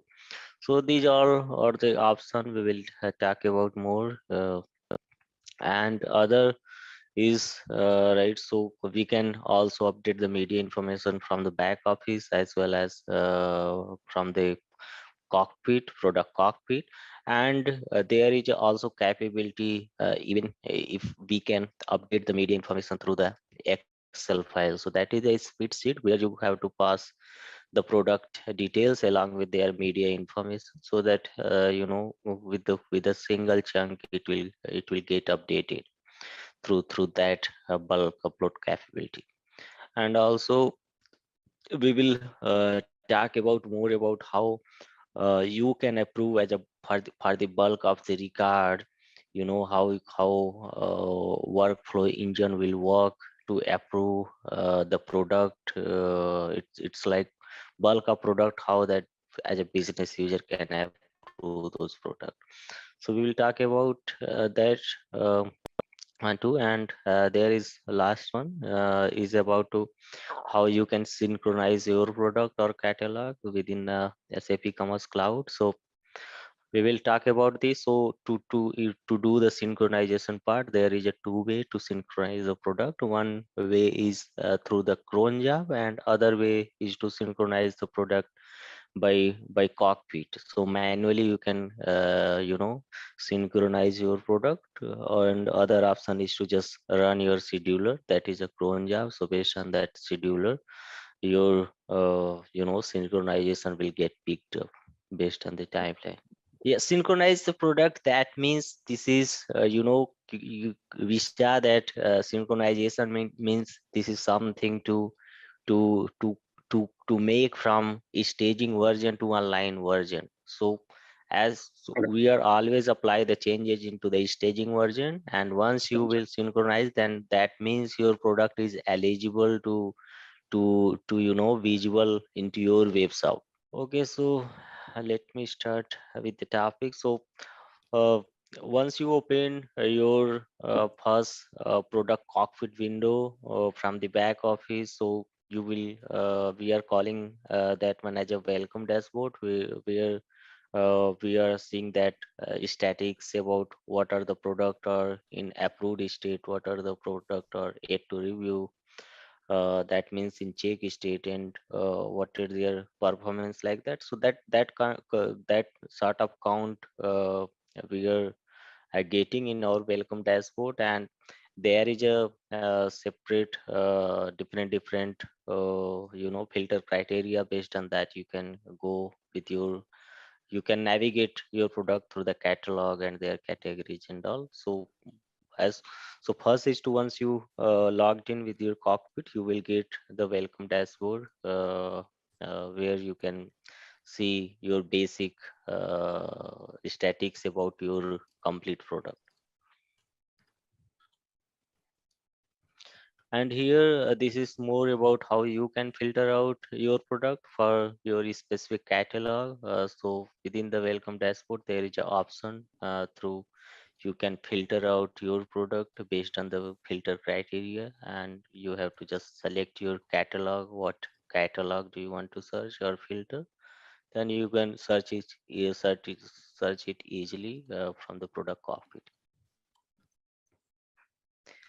And in the back office or product cockpit, there is also option if you wanted to create a new product within SAP Commerce, then there is a create button also.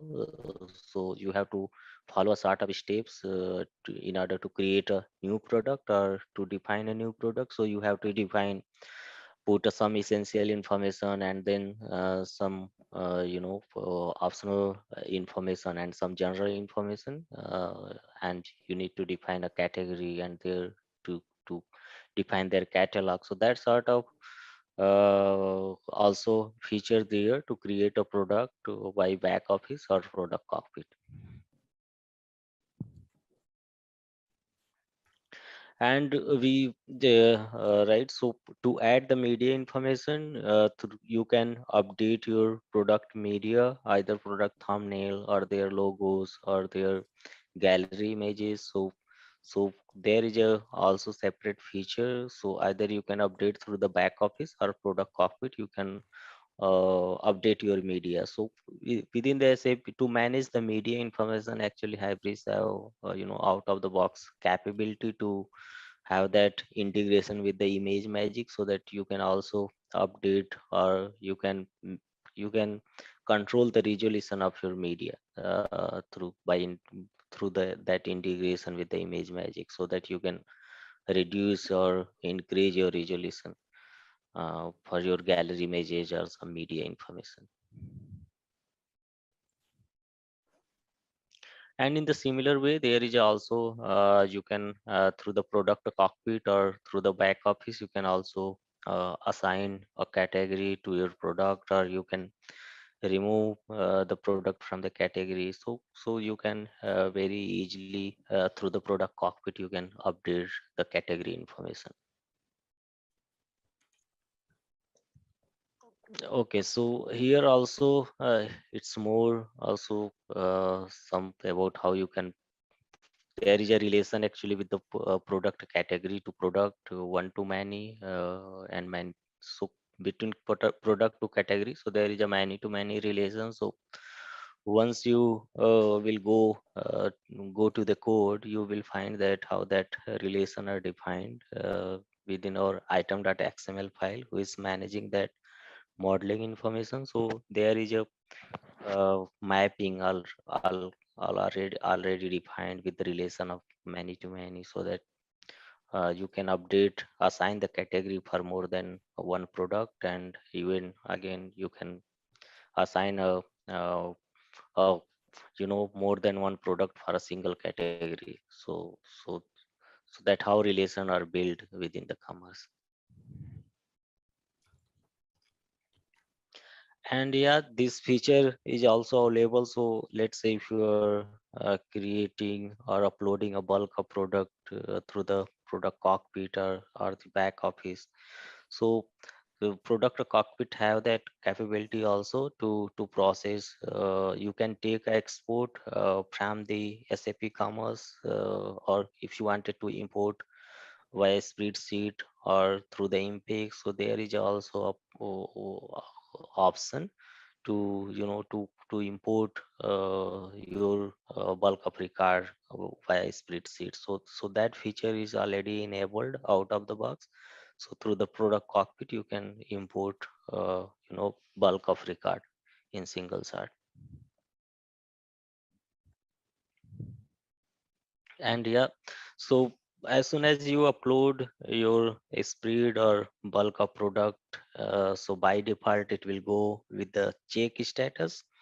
That means somebody has to review those uploaded product, and somebody has to approve those products. So after approve, so that how workflow the engine works. So first, once you upload your product, it will go with the check, go for the checks, and after the check, that workflow will perform with the different users. Right, somebody has to approve those product, and then somebody has to do the synchronization. So that sort of activity we need to perform if you are doing a bulk upload feature.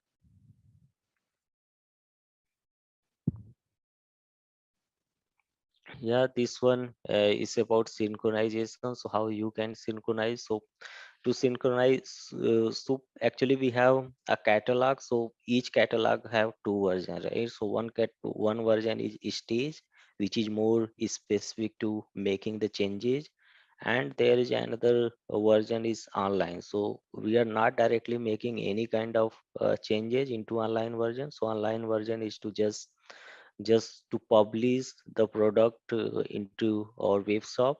So the same whatever the product are available into online catalog, same product will be visible into our web shop. So whatever the changes we need to apply, we are always doing the changes into our stage version. So but once you are doing any sort of changes into your version and make it to visible into your web shop, so that synchronization needed. So what synchronization does, so this is sort of functionality or feature as a catalog awareness. So when you do a modeling, or you are defining a some custom sort of synchronization functionality, then you will know more what is that synchronization and what this means. But basically what synchronization does, it's create a copy from stage and publish into our online version. So there are two way to synchronize our product.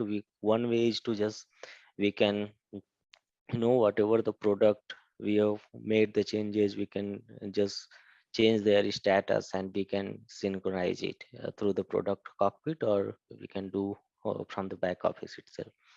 And other way is to synchronize the product through the cron job. So the cron job is there to synchronize the product or category. So there is a scheduler already defined to run that cron job. So that based on that some time period, that cron job will get triggered to synchronize all the product which are in approved state. Yeah, so this is about product cockpit view, what are the capability and how you can apply the changes as part of product life cycle. So this is all about product cockpit view slides. And let me go to other one, which is more about assisted service module. Okay, so this is also uh, for one of the topic of our product management. So uh, I don't know if you guys are aware about assisted service. So this is also a feature already enabled out of the box. This feature is available out of the box, but this is not enabled by default. So based on the business, actually we are enabling this feature, but functionalities are already there in our SAP Commerce. So assisted service module is something uh, we are actually assigning a role or creating a user, so that business user, there are separate different users, right? One is like internal employee, which are part of the same business network, and other will be might different partners or different dealers. So based on that, we have this assisted service module capability, so that based on that roles, we are giving the access right for our customer and for our resource. So what kind of business user can do based on their roles. So we will learn about this capability, how that assisted service module are useful within the SAP Commerce. So we will see about more about how ASM, assisted service mod through the assisted service module, how we can create a new customer, and even assisted service module have that capability also to placing that order. So this is something about to manage or provide the service to the end user. So if somebody is like browse the product, and if somehow he will not able to order that product, so what they can do, they can just call to the service center, or I mean, he can call some help desk with it nearby, and he can that assisted service will enable. So with the help of this service, so that checkout process can be processed. So there are different roles who actually have to manage this feature. So we will learn more about this feature, and for your application, how you can enable this feature and how you can use. We will see. Yeah, so to enable this feature, there are couple of extensions which we need to enable when we are building our application. So here for this site, that feature is already enabled. So to access this application as a ASM mode, assisted service module mode, what we can do, we can just pass this information as a query. That means we are making that, just passing that flag like ASM equal to true. So once you hit your site and you enable this flag ASM equal to true, your application will open into assisted module. So here to log in this assisted module, you need that some assisted service agent, right? So you have to go to the employee, and you can create some business user have that already exist. So you can log in with that as a business user, or your assisted service user as an agent. You can log in, put it the credential, and once you log in, you will know that what are the access right this user has. So based on that he can control the user, or he can access the application resources based on their roles. Yeah, so you can see here in a next slide. So here some user has already logged in as a customer service agent, and He has a, let's say, a role to create a new customer. That means even without knowing to any customer, we can this assistant agent have that capability to register or create a new customer within the SAP Commerce.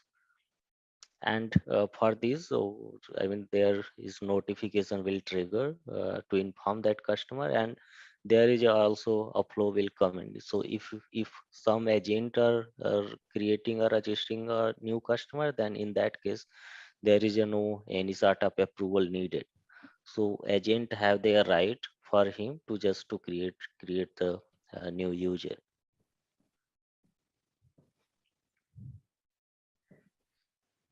Yeah, so this is more examples for B2C application, that is electronic. So you you can logged in that application via ASM module. So you have to pass the flag ASM equal to true, and this your application will have open into as a assisted service.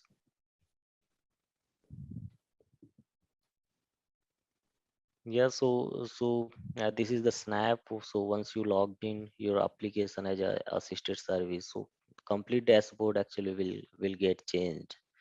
What you see, what end user logged in. So this for employee, this window will completely different, along with more access right. Yeah, so this is more about us as assisted, I'm assisted user, and I'm just logged in myself, and if I wanted to process order for some requested end user, then I have to just just put their ID to paste the details for that requested user, and wherever the item they are requesting for to order, then I have that eligibility, or that rules to submit the order for that requested user. So that sort of role that assisted through the assisted service module, this role was playing to just push to the customer or assist to the customer.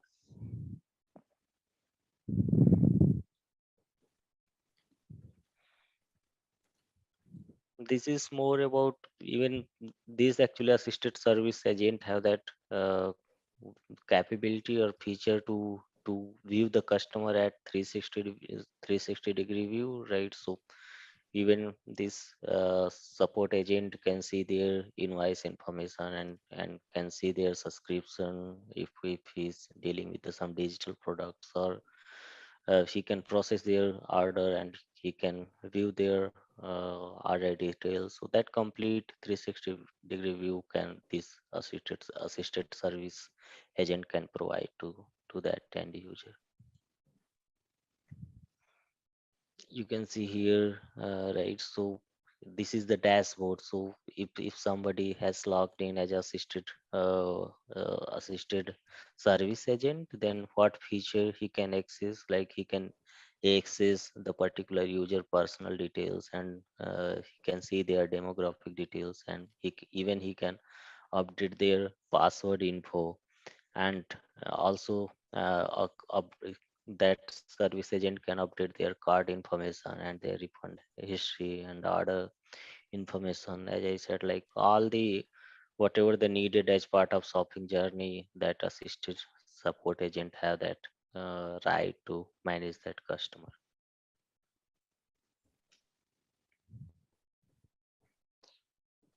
Yeah, so this is more about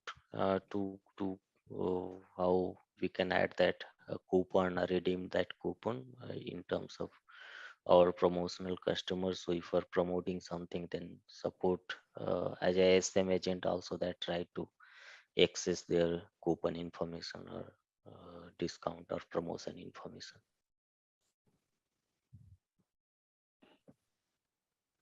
Yeah, so this is actually dashboard 360-degree view, how you can view customer. So first you have to run the session for as a SA module, and then you have to search for customer which you wanted to see. So this is the basically dashboard how you can search if you are a ASM user, then how you can find that as a end user. So text which you can see here the search box. So you have to just give their ID, and our system will search those customers from the SAP Commerce database, and that will fetch the details, and the same details will be displayed into that customer 360-degree view dashboard. And this is also more when customer doing a checkout, and at the time of checkout he can perform some promotions, right, by adding some coupon, or defining some threshold. So based on that, as a ASM user can also place the order for the specific user.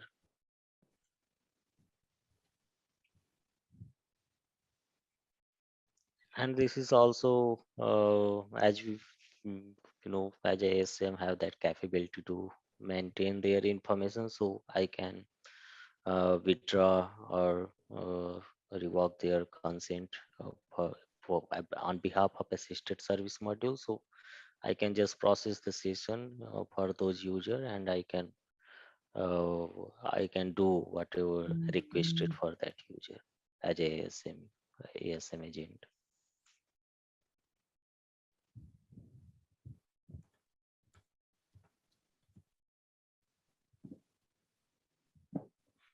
Yeah, so this is also a back office view. So you can see here how you can track you can see the consent information within the back office, but even through the back office you can create your assisted user, and you can manage their roles from the back office. So if let me just go through that how you can see, if I can show you.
Back office can open so that I can show you where you can see the assisted service agent within the back office.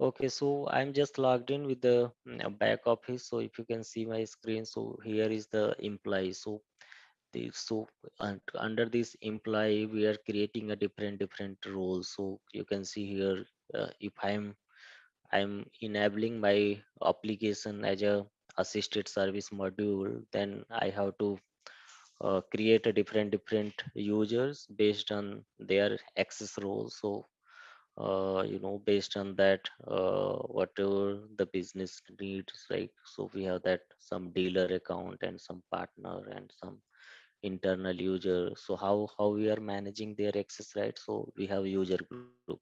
So based on this user group, we are enabling their access, right? So So if I'm a assisted, assisted service agent, and I'm trying to log in the application, so what kind of information I can update for the end user?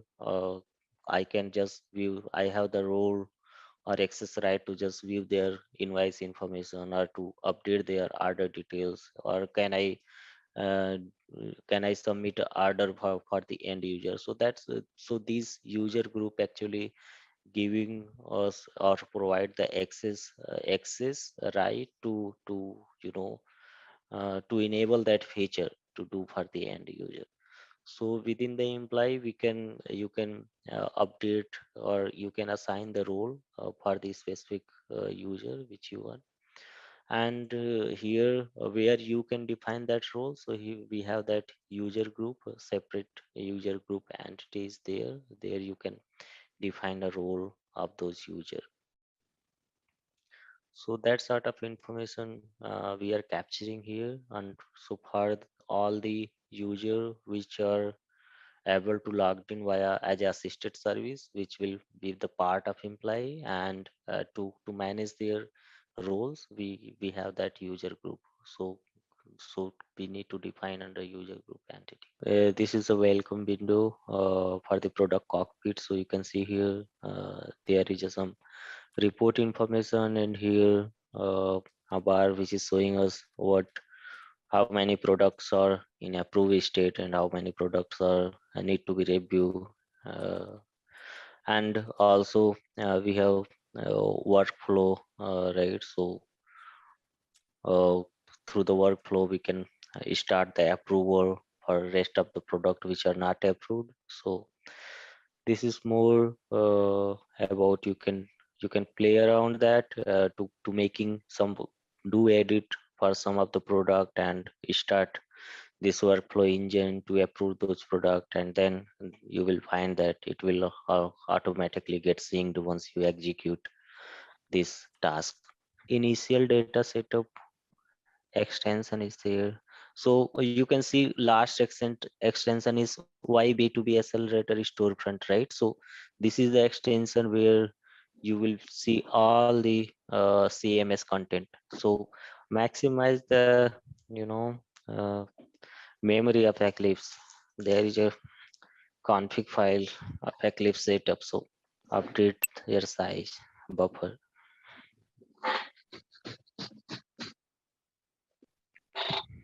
Actually, we are doing a build from the C command prompt, so there is no build required from the Eclipse. So we have to disable this auto build option through the project. You can see a menu bar option in Eclipse project. So through the project there is a automatic build or set it up. So you have to just uh, just uncheck that option to avoid the auto build. Otherwise, it will take unnecessary time. Menu bar you can see, yeah, there will be some auto build option, yeah.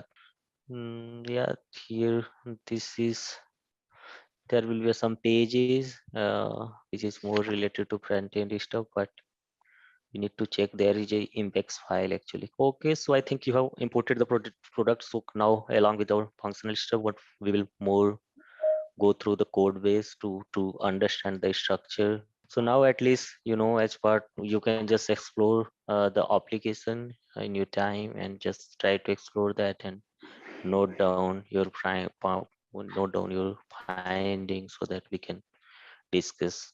Hello everyone. I wanted to provide a brief overview of ZaranTech's new training program for SAP Commerce Cloud. This comprehensive course covers key concepts and tools you need to build scalable, customizable e-commerce experiences on SAP's leading digital commerce platform.